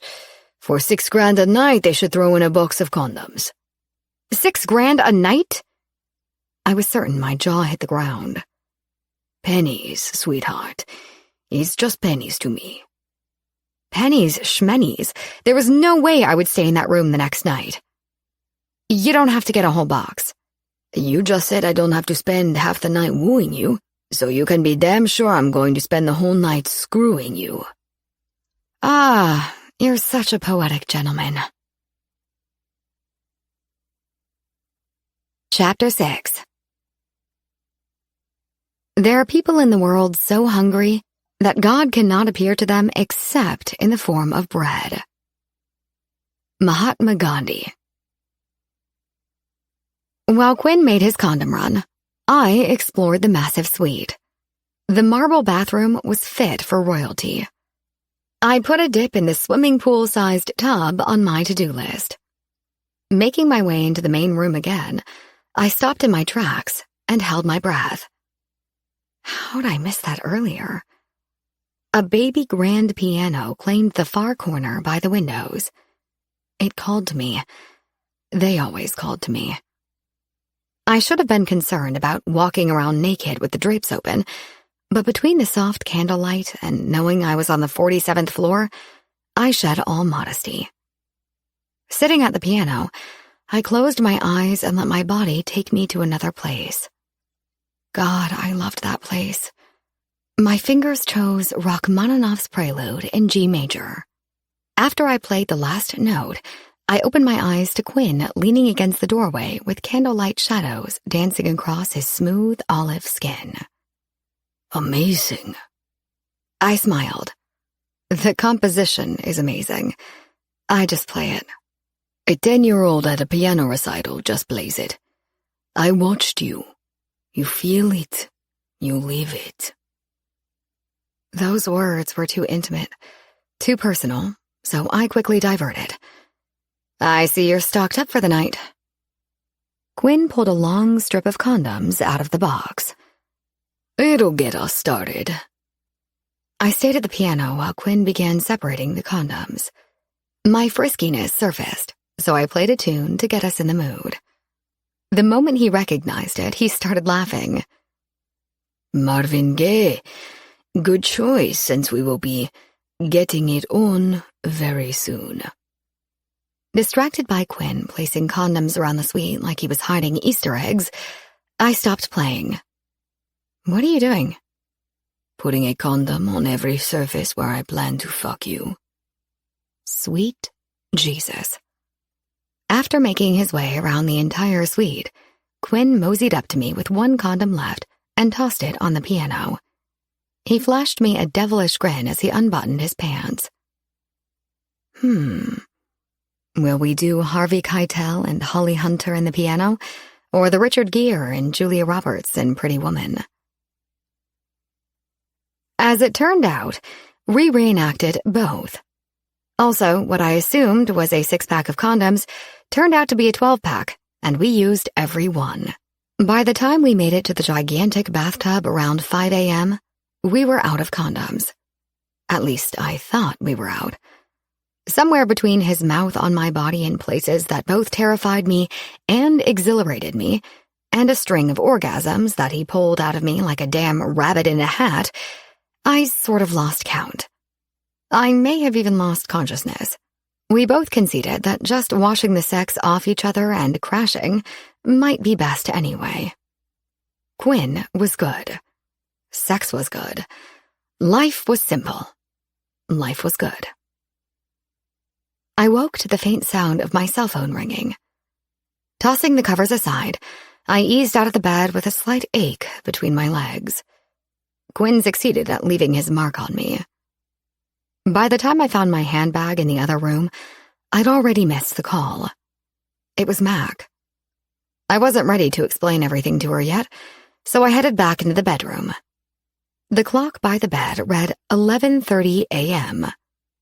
Holy crap! I can't believe I slept until almost noon. Quinn was still passed out on his back, one arm stretched out in my empty space, and the other folded on his chest. I took a moment to admire his beautiful body. Every part of it was flawlessly sculpted. He obviously worked hard to maintain that godlike body. I questioned if it was fair for one man to possess so much physical perfection. The duvet rested low on his hips, giving me a naughty idea. Being careful not to make any noise, I tiptoed over to the bed and inched the covers down, exposing his glorious morning erection. I eased between his legs, keeping a watchful eye on his face. Then, with a slow stroke, I ran my tongue up his erection from base to tip, where I circled along the head. It twitched, and his whole body jerked awake. Before he had time to respond, I took him in my mouth, sucking, licking, and teasing, while looking up into his sleepy morning gaze. With a pop, I released him from my mouth and gave him a huge grin. Good morning. Fucking best morning ever, but don't stop. He pushed my head back down. I sucked him deep and hard while he moaned in appreciation. His hands tangled in my hair, mixed with the deep sounds that reverberated from his throat, fed my desire to please him as unselfishly as he did to me so many times the night before. When I sensed him getting closer, I pulled off and licked my way up his stomach to his chest. I flicked my tongue over his dark nipple while stroking him the rest of the way. He jerked his hips one more time into my hand. Oh, Jesus. Breathless, he looked down at me, and the mess pooled on his belly. Guess you're not a swallower. I shrugged my shoulders. I'm a vegan. I laughed, and eventually he did too. Then I slapped the side of his sexy ass. Go get cleaned up. I'm starving. Then you should have swallowed. Smartass.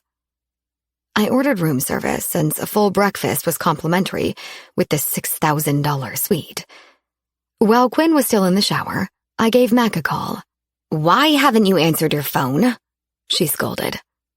Long story. What's up? Just seeing if you want to take Chicago by storm like old times. Evan is going golfing with Mom and Dad, so it's just us. We can start with lunch at the Chicago Diner, Art Institute, magnificent mile shopping, and maybe see if anyone in the city is protesting something worthwhile. Sure, but it will have to be a late lunch, maybe around 2. That way it will tide us over in case we end up tear-gassed and thrown in the slammer. We both broke into a giggle fit. Sounds good. Be prepared to share the long story. Bye, Mac. I'm serious, Addie. Don't think you're going to dodge me on this one. 2:00. I pressed end right as 2 hands snaked around my waist from behind. Hope you're hungry. A massive buffet of food is on its way up. He untied my robe and slid his hands up to cut my breasts. I'm hungry, baby, but not for food. One hand slipped down over my belly, but I grabbed it before it went any lower. Food first. Besides, you're out of condoms. We don't need condoms for what I have in mind. He turned me around and backed me into one of the dining chairs. Sit. Quinn, they're going to be at the door any minute. I tried to object, but failed to sound convincing. Then you'd better cooperate. Sit. I sat leaning against the back and gripping the wooden arms with my hands. He knelt in front of me and pushed the sides of my robe open.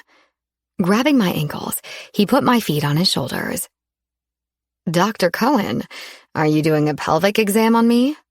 Yes, and I plan on being very thorough. He slid a finger in me, and I tilted my head back. Oh. He buried his face between my legs and made haste with his oral exam. God, Quinn, that feels so good. The pressure built, and he started to slow down. Don't stop, please. He was an expert at bringing me to my knees, begging, pleading, promising world peace in exchange for a Quentin Cohen-induced orgasm. It was that good.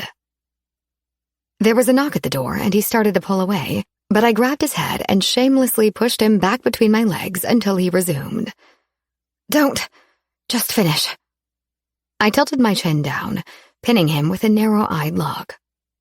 Quinn's expert tongue and dexterous fingers worked their magic in record time. There was another knock at the door. Oh, God, I'm coming. I'm sure room service must have thought I was starving, given my enthusiasm. Quinn eased my legs down and pulled my robe closed, leaving me limp in the chair. That arrogant bastard had the nerve to wink as he wiped his mouth with the back of his hand, then answered the door, shoulders back, chin up, and beaming with male pride. I never asked or wanted to know about Mac and Evan's sex life, but I had to wonder if oral sex in a dining room chair while waiting for room service was normal. Was anything about Quinn normal?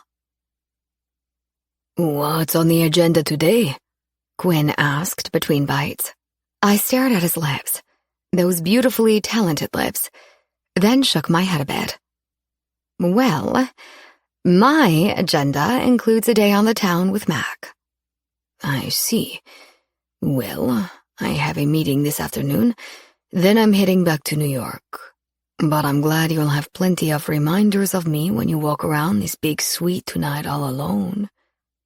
I raised an eyebrow at him. If you think I'm staying in this room another night, then you have completely fallen off your rocker, Mr. Cohen. Addie, I told you the money doesn't matter.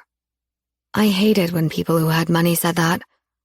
It was a slap in the face to the vast majority of people who lived paycheck to paycheck or without a job at all. If the money doesn't matter, then you shouldn't have a problem with me staying someplace cheaper and writing me a check for the $6,000 instead. His eyebrows furrowed in worry. Jesus, Addie, if you need money, all you have to do is ask. I shook my head, but didn't go into my financial status. I'm not staying in this room another night, but I would like to show you something if you have your checkbook. Nobody uses checks anymore. Will cash work? Yes. Fine, he grumbled. Go get ready to go. I'll be back in an hour. Is $6,000 enough? Yes, that's good for today, I said over my shoulder on my way to the bathroom. By the time I showered, dressed, and packed up, Quinn was already waiting for me. He stood by the window in his tailor-made suit, with his hands casually shoved in his pockets. Once again, he caught me ogling him. He pulled one hand from his pocket and scratched his stubbled chin. See something you like? My eyes flicked to his. We'd better get going so you don't miss your meeting. I smiled and headed to the door. He grabbed my bags and smirked. God, I love how insatiable you are. When we reached the front of the hotel, as I expected, Eddie was waiting at the curb. Mr. Cohen? Miss Bergen? Eddie? Quinn acknowledged as I smiled and gave a polite nod while sliding into the back seat. When Eddie got in the front, I gave the address to him. So, are you going to tell me where we're going? Quinn asked with a touch of agitation to his voice. A local food co-op. I smiled. Grocery shopping? Wait for the enlightenment, Mr. Cohen. Quinn's hand landed on my leg, working its way up my skirt. I don't like waiting, in case you haven't noticed that by now. His voice was raw, teetering between anger and desire. I grabbed his hand and pushed it back down, then interlaced our fingers. Nice try, but I know it's not the weight, it's the control. Or, right now, it's the lack of it. Quinn cleared his throat, but it sounded like a growl. Then he squeezed my hand a bit harder than necessary, glancing at his watch. Enjoy your control while it lasts, because in about 15 minutes, this vehicle will head to my meeting, whether your show and tell is over or not. Show and tell, Mr. Cohen? Sounds kinda kinky, I mused. As we pulled to the co-op entrance, Quinn's brows pulled tight while I bit my lip to prevent the grin tugging at the corners of my mouth. Keep your wig on. This won't take but a few minutes. Quinn followed me into the co-op and up to the service counter. How may I, help you? The 20-something girl behind the counter stuttered, obviously flustered by the Latin god standing in front of her. Quinn, being a friendly guy, replaced his grumpy frown with the "I'm sexy and I know it" smile that rendered women speechless and, possibly on a good day for him, pantyless. Yes, do you still have a donation fund to feed the homeless through your co-op? It took a minute for the flustered mess of a girl to register my question, but she eventually peeled her eyes from Quinn to answer me. Yes. 3 nights a week we fill the parking lot with tables and chairs to feed those in need. Most of the funding comes from our co-op members, but all donations are appreciated. $3 feeds one person. All the food is organic, and most is locally grown. Are you interested in making a donation? Quinn's phone was the lucky recipient of his attention. $1 million said he didn't hear a word the girl spoke. We would love to make a donation, and please let your management know how appreciative we are that this co-op gives back in such a social and environmentally responsible way. Nudging Gwyn in the arm to get his attention, I motioned with my head toward the girl. Give her the money. What? He narrowed his eyes. Clueless, just as I predicted. The money, Gwyn. Hand it over. I smiled and motioned with my head again. You want to just randomly give $6,000 to this place to feed some homeless people? Silently, I stood corrected. He did hear the girl. I suppressed the long speech that danced on the tip of my tongue and decided to keep it simple. Yes. Lifting his wrist to take another look at the time, he let out a heavy sigh and removed the cash from the inside pocket of his suit jacket. After tossing it on the counter, he turned and headed back to the car. Let's go, Addie. You're wasting my time. I smiled at the girl, who stared at the pile of hundreds on the counter, and pivoted on my foot to leave. The shock must have subsided just enough for her to yell out, Hey, was that Enrique Iglesias? Not even glancing back, I shook my head and raised my hand in a polite wave of goodbye. Laughing to myself, I hadn't thought of the comparison. Enrique and Quinn shared similar facial features, hair, eyes, and skin tone, but Quinn's body made Enrique look like a little teenager. Eddie waited with the back door to the Bentley already open, an amused smile on his face. There was little doubt in my mind that Mr. Huffy Pants stomped out of the store a few minutes earlier having a time-wasting tantrum. Quinn didn't look at me or say anything the entire way. Instead, he kept his nose buried in his phone. When we arrived at his meeting location, he looked at me but still didn't say anything. You said you were good with numbers, so I shouldn't have to tell you that you just fed 2,000 people. He still didn't say anything. However, I could tell his brain was in overdrive, but not about the numbers. Eddie opened Quinn's door, and as he started to scoot out, I placed my hand over his, and he stopped. I shifted my body over and leaned in so my mouth was at his ear. You could have fucked me in the back of a station wagon, and it would have been just as memorable as in that outrageously expensive suite, I whispered.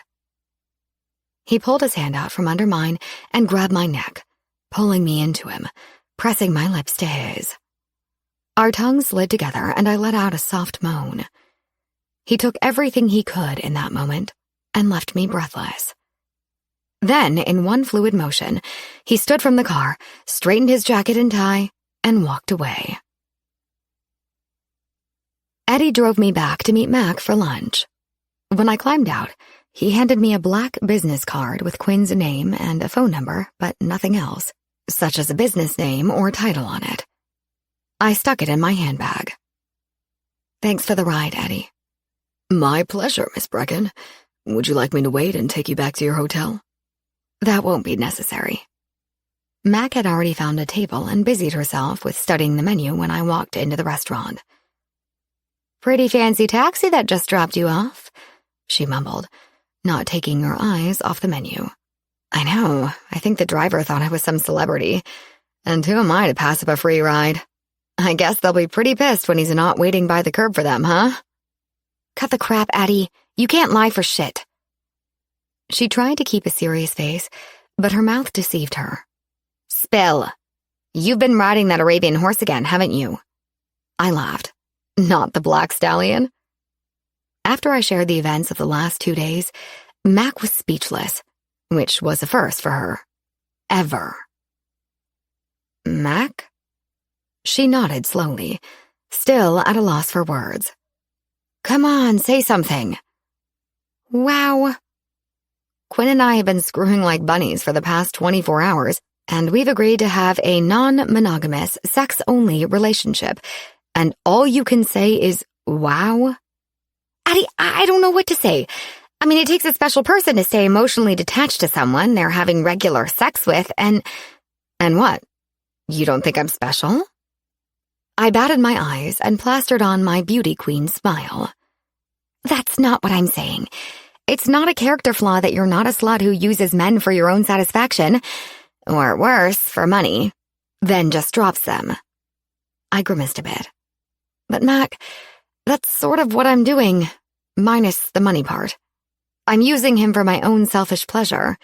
I mean, it's mutual, but you know what I'm suggesting, right? Addie, I love you, and you know my past leaves no room for judgment. I'm just worried that you think you're incapable of having those feelings again, but I'm not so sure. Can you honestly say the thought of him in bed with someone else right now doesn't bother you at all? I answered her without delay because if I would have hesitated for even a second, she would have seen right through me. I didn't want a relationship, just sex. However, the human side, my female gene that includes a heavy dose of natural jealousy, couldn't deny that the thought of him touching someone else would be hard to swallow. But I'd do it for the greater good of sex with no strings. No, it's just sex. It's like golf. Just an activity. Golf? She spit out in laughter, right as our waitress brought us the check. You're equating sex to golf. Clubs and balls. I giggled, falling into my own fit of laughter. She shook her head, trying to hide her own amusement. Time to change the subject. I was thinking about checking out the peaceful PETA protest at a nearby research lab. Turns out some pretty horrific things are being done to animals in the name of research. I think our peaceful demonstration days are over. Besides, we aren't PETA members. Who cares? The experiments are government-funded, our tax dollars. She gave me a pleading look. I don't have a good feeling about this. Your parents are going to have a fit if they get called to bail us out of jail. Richard's firm doesn't like that type of publicity. We're not going to end up in jail. It's not like we're rebel teenagers anymore. Didn't you hear me say it's a peaceful protest? I heard you, but I've heard we're not going to end up in jail before. We don't have to go. We could always go shopping. I rolled my eyes. Jail versus shopping. Great choices. Fine. Where's the demonstration? That's my girl. She winked. If my parents would have been alive to bail us out of jail after the police broke up our peaceful protest, I would have been given the speech about Mac being a negative influence. I heard it countless times during college. I forgot how much I enjoyed being in the slammer. I rolled my eyes as we sat with some other protesters in a holding cell. Addie, you know the arrest was bogus. We were in the process of leaving when they arrived. We should have never been arrested. Is that what you're going to tell Richard when he comes to get us? No way. I'm not calling him. Evan will come get us, and he will not, I repeat, will not tell my dad. We waited almost an hour before we were able to make a call. Mac tried Evan, but he didn't answer. Did you leave a message? I asked. No. Jeez, what would I say? I laughed. We're in jail? Come get us the hell out of here, pretty please? Well, I didn't say that or anything, so what's plan B? Plan B? Who said we had a plan B? You still have your on call, so call Quinn. He probably has influence here in Chicago. I am not calling Quinn. Our sex-only relationship doesn't include a get-out-of-jail-free card. Addie, we don't have a choice. Besides, after what you said happened last night, I'm pretty sure he'll come get us. Yeah, well, that was before I shamed him into making a charitable contribution this morning. My guess is his patience and contributions are tapped out for today. Moments later, we both wrinkled our noses at a nasty smell that filled the air around us. My claustrophobia dug its claws into me with each passing second, and with the odor, my lunch would appear soon. Addie, Mac pleaded. Fine, I'll call him, but he may have left already for New York. I requested my phone call, but part of me hoped he didn't answer. There was a good chance he wouldn't recognize the number and therefore choose not to answer. Quentin Cohen, he formally answered. Hey, was all I got out. Addie, where are you calling from? His voice was neutral. Thankfully, he didn't sound angry, but I didn't detect any pleasure in his voice either. Well, actually, funny thing happened this afternoon. Mac and I sort of got, arrested. There was silence on the other end. Hello? I thought maybe we'd been disconnected. I'm still here. I'll be there as soon as I can. I started to ask him where he was. I didn't want him flying back to Chicago if he was already back in New York, but he ended our call before I had a chance to finish. Then I was escorted back to my cell. So, what'd he say? He's on his way. When will he be here? I shrugged. 20 minutes, an hour, 2 days? He didn't say before he hung up on me. An hour later, we were released and told all charges had been dropped. Quinn stood in front of the police station, hands shoved into his pant pockets. I gave him a sheepish smile. Hi. Hi. He shook his head in disbelief. Mac reached Evan on his phone and walked in the opposite direction while pleading her case. So, how was your afternoon? I went with small talk because I honestly didn't know what to say. He narrowed his eyes at me. Busy. Yours? Oh, same old, same old. I fed some homeless people, had lunch with my friend, attended a peaceful demonstration, got thrown in jail. Nothing too exciting. He nodded, brows drawn in thought. So this is pretty much a normal day for you? I hitched my purse back over my shoulder, then shoved my hands down into my front pockets while I stared at my feet. We don't always go out to lunch. With my head still down, I peeked up at him and smiled a goofy grin, and he reluctantly returned a pursed lip smile. Let's go. I'll drop you off at your hotel before I head back toward the airport. He grabbed my hand and led me to the car. I glanced back at Mac. She waved me off, phone still glued to her ear. Eddie waited with the back door open. Miss Brecken. He smiled. Eddie, I grinned.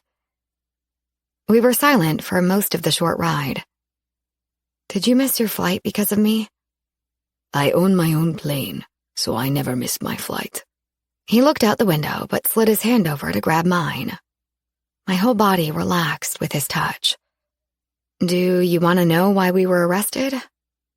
He still didn't look at me. I got you both out of jail and all charges against you dropped. I know why you were arrested. But you don't want my side of the story? Before I had a chance to elaborate, we arrived at my hotel. Quinn turned toward me as Eddie waited outside my door. No, I don't want your side of the story. I'm sure it's all about some poor animals being tortured and you thought trespassing on private property with a bunch of radical PETA demonstrators was just an expression of your constitutional right to freedom of speech.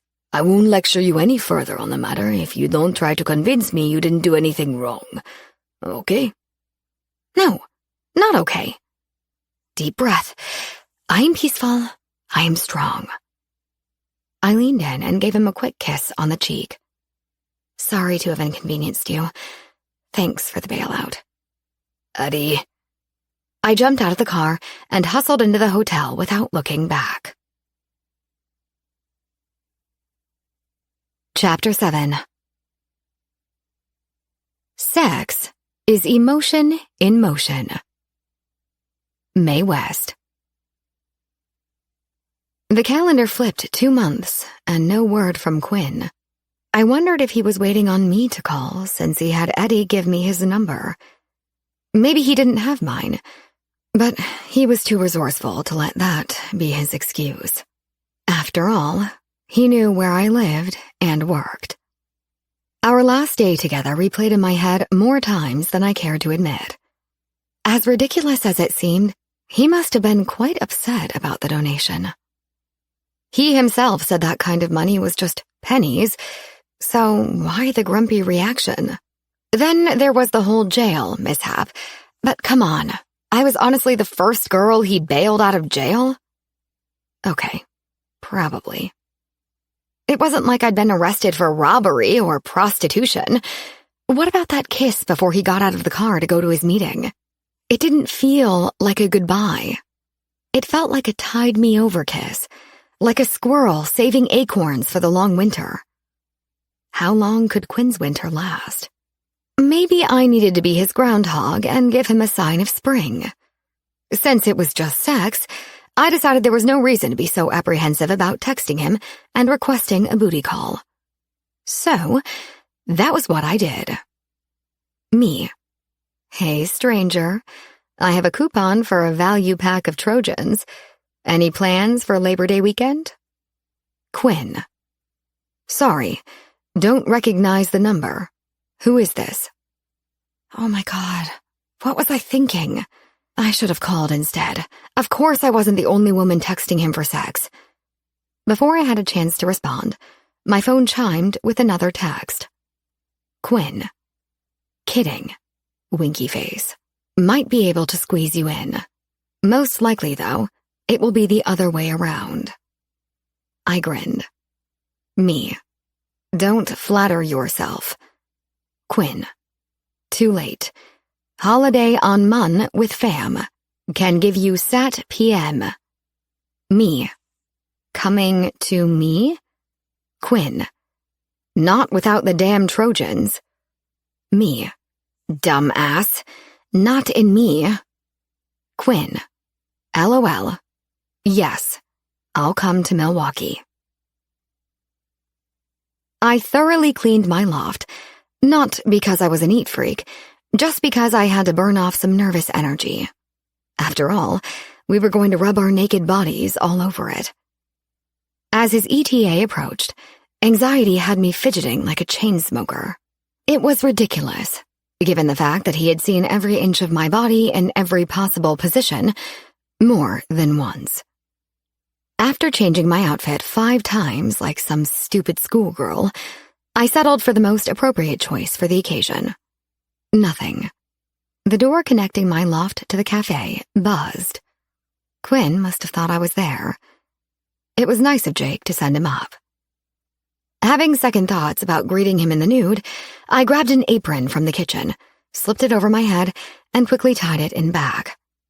It wasn't as sexy, at least until I turned around. I inwardly giggled with anticipation as I buzzed open the door and leaned against my kitchen island like a naughty chef. Hey, Addie, we're out of... Holy crap, Jake!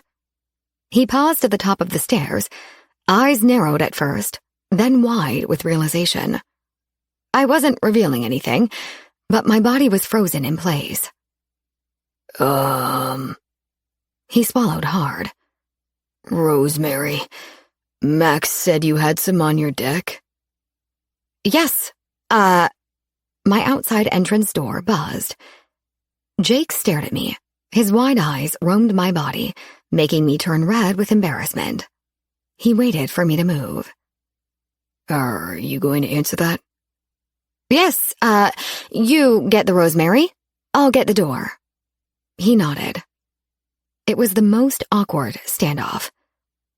He waited for me to answer the door before he made his way to my deck.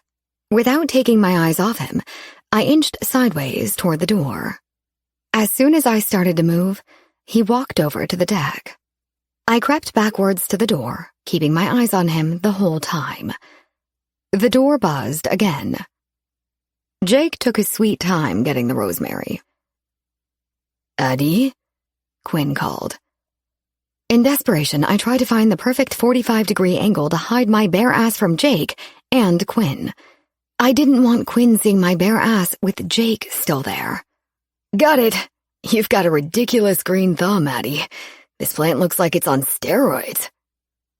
Jake stopped and gave me a questioning look as I stood by the door. Are you okay? Typical cocky male.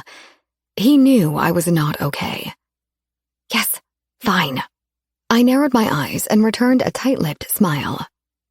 Addie, I can hear you. Open up. It was a mystery as to why or how I managed to fall into the most embarrassing circumstances with Quinn. Deep breath. I am peaceful. I am strong.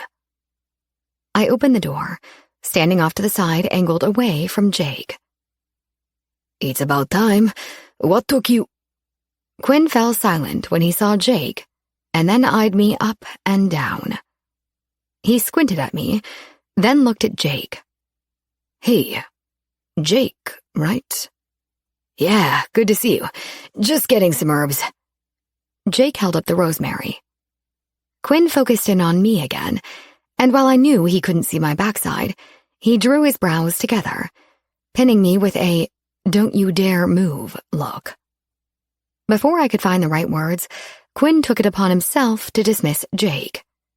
Well, good seeing you again. Take care. Jake took the hint and smiled. You too. We both stood motionless until we heard the bottom door close behind Jake. With no time for me to react, Quinn dropped his bag on the floor and turned me around to view my very bare backside. My whole body flushed again because this wasn't how I imagined things going. I had planned on playing the sexy, seductive, naughty chef wearing nothing but an apron, sprawling my body out on the kitchen counter. Instead, it was more like the naughty 12-year-old girl getting caught by her dad, sneaking out of the house wearing a miniskirt. What the hell is going on here? Quinn's voice was 10% curiosity and 90% anger.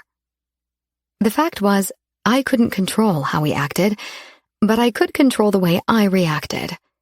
He might have expected me to hang my head in embarrassment and regret, but I was not submissive.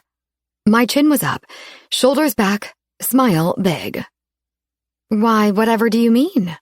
I strutted into the living room, shaking my bare ass with the confidence of a model on the catwalk. Quinn kept his distance, straight face, heavy breathing, maybe even steam seeping from his nostrils. You think parading around naked in front of your staff is funny or professional, for that matter? I paused for a moment, then, almost in slow motion, walked back to Quinn while untying the apron. I wasn't parading. It was an unfortunate situation, yet a bit funny if you think about it. I dropped the apron to the ground and went to work on removing his shirt.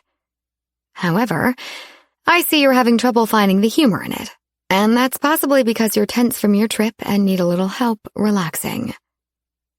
After unbuttoning the last button, I pushed his shirt back over his shoulders and showered his hard chiseled chest in wet kisses, working my way down to his pants. You're trying to distract me, he grumbled. Your caveman thoughts of jealousy are the only distraction. They distract you from the naked woman trying to seduce you. Let it go. Stop wasting time and take me already. His hands dove into my hair, grabbing my head and pulling it to his. Our mouths melded, and our tongues danced in a passionate frenzy. His forcefulness felt possessive, but I didn't care. I just needed him. My hands fumbled with his pants until they were undone. Fighting to break from his lips, I licked my way along his chest with my arms reached above my head, clawing my way down the front of him. I yanked his pants and briefs down, and before he could protest, I had his thick, hard cock in my mouth. Fuck. No, Addy. Quinn grabbed my arms and pulled me up to him. His breath labored. You're going to end this before it even gets started. I gave him my version of a devilish smile, because it thrilled me to know I affected him so easily. We both stood, breathless, eyes locked for a few still moments. I pushed myself up on my tiptoes and brushed my tongue over his bottom lip. Then what do you want me to do? Keeping my attention with just his eyes, he removed the rest of his clothes. I wanted to look at him. All of him. However, he held my gaze with such command, it left me drowning in his eyes. I looked away, not at him or anything in particular, simply away. Why do you do that?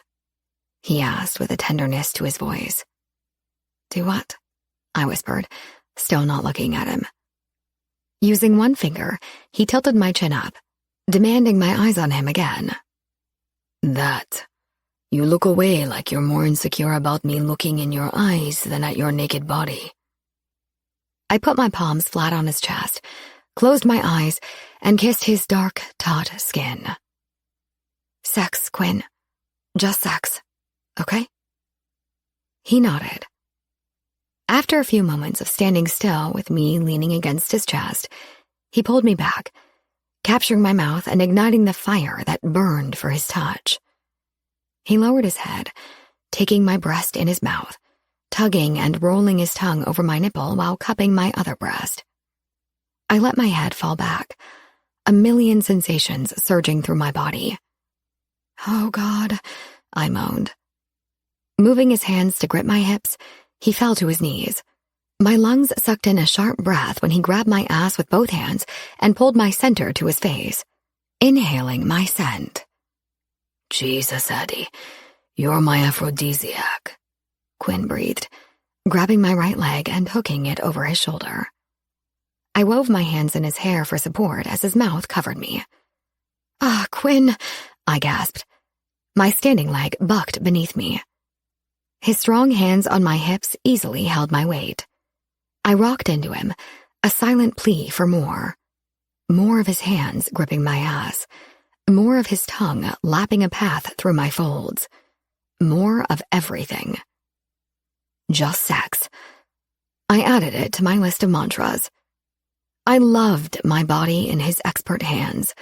I loved the voice I hardly recognized as my own, the one that begged for his touch. I loved the way my mind shut out the world, leaving us locked in the present moment with no regret and no expectations. He moved up my body and backed me against the door before squatting down to get a condom from the side pocket of his bag. After he rolled it on, he pushed himself back while grabbing my legs and wrapping them around his waist. "Ah," I cried as he impaled me. That was what I wanted. Hot, spontaneous, mindless sex. "Your body is so fucking sexy," he grunted, slamming into me over and over.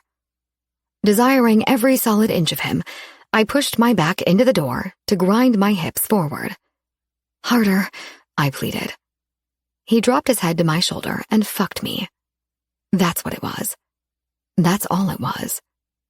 The door at my back and his fingers clenched tight into my legs that would leave me black and blue for weeks, but I didn't care. He raptured my body and calmed my mind. Numb. I just wanted to feel with my body and let my mind go numb. "Ah, God," I cried out, as the pain heightened the pleasure to the point of explosion. His hard glutes felt like stone beneath my calves as he pinned me to the door with one final thrust, finding his release. Both of us gasped for air and dripped with sweat. Quinn carried me, wrapped like a monkey around his body, to the bedroom where we collapsed on my bed, my body draped over his. "Holy hell, woman. I swear I could fuck you to the moon and still it wouldn't be hard enough for you." I laughed. That's pretty funny coming from Mr. Latin sex god. "Sex god?" He tipped his chin, looking down at me. Yes, Latin, sexy, 0% body fat. Basically, I hate you. He grinned while tracing his fingers up and down my back. "Good genes, I guess." Bullshit. Your looks are good genes. You don't get a body like yours without serious work. "I may do a few push-ups occasionally." Just a few, huh? I might have to check that out later. I rolled off him. He removed his condom, tied it, and tossed it on the floor. You did not just throw that on my floor. I scowled. "I did. What are you going to do about it? Spank me?" He flipped onto his stomach, giving me access to his glorious ass, but I was stopped in my tracks by the marks on his back. They were red and deep, and looked like he'd been clawed, but not by an animal. They were from fingernails, and not mine. "What's wrong?" He narrowed his eyes when I didn't respond, my smile fading. I couldn't take my eyes off the marks. "Nothing." He sighed, as if realization hit him. "You said we weren't monogamous." Shit. Don't feel, don't analyze, don't show any emotion. Monogamy was not part of our agreement. Deep down, I knew he would be with other women when he wasn't with me. Hell, I gave him permission. However, the thought of him having visual souvenirs hadn't crossed my mind. I was over my head with two choices: drown in self-pity and jealousy, or keep my head up and take our relationship for what was agreed upon. Just sex. It's fine. I smiled and shrugged. Hungry? I'll get us something to eat. We should replenish our energy after that hot fuck by my front door. I slapped his ass and jumped up, grabbing my robe. Hot fuck. Quinn quirked a brow. Choked by the lump in my throat, I didn't answer. I couldn't answer. Instead, I shrugged and fled for safety. The girl that called what was nothing short of incredible sex a hot fuck was unrecognizable to me. But after the reality check on Quinn's back, I was reminded that was all it was between us. Fucking. Like animals. I did this to myself, and my stupid pride would never admit that I couldn't handle it. My heart couldn't handle caring for someone again, but my body couldn't handle not having Quinn again. There were two things I did know for sure. One, I would not end our relationship in defeat because I couldn't live up to my own rules. Two, I would not be the one to contact him again. If he wanted to see me, he would have to call. It was the coward's way of saving face, or, in my case, saving my heart. But it was all I could do at that point. I called downstairs and asked Mac to leave some food by the door. Curried veggie burgers, cinnamon spiced sweet potato soup, and cucumber limeade. Quinn walked out with a blanket tied low on his waist and looked more appetizing than anything we would eat. Didn't make it past the door with my clothes. He smiled and grabbed his bag and a pile of discarded clothes. Incapable of looking away, I stared without any guilt. He kept his sexy grin while he shook his head and walked back to the bedroom. It's just a body, Addie. The lower door buzzed, startling me out of my gaze. I hopped down the stairs and opened the door. Max stood with our tray of food, eyeing me up and down in my robe and giving me a suspicious eyebrow raise. How's Loverboy? Shut up. It's just sex. Not even that. We're just, Yeah, I know. Do you? She asked, knowing very well I was in uncharted territory. Thank you, and goodbye, Mac. When I reached the top of the stairs, I found Quinn in a Mets t-shirt and running shorts seated on a bar stool at the counter. He caught me standing in place, ogling him yet again. Thought I should put some clothes on so you could concentrate on eating, but I see it doesn't matter. I set the tray down, pushing his food in front of him. You act like I just stand around drooling over your body. Don't you? He took a bite of his sandwich, looking at me. I blushed, shook my head, and focused on eating without further comment. This is good. I mean, exceptionally good, he mumbled before swallowing. You act surprised.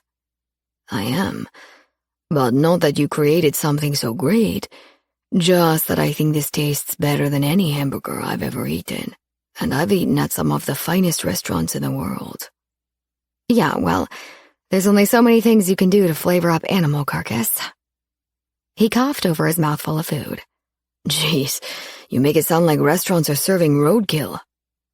My lips pursed into a tight smile. If the shoe fits. After sipping a spoonful of soup, he shrugged his shoulders.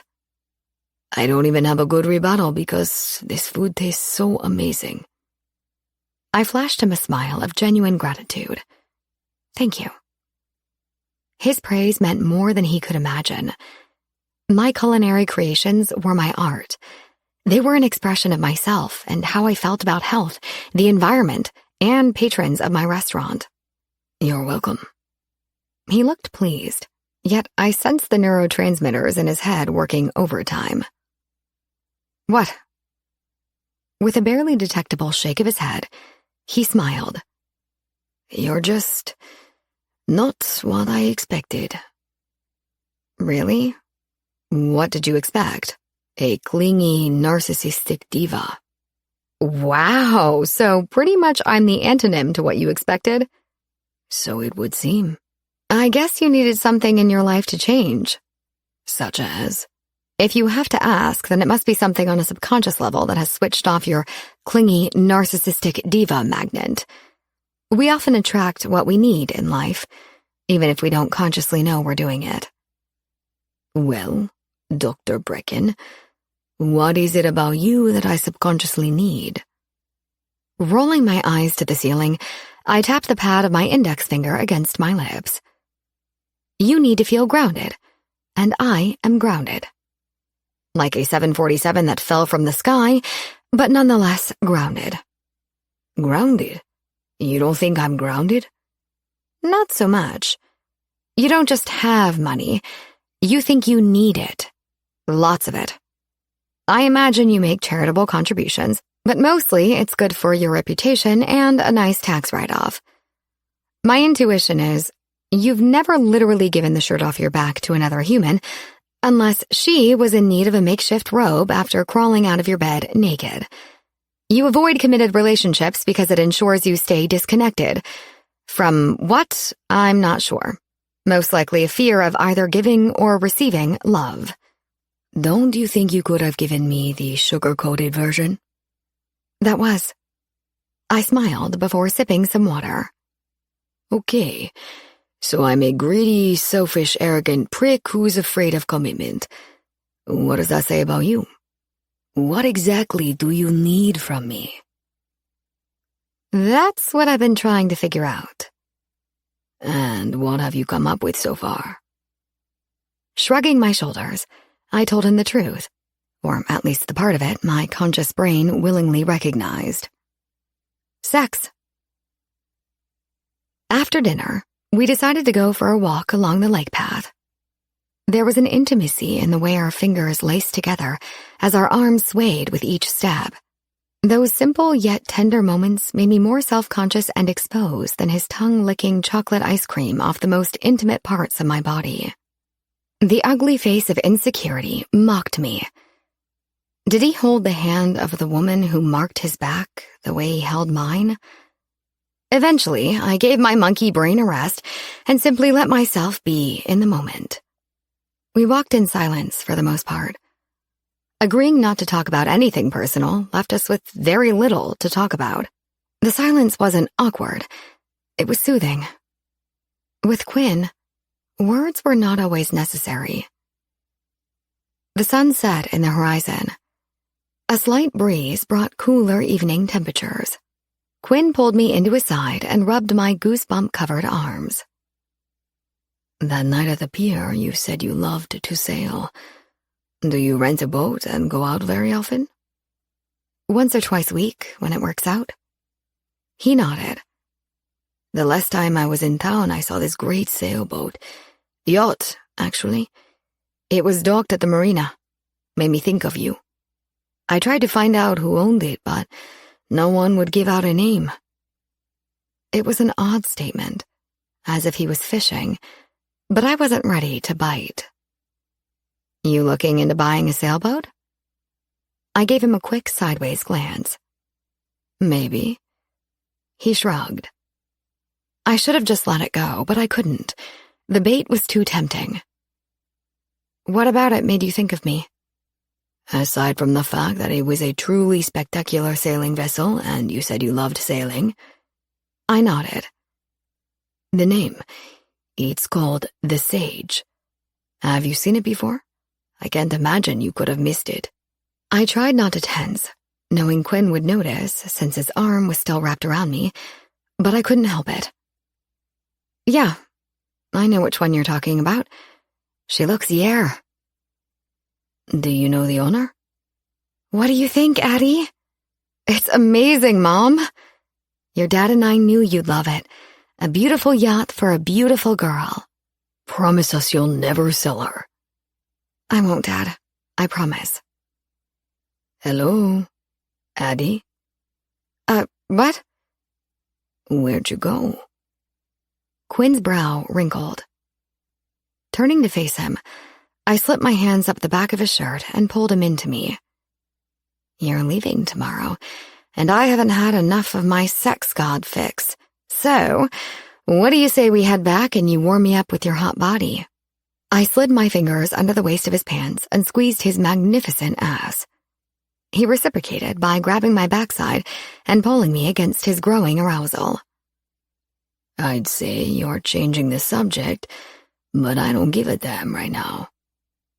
He stroked his tongue along the crease of my lips, then bit the lower one and sucked it into his mouth. My tongue met his, and we melted into each other. I could have kissed him all day and never tired of it. My arms encircled his neck, and I jumped up, wrapping my legs around his waist. He held me with ease as our kiss deepened. My need to feel his skin against mine became overwhelming.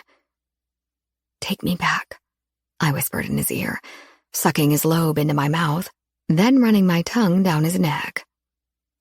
He released a groan from the back of his throat. I tried to block out the image of him desiring another woman the same way. It slowly ate at me, like a cancer that could destroy me. When we reached my loft, he carried me straight to the bedroom. His eyes never left mine. He was trying to steal a part of me I wasn't ready to give. I reached over to my nightstand and pressed a playlist on my iPod. Insatiable by Darren Hayes flowed from the speakers throughout my loft. The seductive song heightened the sexual tension that was always so electric between us. Quinn took his time, lacing his fingers through my hair, kissing my neck and lips, cradling my face in his hands as he rested his forehead on mine. You are so beautiful. His breath whispered over my face. My patched-together heart crushed beneath his words, to the breaking point. I hoped he would shove me to the wall and fuck my brains out, make me feel wanted. But Quinn made me feel desired, beautiful, special, needed.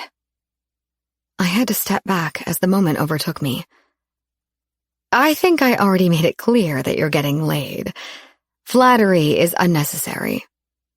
I laughed, trying to lighten the mood. "Stop." He tilted my head up, forcing me to look in his eyes. "Just don't. We may not bear our souls to each other, but when I'm with you, like this." He ran his finger over my lips, then reverently kissed them. "I'm taking all of you, if only for this moment." I hated him for that, but my body, as always with Quinn, deceived me. My mouth took his as I pulled the hem of his shirt up his back, breaking our kiss to pull it over his head. He reached for my shirt and followed suit. Leaning down, he pressed gentle kisses to the swell of my breasts as he unhooked my bra. I watched him leisurely cut my breasts, brushing his thumbs over my nipples. When I looked up, his eyes captured mine. "Beautiful," he breathed. I shook my head. "Yes, you are, and I'm going to show you just how much I think so." His movements were painstakingly slow as he finished removing my clothes. He kissed my feet, ankles, shins, and thighs. Stopping at my lace panties, he brushed his stubbled face over them before continuing up my belly. He took his time kissing my breasts, then ghosted his lips along my neck, eventually capturing my mouth. We shared a long, lazy kiss, like we had all the time in the world. I snaked my hand down to undo his jeans. Placing my palm flat against his stomach, I slipped it under his boxer briefs and wrapped my hand around his hard length. "Addie," he moaned into my mouth. We took our time exploring every inch of each other's body. Nothing about that night felt rushed. Nothing about that night felt like sex. Everything, every touch, every kiss, every look felt intimate. Waking Sunday morning alone in my bed, I slipped on my black lace boy short panties and a fitted white tank top, then headed past the empty bathroom to find an empty great room. I turned toward my deck and spotted my Latin sex god surrounded by a forest of herb plants, talking on his phone.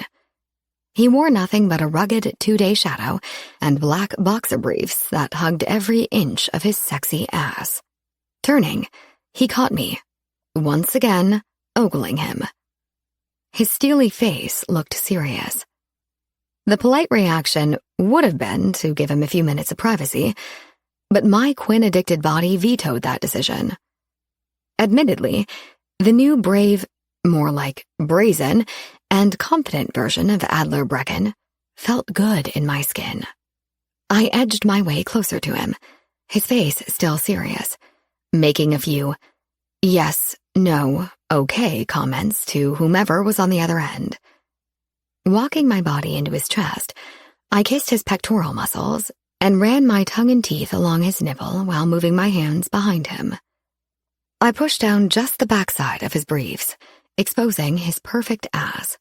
Squeezing and digging my nails into his hard muscles, I stepped back and pulled him with me so we were no longer on the deck. His dark eyes seared me.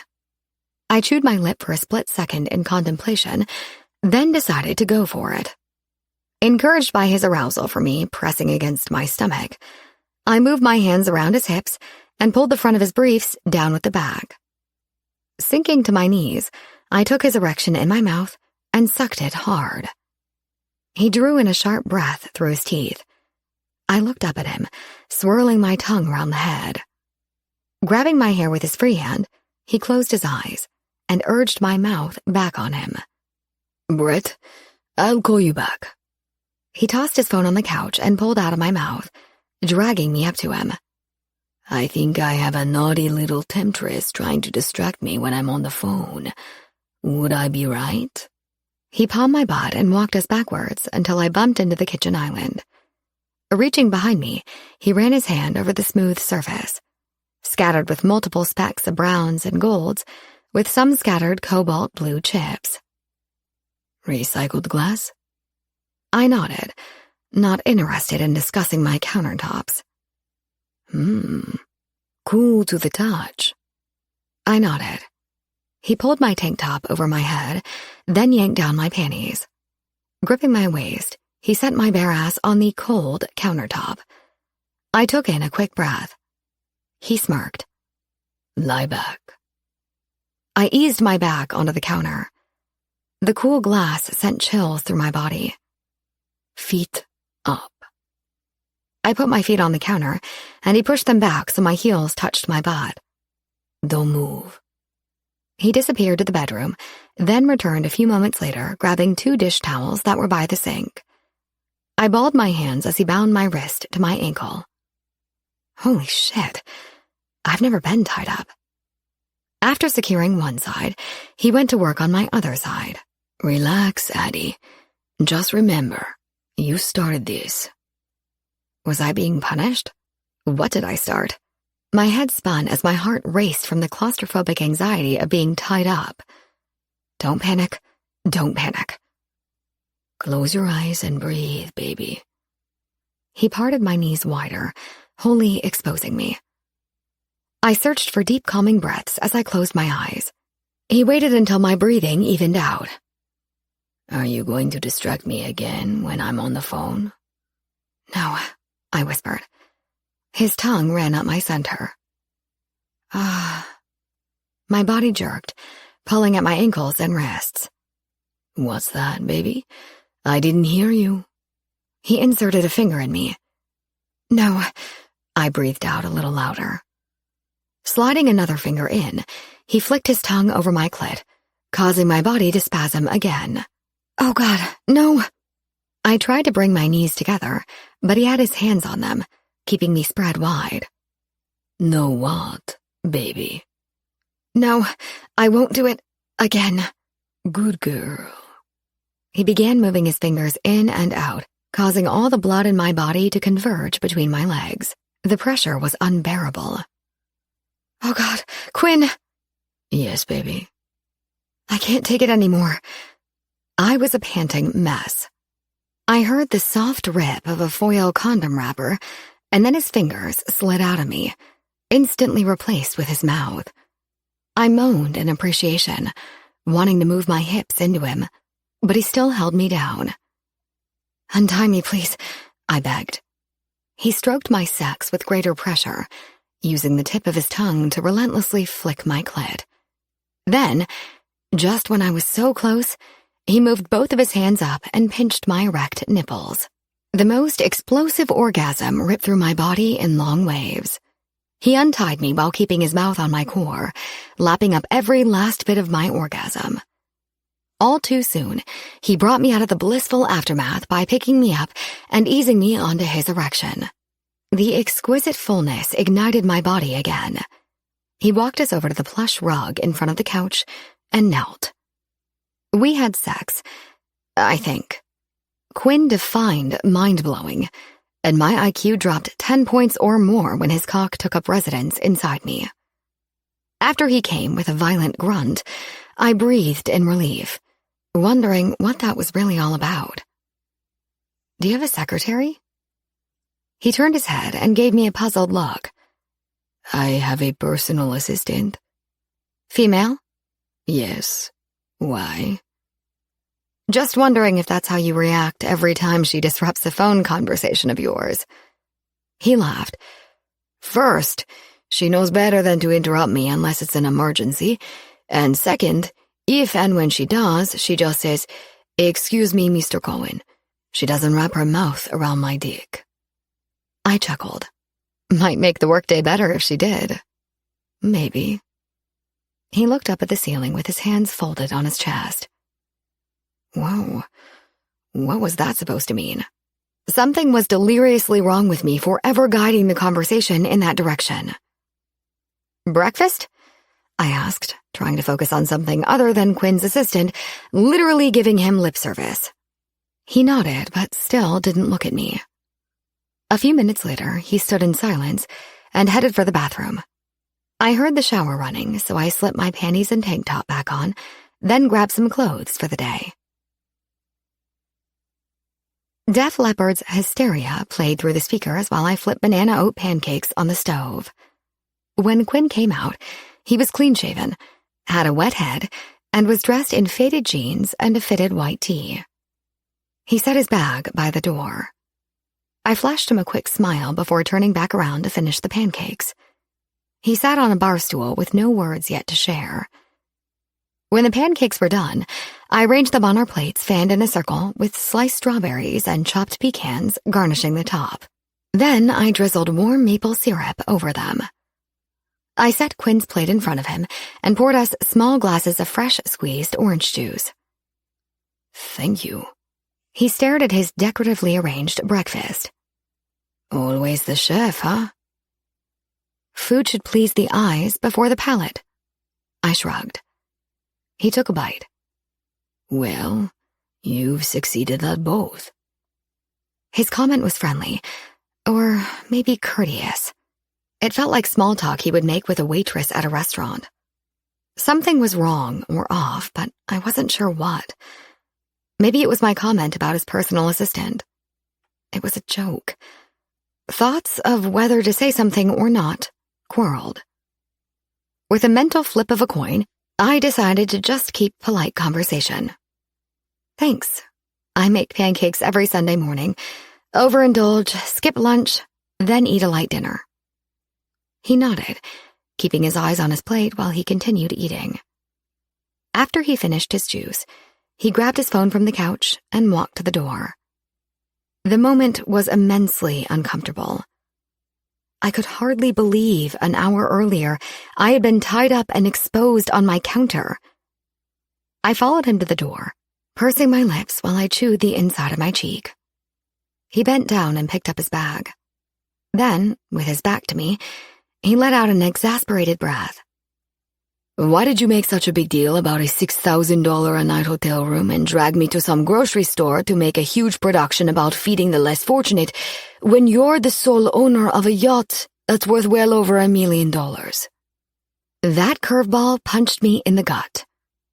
I couldn't answer or even look at him. He turned to face me. "Jesus, Addie, you own one small cafe, but you're talented enough to own a successful chain of them.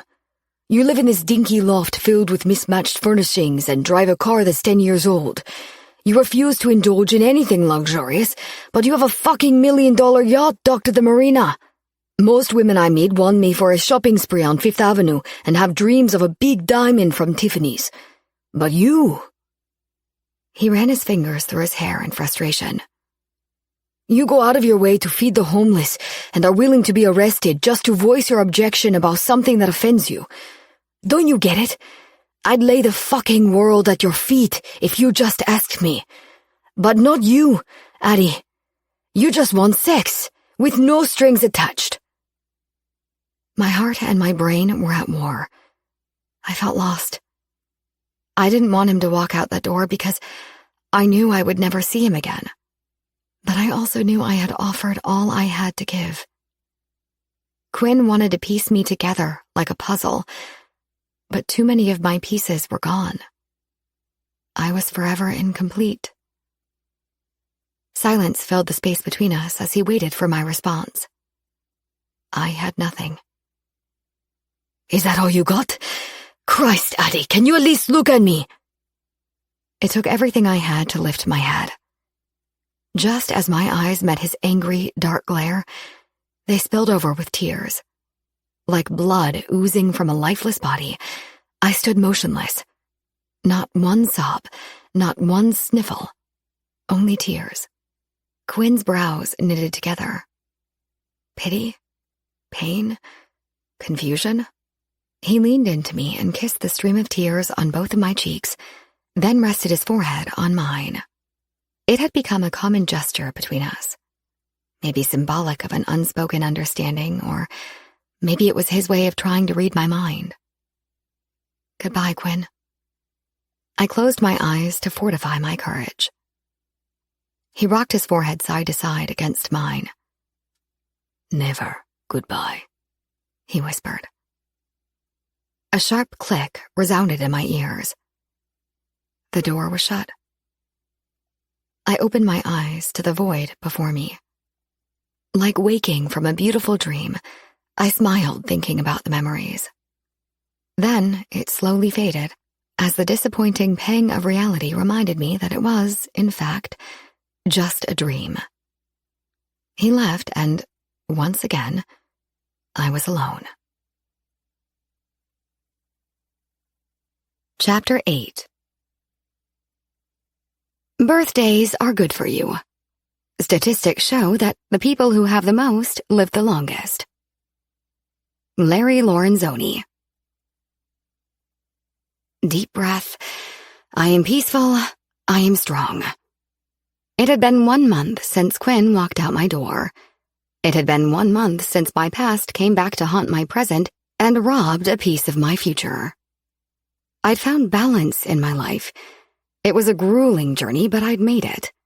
Equal parts pain and pleasure, but for me the balance was a sacrifice on both sides. To keep the pain at bay, I had to limit my pleasure. Quinn magnified a pleasure I hadn't felt in 7 years, and pain reared its ugly head to bring my life back into an acceptable balance. The buzz of my door interrupted my thoughts. I peeked out the window and saw Connor, my favorite furniture guy, opening the back door to the architectural salvage delivery truck. It was my birthday, and I was certain my best friend sent me something great. She had much better style than I could ever dream of having. "Connor!" I yelled, heading down the stairs. Hey, gorgeous. Happy birthday. He gave me a big hug. It made my day that much better. Thanks. What you got in there? Maybe I was just in the neighborhood and wanted to stop by and wish you a happy birthday. Maybe. Or maybe my BFF paid you way too much money to deliver my present on a Sunday. He flashed me his sweetest smile. Maybe. Peeking into the back of the truck, I saw a 4-tiered shelving unit made from reclaimed wood and cast iron.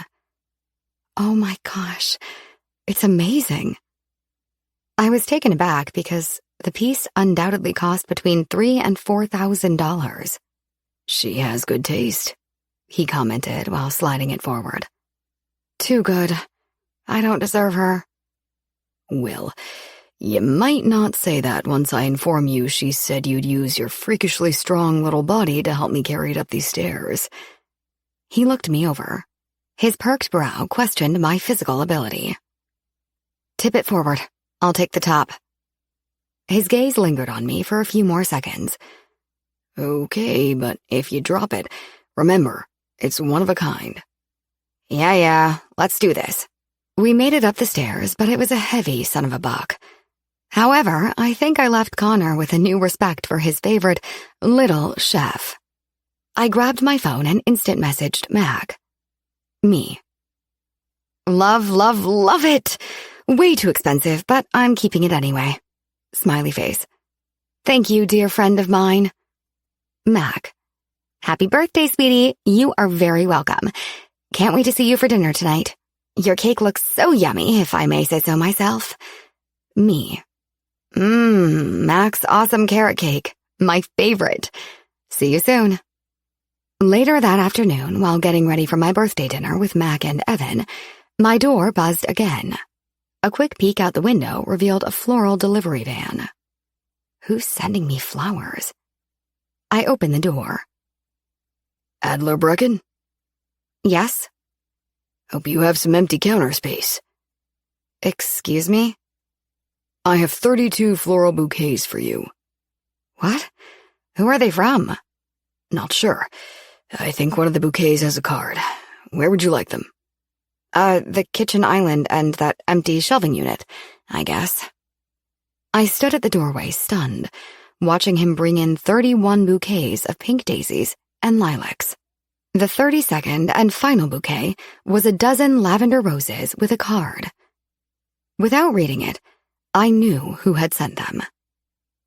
Happy birthday, beautiful. He sent you 32 bouquets of flowers and all the card said was happy birthday, beautiful? He didn't even sign his name? Matt questioned in shock. He didn't have to. The lavender roses were his signature. When I said the words aloud, I uncovered emotions that compromised my guarded heart. The man I used for sex sent me 32 bouquets of flowers. I referred to Quinn as a stalker, but even though I would have never admitted it, I was flattered that he knew it was my birthday. It had been a month, but I was still on his mind. The truth was, there wasn't a day I didn't think about him, and not just the sex. I missed being with him. Sharing a meal with him felt like we'd done it a million times before. When I talked, he was so attentive, as if I was the most interesting person in the world. He captivated me with his hardcore persona that didn't match the look in his eyes. I couldn't help but wonder if he was just as scared of me as I was of him. The vulnerability of being with someone who could see past all the illusions that were meant to guard something so deep was terrifying. I'd just barely scratched the surface of Quentin Cohen. Somewhere beneath my own emotional shield was a voice that silently confessed, just being near him made me feel necessary. You should call him, at least to say thank you. I thought about it, but it would be awkward. I don't know what else I would say. You'd say, my lady parts are in desperate need of your service. Oh, geez, Mac. TMI, Evan blurted. I'm going to get the cake from the kitchen. Wrap it up while I'm gone. We both laughed. It didn't take much for Evan to turn red with embarrassment, and Mac's unfiltered mouth kept him flushed most of the time. Seriously, Addie, you know I understand you better than anyone, which is why I don't push you on this. Having said that, I also love you more than anyone, which is why it breaks my heart to know that happiness waits for you on the other side of the mountain. I don't want to watch the pain you'd have to go through to make the climb, but I would love to see you alive and happy at the other side. I nodded and gave her a forced smile. You've always been good at narrating my life in metaphors. I don't know, Addie. I think all these candles may melt the frosting, Evan interrupted, easing his way into the dining room with my carrot cake decorated to perfection, but with way too many candles. Evan! You butchered an hour of decorating by sticking all those stupid candles in the cake, Max screeched. No way, babe. As I recall, you two ladies just about burnt the house down with all the candles you crowded onto my birthday cake last month. Mac glared at him, eyes throwing daggers. Talk of burning buildings was considered taboo around me. Oh shit, Addie. I'm so sorry. I can't believe I said that. He set the cake on the table and wrapped me in his arms like a little child. Stop, both of you. How many times do I have to tell you to stop walking on eggshells around me? I know you would never say something to intentionally hurt me, and I refuse to be the elephant in the room every time a subject comes up that might relate to my past. Okay? They both stared at me, as if trying to gauge my mood. So are you two just going to stand there, or are you going to feed this birthday girl some cake? Mac picked up the knife as Evan started to remove the candles. Don't, Evan! Put the candles back on and light them. I'm not worried about the house burning down. I spoke slowly to emphasize the fact that I was better. Not great, but certainly better. I arrived home from Mac and Evan's a little after 10. My loft was filled with the fragrance of lilacs, reminding me of my first encounter with Quinn. My spiritual journey that started 7 years ago had taught me to find purpose in everything, no matter how random it might seem. I struggled to see why Quinn came into my life, and what I was supposed to learn from him other than our time together. I decided to text him instead of calling, since I was unaware of his whereabouts or of whom he might be with. If he was home in New York, it would be an hour later, so he might be asleep. Me. Thank you for the flowers. Extravagant, over-the-top, signature you. I pressed send, leaving my phone on the coffee table, but before I reached my bedroom, it chimed. Quinn, you're welcome. Hope you had a great day. Good night, birthday girl. His message haunted me. I couldn't stop staring at it. The stupid part of me hoped he would have said more. Hell, the stupid part of me wished the flower delivery guy had Quinn in the back of his truck, wrapped in a bow. I missed him. Not just the sex, but him. I missed who I was with him, because I had a small reminder of what it felt like to have my heart beat for a purpose beyond circulating my blood. It thrilled me and scared me. Mac was right. He might be on the other side of my proverbial mountain, but most of the time it felt like he was at the bottom of a steep cliff that I stood atop. Would he catch me if I jumped? Chapter 9. He that is not jealous is not in love. St. Augustine. Addie, my mom and dad just showed up. Addie, are you hearing me? Sweetie, you need to help them make funeral service arrangements. Thump, thump, thump, thump. Addie, oh God, Addie, I don't know what to do for you. I'll do anything, just don't leave me. I'm worried you're slipping further away every day. I can't lose you, too. Thump, thump, thump. Okay, Addie, I'm going to take care of everything. But when it's over, you are going to get out of bed and find something worth living for. Do you understand me? Thump, thump, thump. October flew by. I spent all my spare time sailing with Mac and Evan. Sweatshirts and parkas were dress code on most days, but the sun graced us quite often. Sage Leaf Cafe transitioned the menu to incorporate a wide variety of root vegetables and squashes, as well as lots of pumpkins and apple creations. Early November surprised us with mild weather, but Mother Nature changed her mind real quick. By the Monday before Thanksgiving, we were shoveling snow. I spent Thanksgiving with Mac and Evan in Chicago at Gwen and Richard's house.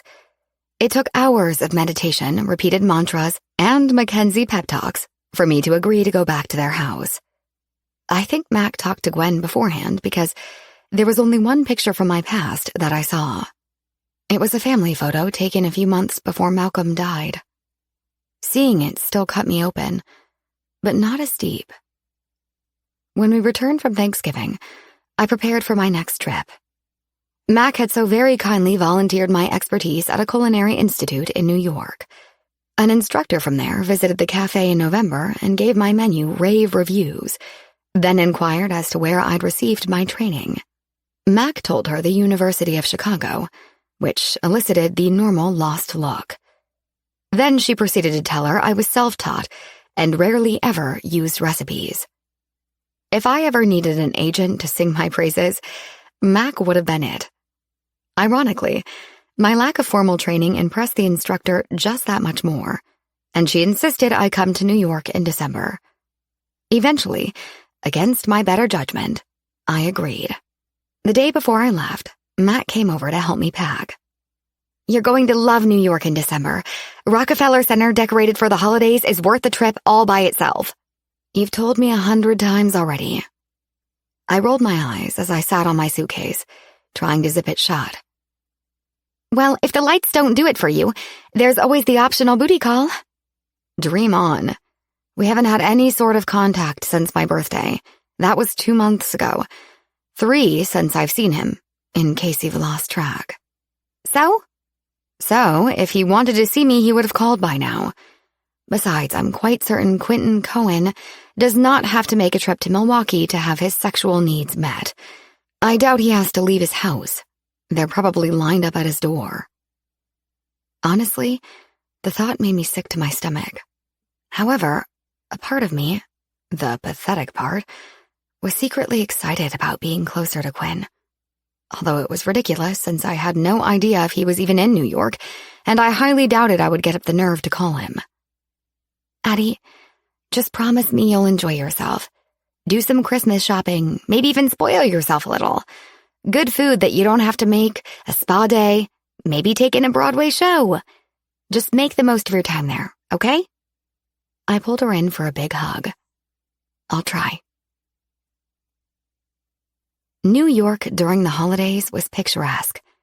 Mother Nature delivered a light blanket of snow, creating a winter wonderland.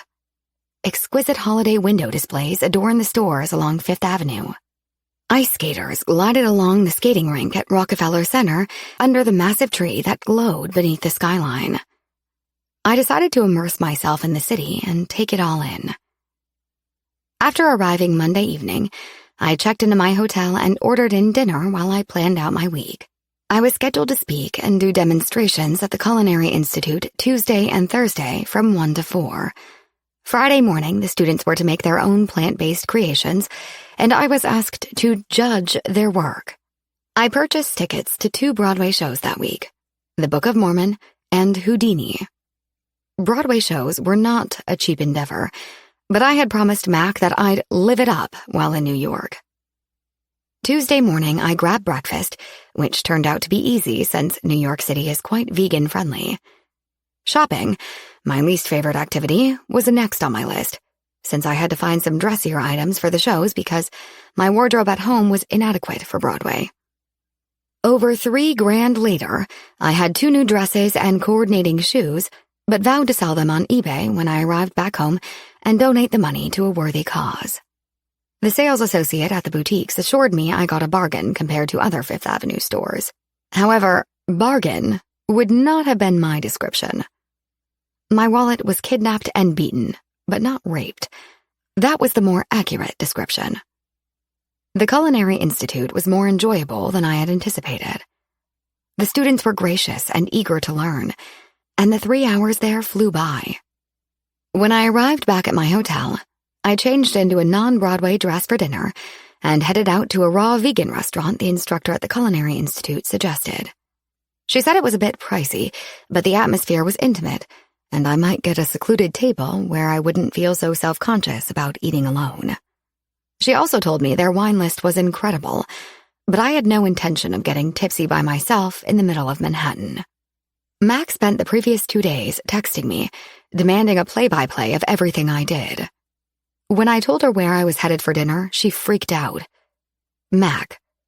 OMG! That is a very exclusive restaurant. I'm so jealous. Do you have reservations?" Me. "No, I didn't think it would be necessary on a Tuesday night." Mac. "Think again, sweetie. Just make sure you have a Ben Franklin on you. That might be your only ticket to getting a seat." Me. "Mac, I am not paying more for my seat than I am for my dinner." Mac. "Live it up. Remember you promised. Have fun." The phrase, "Mac was right," came out of my mouth way too often. But once again, she was right. The maitre d' had to hold back a smirk when I told her I didn't have a reservation. My ego flared up, but I reined it in and handed over the cash. The bribe money. Within minutes, I was seated at a small table in the corner. The atmosphere was dark and intimate, with candles on every table. Soft jazz played in the background, warming my skin with a seductive allure. It was the kind of music that awakened nerve endings and fed passion. The menu didn't list prices, and I had to repress the guilt as I ordered my 5-course meal. My waiter offered me a taste of their house wine, and I couldn't refuse having just one glass. After my soup was served, I made a trip to the ladies' room before the next course. On my way back to my table, I walked past a row of half-circle, button-tufted booths, and someone grabbed my wrist, halting my motion. The touch was electric, sending a jolting energy up my arm. I looked down at the hand wrapped around me. It stretched out from a white dress shirt and black suit coat. I moved my eyes up the arm to a sharp jawline covered in dark stubble, and then dark eyes met mine. "Adi." His deep voice vibrated. My eyes shifted to a long, straight-haired brunette with hazel eyes. Her silver sleeveless dress with a square neckline and form-fitted bodice complemented her model-thin body that was tucked very close to Quinn. Her hand rested high on the inside of his leg. "Quinn?" My voice broke just above a whisper. "What are you doing here?" he asked. Dragging my eyes from her hand on his leg to meet his eyes, I offered a simple reply. "Eating." That time, my voice held more confidence, maybe even a little chill. His grip on my wrist tightened. "What are you doing in New York?" Each word was slow, controlled, and demanding. I twisted my arm, forcing him to release me. Miss Hazel Eyes moved her hand to the top of Quinn's on the table, interlacing her fingers with his, as if it was important to let me know he belonged to her. "I'm guest lecturing at a culinary school for a few days." "Did you come alone?" I glanced again at their interlaced fingers on display, but Quinn made no attempt to move his. "Enjoy your dinner." I faked a smile and hurried back to my table, wishing the God of Mercy would plant a handsome man in the seat opposite of mine so I wouldn't have to look like such a loner. My waiter showed up with my main course as soon as I sat back down. When he left the table, I risked a glance up and, to my horror, I had an unobstructed view of Quinn and his date. His eyes locked on mine. I diverted my gaze to my plate as soon as his date leaned into him and slid her hand into his shirt where the top buttons were undone. Her pouty red lips grazed his ear as she whispered something to him. Fortunately for me, the portions were small, because I'd lost my appetite, except for the wine. 1 glass turned into 3 by the time dessert arrived. Raw chocolate molten lava cake with chopped macadamia nuts. The wine relaxed me so I was able to enjoy my chocolate binge, until I glanced up again to see Quinn and his date eating the same dessert. He took a bite, and she touched her finger to the drip of chocolate at the corner of his mouth. Then she slid her finger into her mouth while directing her gaze over to me. "Check, please." My tolerance level hit its limit. I threw a wad of cash on the table and wrapped my scarf around my neck before donning my long gray coat. Then I practically sprinted for the door. The cool December air filled my lungs, but the wine kept my body warm and tingly. I eased my way to the curb. High heels and a dusting of snow on the sidewalk was not a good combination. Anxiety raced through my veins as I prayed a cabbie would have mercy on me soon. A black Bentley was parked a few yards farther down the street with a driver standing by it, but it wasn't Eddie. Why would he be in New York anyway? "Eddie, wait," Quinn called. Looking behind me, I saw him signaling to the driver of the Bentley. He leaned down and whispered something in Miss Hazel Eye's ear. Then he lightly pecked her cheek with his lips before she was ushered in the back of the Bentley by the driver. I turned back toward the street, stretching my arm out for a cab. Just as I contemplated unbuttoning my coat to entice one of the cabbies with my exposed legs, I felt Quinn's body right behind mine. The white condensation of his warm breath meeting the cold air seeped into my peripheral vision. Startling me, he snaked his hands under my arms at my waist, pulling me back until I was pressed against his chest. I shook my head. Don't, please. I miss you. Looks like it. My words were sharp. I hated myself, not him. Me. It was all on me, and I knew it. Human emotions sucked. Jealousy sucked. The irrational female gene sucked. He let out an exaggerated breath. I don't know what you want me to do. Just go. I tried again to catch a passing cab. Let me take you. Where are you staying? What? I whipped around, breathing out of my nose like a bull. What a great idea! Precisely how will this work? Wait, let me guess. You'll sit in the middle with a beautiful woman on each side of you, which you enjoy. I'll occupy your mouth while she sucks you off, since I'm quite sure after her little display in the restaurant that's exactly what's on your mind. His look was pure rage, but I wasn't finished. Why couldn't I be finished? I wasn't a beautiful woman that night, but the ugly swallowed me whole from the inside out, and I couldn't stop it. Why couldn't I just stop? But I'm guessing for you that scenario might be a complete waste of having two beautiful women at once. Maybe Hazel Eyes and I will undress each other and put on a little show for you before you take your turn having each of us in whatever sick way you want. Enough, Quinn growled so loudly my body jumped backward. He grabbed my arm, pulling me toward him at the same moment a cab screeched to a halt, inches from hitting me. What the fuck, lady? The cabbie yelled from his roll-down window. Jerking away from Quinn, I slid into the back of the cab, giving the driver a quick apology, then spewing off the name of my hotel. Quinn banged on my window. Adi. The driver glanced at me through his rearview mirror. Just go, I insisted. When I reached my hotel room, I threw off my heels and unzipped my dress, letting it fall to the floor. I dug out an oversized, long-sleeved t-shirt and slipped it on. Numb was all I felt, because Quinn and wine were a toxic mix. My body went into autopilot as I washed my face, then brushed and flossed my teeth before crawling into bed. It was only 9 o'clock, but I needed the day to pass as quickly as possible. I allowed a single tear to roll down my cheek before my body gave in to sleep. My head was very angry with me Wednesday morning. I showered, threw on a sweatshirt and yoga pants, then headed out in search of a juice bar for a good detoxing tonic. After flooding my body with coconut water and lots of fresh juice, I found a Bikram yoga class at a studio I'd spotted the day I arrived. By evening, the Addie who had spent 3 months in the land of the Dalai Lama was back. I had no intention of letting that out-of-control, completely irrational imposter personality emerge again. Deep breath. I am peaceful. I am strong. Houdini was a great show that night. I felt a little sexy in my new dress and heels, capturing the attention of more than a couple of men, some married and showing no shame with their wives on their arms. It helped boost my flagging confidence from not having a date to the show. Thursday morning, I checked out some museums before heading to the Culinary Institute. I was just as excited to see the students as they were to see me.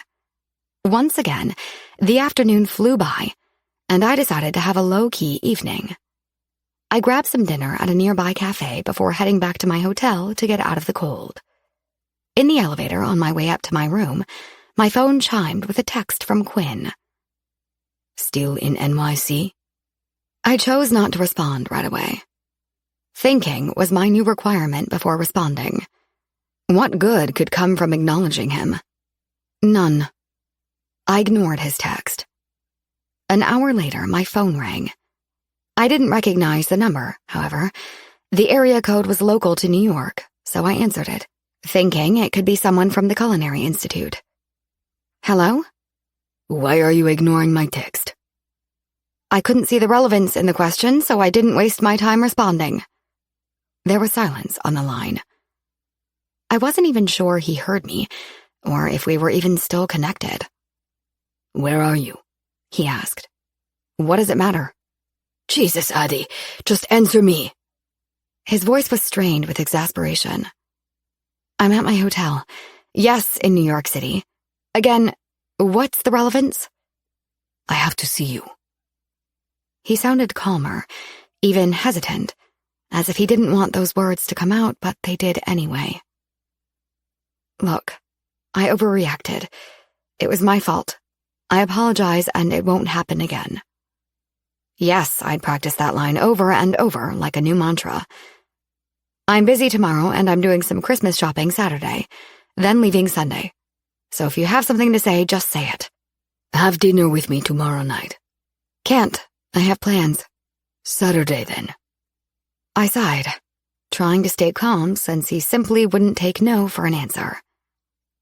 Brunch Saturday. Nothing fancy. I'll call you that morning. I ended the call, not waiting for his response, or more likely, his rebuttal. Friday morning at the Culinary Institute was the best part of the week. The students worked so hard creating their own masterpieces. The instructors expected me to be more critical of the students, but in all honesty, they all did a great job. I made a few suggestions. Some were a bit salty, others were overmixed in the food processor, not leaving enough texture, and a few lacked good visual presentation but still tasted amazing. That afternoon, I indulged in 4 hours at the spa. I even had one of the employees take a picture of me in the mud bath, and I sent it to Mac. She replied with a smiley face and a long line of exclamation points. After the mud bath, hot stone massage, manicure, pedicure, and hairstyling at the salon, I caught a cab back to my hotel and slipped into my second new dress and heels. It was a metallic holiday red with a trendy single long sleeve and asymmetrical neckline. The snug layered sheer fabric was covered with diamond-shaped glitter patterns in a darker contrasting red.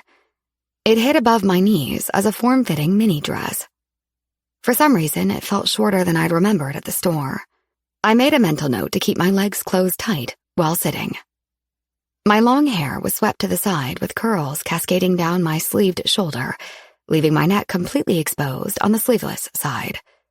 My black crisscross Stella McCartney platform shoes had 5-inch fabric-covered heels, and when I stood in them, even I had to admit they made my legs look amazing. They were what Matt called fuck me heels, which made me wonder how many inappropriate fuck me looks I would get that night. At that point, I second-guessed my whole ensemble. In spite of my inadvisable relationship with Quinn, I wasn't a slut. The Friday night show was sold out. The reason I got a ticket was because I required a single seat. To my surprise, the seat was in the front, just to the right of the stage orchestra. To my right was an older gentleman and his wife, and to my left were 2 college-age girls. Assuming the ladies' room would be a nightmare during intermission, I planned ahead by tapering off all liquids at 2 p.m. Not the healthiest move, but a necessary evil if I didn't want to miss out on any of the performance. I did, however, take the opportunity to stretch my legs during intermission. The self-consciousness I had when I left the hotel quickly dissolved when I noticed a plethora of women in fuck-me heels and dresses every bit as short as mine, if not shorter. Adler? A familiar man's voice echoed behind me. I turned to see the familiar face that matched the voice. Brent! Oh my gosh! Good to see you! He wrapped his big arms around me, lifting me off the ground. I gasped as my dress started to ride up into indecent territory. As soon as he set me down, I made a quick move to shove it back into place. You live in New York? He asked, flashing me his perfect straight white teeth. Nope, just visiting. How about you? Yeah, I moved here 2 years ago after completing my PhD and receiving a job offer at Columbia. That's great. I always imagined you teaching. Before we could say much more, the lights dimmed on and off, signaling the end of intermission. How long are you in town? She's leaving Sunday, but busy until then. At the same time I heard Quinn answering for me, I felt his hand rest on the small of my back in a very possessive gesture. Quinn? I blurted out in shock.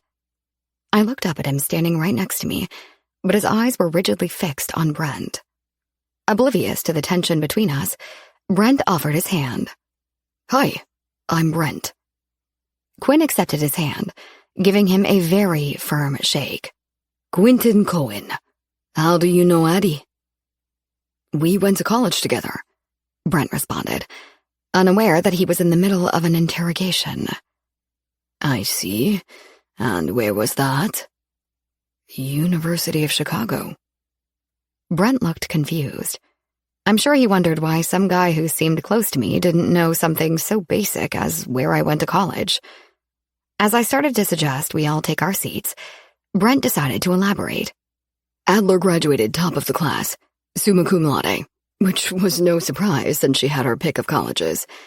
She received acceptance letters from every college she applied: UCLA, Stanford, Dartmouth, Harvard. I jumped in to interrupt Brent before it got any worse. I'm sure Quinn doesn't need to hear a complete list. Not sure how you even knew. Mackenzie. She told everyone. Brent winked at me. Of course she did. Well, at any rate, I should get back to my seat. So nice to see you, Brent. You too. Look me up when you're in New York next time. I'll do that. I smiled. As I started to walk back to my seat, Quinn moved in front of me, forcing me to stop. What? I looked up at him, but his dark, hooded eyes were all over my body, sending a heat rush straight to my sex. Before he could answer, Miss Hazel Eyes appeared. She took his arm and reached up to kiss the side of his mouth, then looked at me with a catty smile. It was decidedly time to turn the table on Quinn, so I offered my hand to her. Hi, I'm Adler. I don't believe Quinn introduced us the other night. She stared at my hand like I had cooties, then eventually gave it a weak shake with just her fingers. Olivia. Quinn's jaw worked overtime, muscles twitching. It wasn't my fight. Quinn and Olivia were not my concern. Smile and walk away. Reason was my friend again, for about 2 seconds. So, how do you know Quinn? She asked with a fox's smile as she hugged him to her, hands splayed out over his chest. Reason went out the window, splattered along the side of the road, leaving nothing but uncensored emotions. I don't, per se. We just meet up when our schedules allow for a quick fuck. Enjoy the rest of the show. I stepped to the side and walked past Quinn with a heavy sway in my hips, fighting to hold back my huge grin. It was my own Pretty Woman moment. My ego gave me a high five, but my conscience knew it was a childish move. However, at the time, it felt like self-preservation. Shortly after the second act started, my phone vibrated in my purse. I wasn't even supposed to have it on, but I risked a quick glance anyway. Quinn. Well played. FYI, I will be fucking you in nothing but those heels by the end of the night. Holy crap. I poked the bear. Book smart. I was ridiculously book smart. My memory? Flawless. Common sense? Zilch. It seemed to be the law of nature. Those gifted above average intelligence had to give up common sense. I'd give up my perfect grades in exchange for the sense to not poke the bear. The show ended with the audience on their feet in a standing ovation. I slipped into my coat and headed toward the door before the rest of the audience finished their applause. There was no time to look around for Quinn and Olivia. I had to vacate the premises before the predator caught up with its prey. I hailed a cab and called out my hotel before I even had the door shut. The cabbie started to pull away from the curb, then suddenly halted. A man walked to the driver's side. The cabbie rolled down his window, and the man said something to him, but I didn't hear what it was. Then he handed the driver some money before the cabbie continued to pull out. During the drive, I checked messages on my phone. Mac, of course, wanted to hear everything about my spa day and the show. I sent her a quick, generic text. Spa was fabulous, show was great. Talk more Sunday. Winky face. I looked out the window and struggled to recognize any of my surroundings. Where are we? The cabbie pulled to a stop in front of a multi-level Queen Anne-style townhouse. Upper West Side. This isn't where I told you to take me. I have $300 in cash that says it is.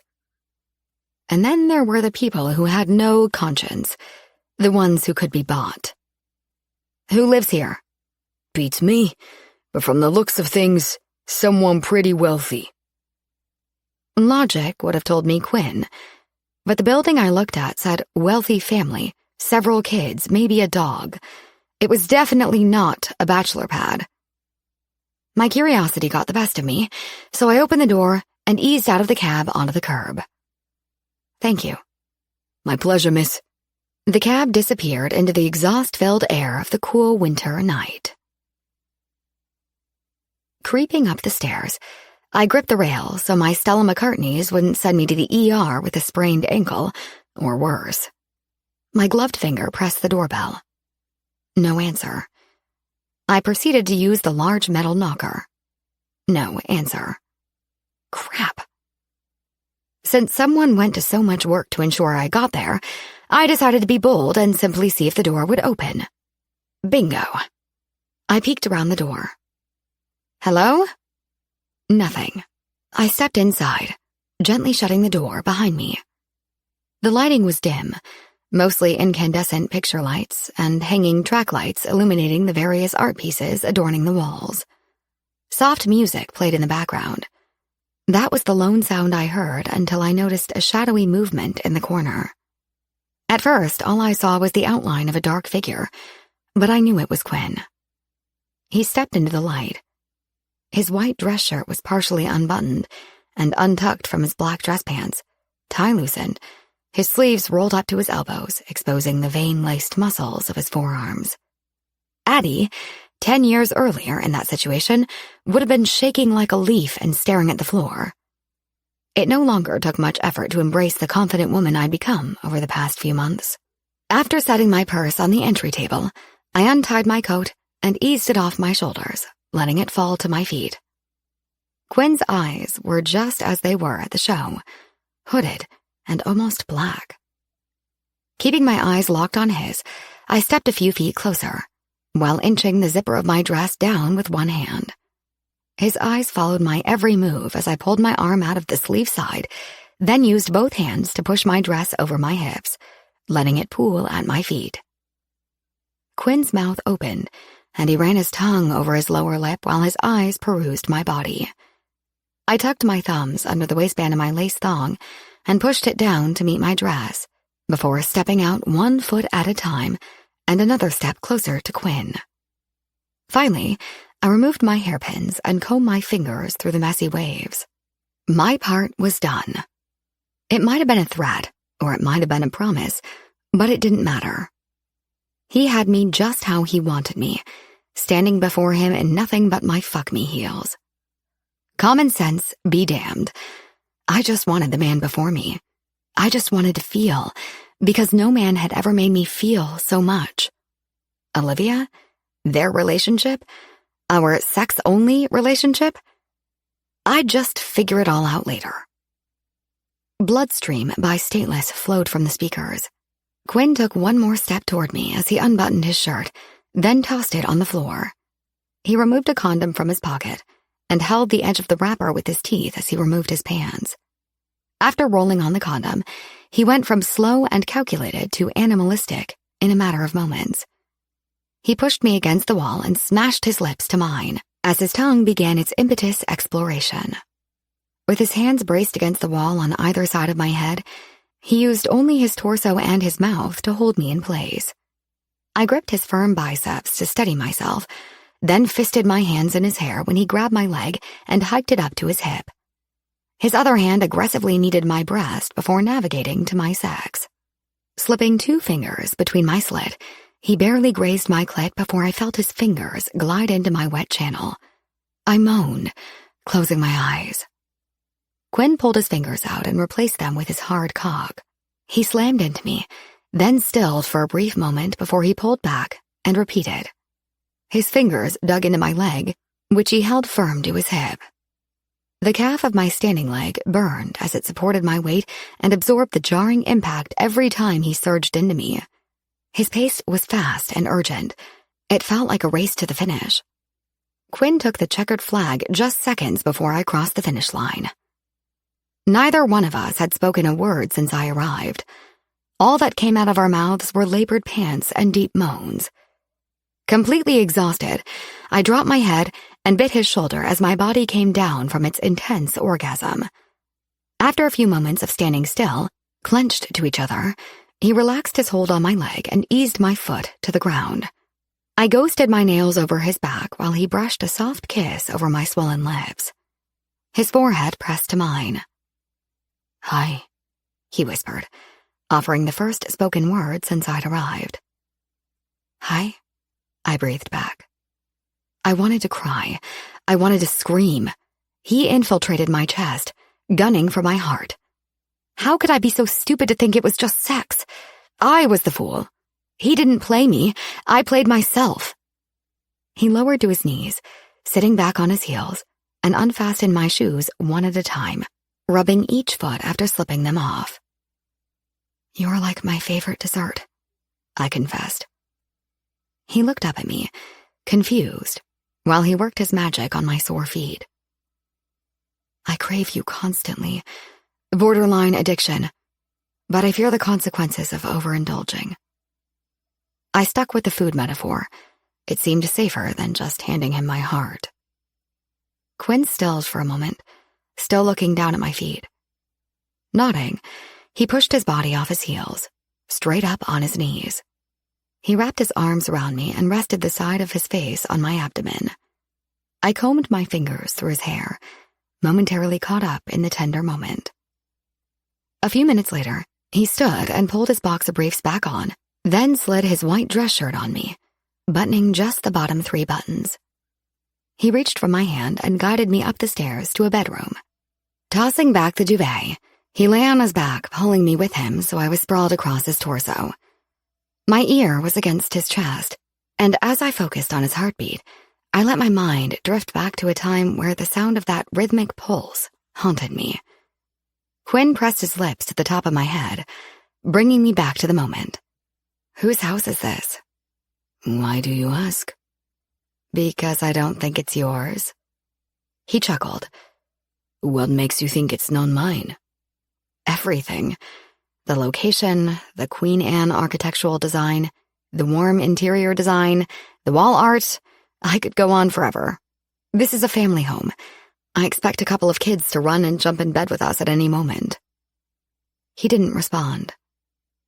"If you don't say something soon, I'm getting the hell out of here before your wife shows up." He wrapped his arms around me like I was his hostage. "It was built in the late 1800s. 5 floors, over 8,500 square feet of living space, 6 bedrooms, 6 baths, 3 half baths, elevator access, roof solarium and deck, natural hardwood floors with radiant heat, wine cellar, library, grand piano, chef's kitchen, exercise room, custom built-ins throughout, etc., etc." I chuckled at his realtor spiel. "And your wife?" He kissed the top of my head. "It's my parents' house. Well, I guess my mother's now." "You live with your mom?" "No, I own a condo in Midtown." He traced random figure 8s on my back. "Where is your mom?" "After my dad died, she went back to Spain with my brother and the rest of her family for a while." "Why are we here?" The hand that traced my back paused for a moment, then continued its doodling. "I have a friend staying at my place." His words were not spoken with confidence, but more like testing the water with them. I didn't push the subject anymore. I should not have said what I did to Olivia tonight. I was out of line. "You are honest." I laughed. "Yes, but that's not why I said it." "Then why did you say it?" "Because it pissed me off to see her all over you and I wanted to put her in her place." "I'm not sure." "You're not sure, or you don't want to tell me?" Sighing, I whispered, "A messed up mix of both." A big yawn escaped me while I waited for him to respond, but I wasn't sure if he did because I fell into a peaceful sleep. Chapter 10. Fate controls who walks into your life, but you decide who you let walk out. who you let stay, and who you refuse to let go. Unknown. I woke the next morning feeling as though I'd slept forever. Quinn was no longer in bed, but I snuggled under the warm covers that smelled of him. Rolling over, I hugged his pillow and buried my nose in it. Lucky pillow. I jumped. Shit, you scared me. Quinn was showered and dressed in dark jeans and a black button-down shirt, but it wasn't buttoned. My heart was still racing from being startled and showed no signs of slowing down with him dressed like that. I was thinking of stealing this pillow so I could wake up to your intoxicating smell every morning. He crawled up the bed like an animal on the prowl and straddled me. Sounds fair, since I will not be washing this shirt anytime soon. He tugged at his white shirt that I still wore. Moving between my legs, he shrugged off his shirt and unzipped his pants. I grinned. He smirked. It was just sex. I needed to remember that because his rogue smile wasn't mine. It was on loan. I was on loan. We were a moment. No regrets, no promises. Quinn made breakfast while I showered. When I got out, there was some lingerie, jeans, a sweater, and a pair of boots set out on the bed. After drying my hair and dressing, I made my way to the kitchen. Hey, beautiful. He smiled, sitting at the table reading the paper. Hey there yourself. I took his paper and set it on the table, then straddled his lap. Thanks for the clothes. They look brand new. You must have invisible elves working for you. I nuzzled his neck, working my way to his earlobe. Something like that. He ran his hands up my back under my sweater. Just for the record, the prana jeans are organic cotton, as is the sweater, since I wasn't sure if you were a wool-wearing vegan. The boots are eco-friendly faux leather, and some sort of non-wool. Unexpected. That one word encompassed all of my emotions for Quinn. Leaning forward, I ran my tongue along his bottom lip before teasing it between my teeth. I stand corrected, Mr. Cohen. Your attention to detail may have just elevated your status from acquaintance to friend. He moved his hands around my stomach, then slid them up to cup my breasts while slipping his thumbs inside my bra to rub my nipples. Here's the thing, baby. You can talk the talk, but your body doesn't lie, and I can tell it has me elevated to a god status. I shoved his hands out of my shirt. Don't flatter yourself. Which reminds me, do I want to know how you knew my bra size? He gripped the top of my legs and squeezed them. Probably not. My elves also brought you breakfast in that bag. You said you were going to make me breakfast. I didn't factor in the absence of my mother in the house, also meant no food. I pulled out a large lidded cup filled with green liquid and another smaller one with hot tea. I took a sip of the tea, then put a straw in the lid of the green beverage and tasted it. Yum. Resembles my green goddess smoothie. And chai tea? Yes, made with coconut milk. Well done, Mr. Cohen. What did you have? He wrinkled his nose and brow. You don't want to know. Out with it. What animals were sacrificed for your breakfast? I narrowed my eyes. 2 baby chickens. I had a veggie omelet, no cheese, but I'm thinking of going to confession later. You're Catholic? A slight laugh vibrated from his chest. My mother's from Spain, so yes. When's the last time you went to church, or confession for that matter? Does this morning count? Because it felt like I was in heaven worshipping your beautiful body. I shook my head. Ah, you're smooth. Real smooth. I moved off his lap to grab my phone. Crap, it's almost noon. I have to get going.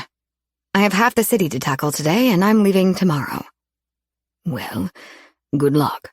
You should take a closer look outside.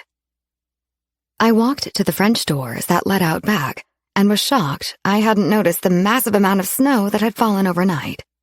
Well, your elves delivered my clothes and breakfast, so they must be able to navigate the city well enough to get me back to my hotel. From there, I can walk to the shops. True. However, more snow is expected tonight, and flights out of all 3 major airports have been cancelled for today, and I'm guessing tomorrow isn't going to be any better. He came up behind me, wrapped his arms around my waist, and bent down to kiss my neck. I leaned my head to the opposite side, giving him better access. You may be right. I'll just book my room for another night and settle in to wait out the snowstorm. He worked his way up my neck, sucking and nibbling on my earlobe. You think you're going to just hang out in your hotel room for the next 2 days by yourself? One of his hands dropped to cut my crotch, rubbing the outside of my jeans, while his other palmed my breast. Sure, I'll order up room service, get out my vibrator, and watch some good porn. He flipped me around and pinned me to the glass doors with his body. The hell you will. If you're into toys and porn, I can help you with that. His voice was deep and rough. The bulge in his pants strained against his jeans. I pushed him away and walked back to the table, leaving him to adjust himself. Sitting down to finish my smoothie and tea, I gave him a sideways glance. My curiosity got the best of me. How would he go about helping me with porn and toys? It was, once again, another reminder that I knew very little about Quinn. The only thing I knew about his past relationships was none of them lasted longer than 6 weeks. How could I not wonder just how many relationships he'd been in? Or if he was simply a man-whore playboy bachelor. He was rich, off the charts in the hot and sexy department, enjoyed traveling and extreme sports, all swoon-worthy qualities, and that didn't include his god status in the bedroom. I fought to keep my brain from wandering, but I couldn't stop the questions from popping into my head. Was he into kinky BDSM? How many women had he been with? What did Olivia mean to him? I'd seen them together twice in the same week. Were those her nail marks on his back months earlier? How old is he? Who's the friend staying at his place? How did he know the sage belonged to me? My head told me to keep a lid on it, but my mouth didn't cooperate. It never did. How old are you? He sat down across from me. 25. My smoothie stopped midway down my throat, and I started coughing. You're 25? I choked. A lopsided grin formed on his lips. No, I'm 34, but your reaction was totally worth it. I squinted my eyes at him, not amused by his sense of humor. How did you know my age or my birth date, for that matter? Jake. When did you talk to Jake about me? I stopped in one time when you were out. When was that? So you thought it was okay to question my employee about me? Yes. And you don't think that sounds a little stalkerish? I call it research. The response left me wondering if I should have felt flattered or violated. Are you into BDSM? I asked, keeping my eyes glued to my drink. This time it was Quinn who choked on his coffee. Jesus, Addie, where did that come from? Your comment earlier implied you are knowledgeable about toys and porn, so... I bit my lips together, then opened with a pop. He stared down into his coffee for a moment. I don't know how to answer that, but I'm sure Miss Photographic Memory Summa Cum Laude has her own intelligent opinion, so let's hear it. I knew Brent's diarrhea of the mouth would get brought up again, so I sensed Quinn would go on his own fishing expedition in the Adler Sea of Secrets. BDSM is a catch-all phrase for many aspects of sexual orientation and roleplay. You've exhibited characteristics of it with me when you've carried your already dominant personality over into the bedroom. You've used bondage with me and delayed sexual gratification to force me into submission. The B and D. It's the sadomasochism. S and M I haven't seen. Yet. I guess I need to know if what I've seen with you is everything, Or are you just working me up to floggings, spankings, and whipping, suspension, wax play, and golden showers? Do you get gratification from inflicting pain, degradation, or subjugation? Is it your lifestyle? He rubbed his face with his hands. You're the one who mentioned the toys and porn, and now I'm the one being interrogated about BDSM? Unbelievable. He tried to control his voice, but I sensed a hint of agitation. You asked me for my intelligent opinion, and I gave it to you, so unfortunately this can of worms has been opened, and now I want an honest answer. Have I experimented with different facets of BDSM? Yes. Is it my lifestyle? No. Do I like the dominant role during sex? Yes. Do I need it? No. Do I get gratification from inflicting pain? No. Degradation? No. Subjugation? Sometimes.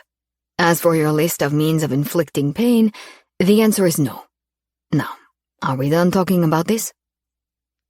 If this wasn't a lifestyle of his, then why did he sound so annoyed by my questions? Why did I have to know? Yes. I was relieved when I looked at him and saw the corners of his mouth turned up. What? You're such a contradiction. You want to know everything, yet you share nothing. I bit my thumbnail between my front teeth, contemplating my next move, and I surprised myself with what came out of my mouth. Fine. Before you take me back to my hotel, you get to ask me one question. Fair? He laughed. Not hardly, but I'll take it. He placed his elbows on the table and rested his chin on his steepled fingers.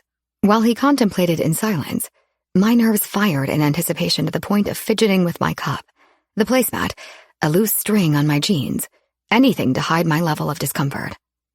Most likely, he would ask me about something in my past. I had mastered the art of vagueness, so I hoped I would easily come up with an honest answer that didn't expose too much. Will you stay the rest of the weekend with me? I looked at him, eyes wide, jaw slack. Are you kidding me? I give you free rein to ask me anything, and you choose to ask me to spend the rest of the weekend with you? Yes. Why? Why what? Why do I want you to spend the rest of the weekend with me? No, why did you choose that question? He stood and grabbed my hands, pulling me up to him. His arms were around my waist, resting on my butt, my hands on his chest. Because it's the only question that matters to me right now. There was that word in my head again. Unexpected. Lifting onto my toes, I pressed my lips to his, allowing myself to get lost in the moment. Did he have any clue what he did to me? The less he asked for, the more I wanted to give to him. Quinn got his answer, twice. Once on the granite counter in the kitchen, and once halfway up the stairs. We headed out in the snow in a black Range Rover. He looked like a kid on Christmas, four-wheeling his way around. We went to my hotel first, to get my things and check out. He insisted on paying my bill, so I indulged him. We still hadn't addressed my $1 million sailboat, and I wondered if he thought I came into a bit of money at some point and blew it all on a yacht. For him, that would explain my dinky loft and mismatched furniture, or my 10-year-old car. Maybe over the years, women had come to expect him to foot the bill for everything, and he assumed we were all alike. Regardless, I did let him take care of me, because it was a soothing stroke to his rich, dominant male ego, and money never mattered to me. I promised Mac I'd do some holiday shopping, so after checking out of my hotel, we made our way to the shopping districts. Quinn suggested Madison Avenue. I had no doubt he was a regular at Barney's, but it wasn't where I wanted to shop. He assured me he would pay for everything. I let him foot the bill for my hotel, but he wasn't going to buy Christmas presents for my friends. When he suggested Fifth Avenue and 57th Street, I assured him it was too early for us to browse Tiffany & Company. Luckily, he caught my facetiousness, especially after my long speech on blood diamonds. TMI? Probably. Much to Quinn's displeasure, we ended up in Chinatown among what Quinn referred to as junk. I promised him I'd find some ethically sourced diamonds in the rough, and I did. In an attempt to put a smile back on his face, I let him buy me a nice tea set and a little Buddha statue. He did smile, but it was accompanied with an exaggerated eye roll, so I don't think it was genuine. After I drink my tea, I like to meditate. It opens all my senses and is a great segue to tantric sex. His arm was around me while we walked, but he stopped to look at me. I stood on my tiptoes and brushed my lips against his, then nuzzled our cold noses together before giving him a suggestive raise of my eyebrows. In that case, best purchase we've made all day. He grabbed my ass and squeezed it as he led us back to the vehicle. We should stop and get some groceries since the cupboards are bare, I suggested. We're not going back to my mom's. We are going to my place. Oh, did your friend leave? Yes. When? This morning. I nodded and then bit my curious tongue. Hard. The pit of my stomach knew who the friend had to be, even if my brain refused to acknowledge her. The snowstorm was in full force on our way back to Quinn's. Travel was not recommended for the rest of the evening and into Sunday.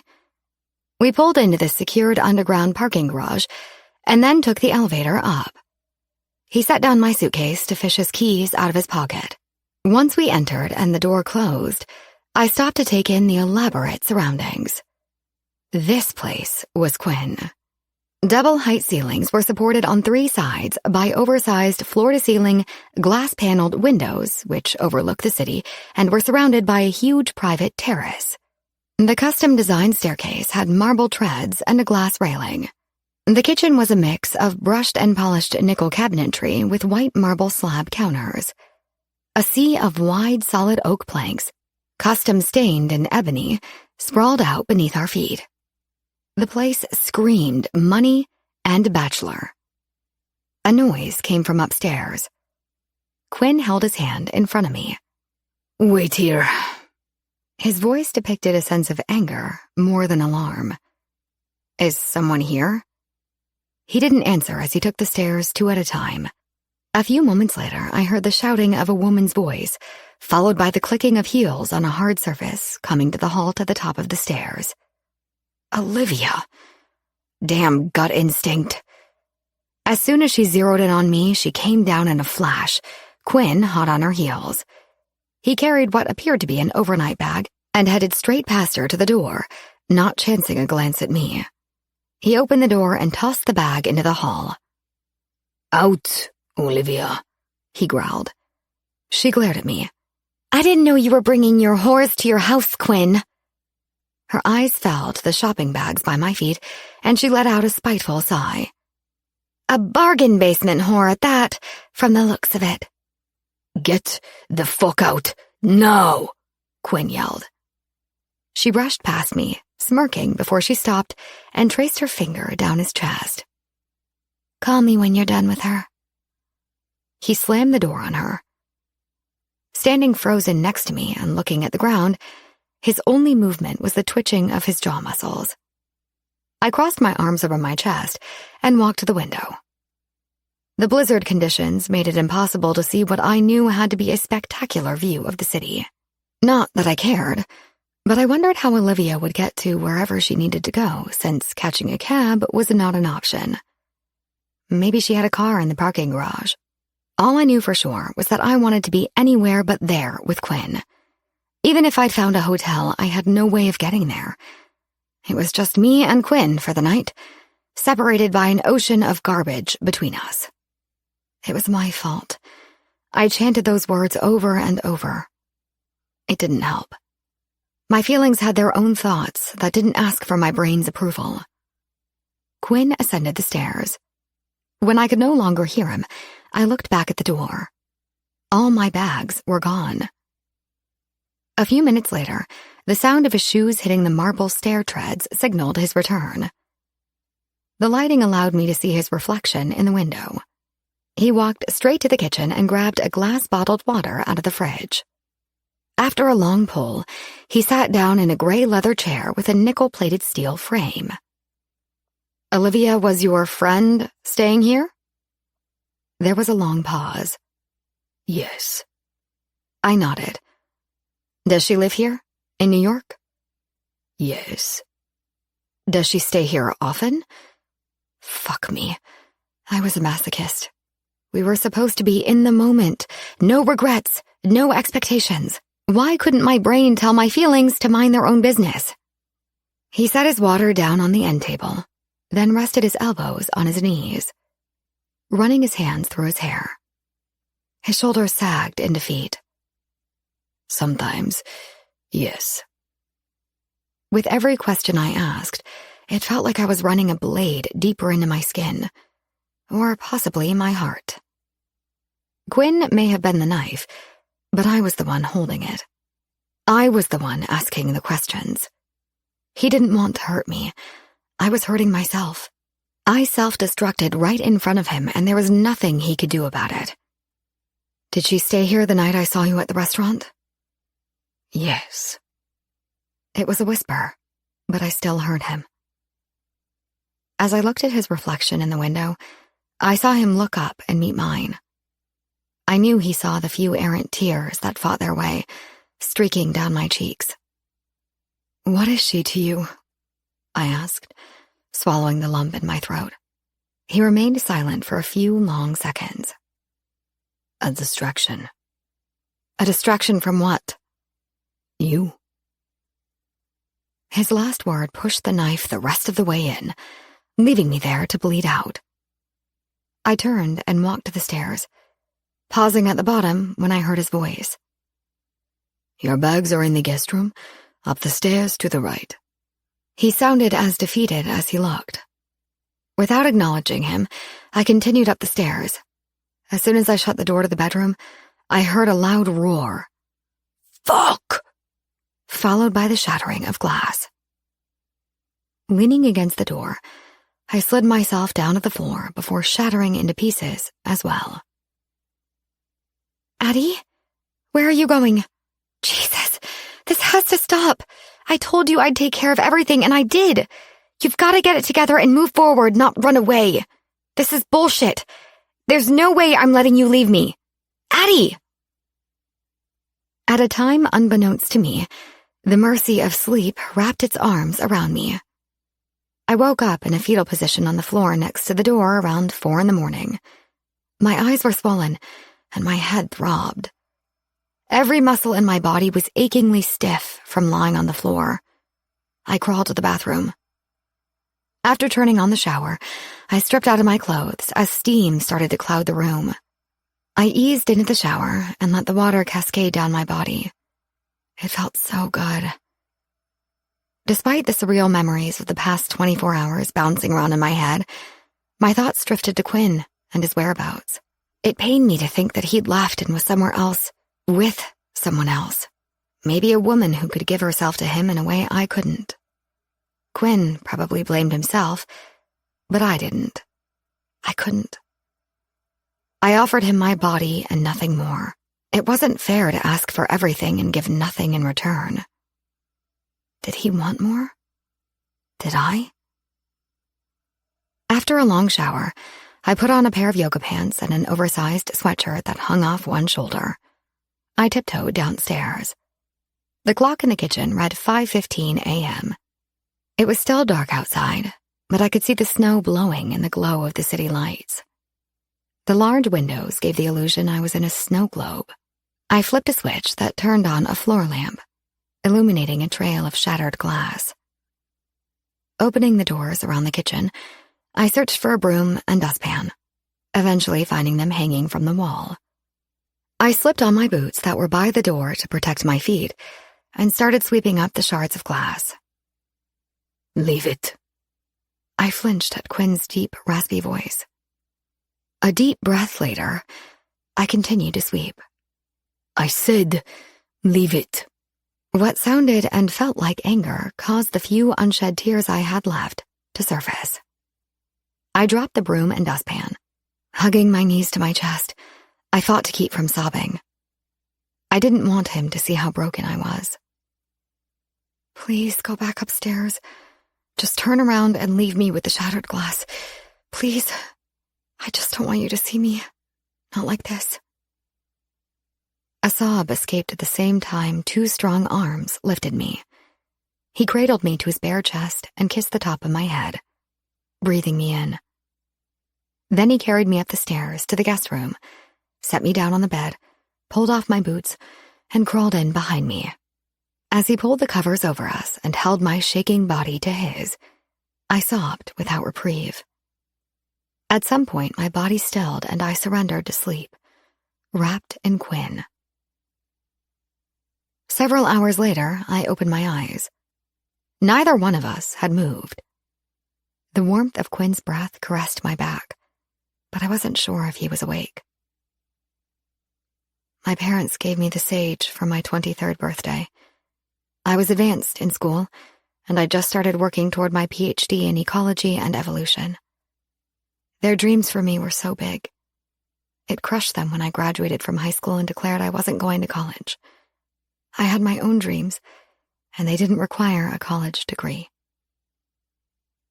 After listening to everyone I knew give me the speech on wasted potential, and my parents basically threatening to disown me if I didn't go to college, we came to a compromise. If I got my degree, I could do anything I wanted and they would support me. A stipulation being it had to be a PhD. So I filled out every college application they set in front of me. I had a 4.0 GPA, near perfect college entrance exam scores, a long list of community service activities, and glowing recommendations from my supervisors at various summer internships I had during high school. The cherry on top was my affluent family. I received acceptance letters from every college to which I applied. Numerous scholarship offers added to my wasted potential guilt trip. Anyway, when they gifted the sailboat, or yacht, to me, they made me promise to never sell it. So, I haven't. Quinn didn't move the whole time I talked, and continued to remain motionless and silent. I thought maybe he was asleep and hadn't heard a word I said. I was fine with that too. Just saying it out loud helped lighten the emotional load I'd been carrying for so many years. But then he tightened his arms around me. "Thank you," he breathed in my ear, then kissed my shoulder. I rolled toward him so we were face to face. The look in his eyes comforted me. Searching for our connection, I rested my forehead on his and closed my eyes. "I can't do this with you anymore. I thought I could, but I can't." "I know." His voice was barely a whisper. "Seeing you with Olivia, it broke me. My fault, not yours. I asked for nothing. I gave nothing. It wasn't fair to expect anything. But still," he nodded against my head. "I wasn't with her to hurt you." One rebel tear escaped. I know. That was the hardest part. I knew he wasn't trying to hurt me. He kissed away my tear. God, I loved that about him. It was such a tender, intimate gesture. He released me enough to meet my eyes. "I want you. I want to be with you in a way I've never wanted to be with anyone. But when I look into your beautiful blue eyes, I see a sadness that is so vulnerable, so fragile.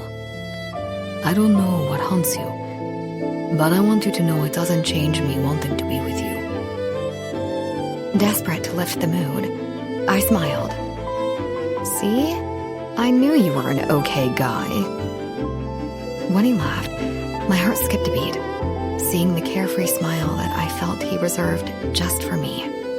"Baby, I don't know what I'm going to have to do to get upgraded from your stringent, okay status, but I'm very willing to give it my all." I kissed his neck and ran my hands over his firm chest and down each sculpted bump of his abs. It's going to take time. I moved up his neck to suck in his soft, smooth earlobe. "Maybe over time you'll grow out of this homely-looking phase you're obviously going through." He bear-hugged me to his chest and kissed the top of my head. "Maybe, but don't count on it." Chapter 11. Sex is always about emotions. Good sex is about free emotions. Bad sex is about blocked emotions. Deepak Chopra. After an intense morning of makeup sex, we were both in desperate need of food. I made myself right at home in Quinn's kitchen, finding everything necessary for banana oat pancakes. It seemed unlikely that he did his own grocery shopping, and made a mental note to ask him about that. He said he was going to run upstairs and stick in a load of laundry, something else I doubted he did regularly. Opting not to spoil the mood, I didn't question him. However, my suspicions were that he wanted to change the sheets on his bed since his friend had been staying there. That must have been why he carried me back up to the guest room instead of his own, early that morning. Refusing to dwell on that thought, I focused on the fact that I was the one with him in that moment. But who will be with him when I leave? Hey, beautiful. Quinn grabbed some juice out of the refrigerator. Nope. Put it back, buddy. I already have juice for us. I pointed to the table. He sauntered over, lifted the glass, and examined it. Did you squeeze this? Of course. Who would drink that pasteurized crap when you have a refrigerator drawer full of oranges? He shrugged his shoulders. Didn't know I did. Yeah, about that. Who does your grocery shopping? Why? Are you missing something? I flipped the pancakes and gave them a gentle pat with the spatula. No, quite the contrary. It's as if you knew I would be here and had your kitchen stocked just for me. I gave him a sideways glance, trying to gauge his reaction. He didn't look my way, swirling the last little bit of juice in his glass. What a happy coincidence. Happy my ass. Someday I'm going to catch your elves doing your laundry list full of crap you refuse to do yourself. He put his hand over his chest, jaw unhinged. I'm hurt you'd think so little of me. I'll have you know, I am very resourceful and skilled at multitasking. More like you're rich and have mastered the art of delegating. As I set his plate down in front of him, I placed a chaste kiss on his cheek. Touché, baby. Touché. I checked my flight for today, and it doesn't look like anything is departing or arriving until this evening at the earliest. He finished a bite, but left his fork in his mouth, biting just the end of it as he flashed his sexy eyes my way. I knew where his mind was. I'm sure we can find something to keep ourselves occupied while we're snowed in. I crossed my legs under the table to ease the tension building from just his look. Actually, I was thinking we should play in the snow today. His sexy look morphed into a raised brow curiosity. You want to play in the snow? I licked a drip of syrup off my lower lip. Yep, maybe ice skating, cross-country skiing, sledding, something like that. Quinn's whole face lit up. Get dressed, baby. I'm taking you to play in the snow. Travel wasn't recommended, so I suggested something within walking distance. There were people who took heed to such recommendations, such as myself, and then there were those who didn't, such as Quinn. He didn't think recommendations, suggestions, or any rules in general applied to him, so we spent half the day driving in the winter terrain before arriving at the ski resort. He was in his element, and his enthusiasm was contagious. I knew how to ski, but had never attempted snowboarding. In no time at all, I was decked out in the latest and most expensive snow gear the pro shop had to offer. Quinn changed into his gear and looked ready for the Olympics. He also looked smokin' hot. I started to question my decision to not stay in bed with him all day. He easily read my mind. Don't give me that look now that you have me all excited about hitting the slopes. What look? I grabbed his hair and pulled his face to mine, brushing my lips over his before easing my tongue into his mouth. He hummed a deep groan as I pulled away, then discreetly tried to adjust himself while shooting me a dirty look. You're going to pay for that later. I batted my eyelashes at him, flashing a wry smile. God, I hope so. He swatted my ass. Get in the snow. We spent what was left of the afternoon and the better part of the evening snowboarding. I surprised myself at just how easily I picked it up. Quinn was amazing. That being an understatement. After getting my fill of the slopes, I enjoyed planting my butt in the snow and watching him fly off the ramps, boxes, and rails. He gave me a taste of the extreme sports he enjoyed, and I enjoyed every minute. His carefree, adventurous, no-limits personality was as sexy as the body in which it resided. He finished his last run, stopping on a dime just inches from me. Hey, beautiful. You cold? I bit my lower lip and slowly shook my head. I wanted him so badly. He could have taken me right there in the snow. Are you hungry? My head continued to move side to side. He grabbed my gloved hand and pulled me to my feet. Our faces were inches apart, separated by a small cloud of warm condensation. Do you want me to get a room? I nodded. He grinned. 20 minutes later, that felt like hours, we stumbled into our room. Our frantic bodies created a tornado of snow gear and clothes being ripped off, tossed aside, and thrown around the room.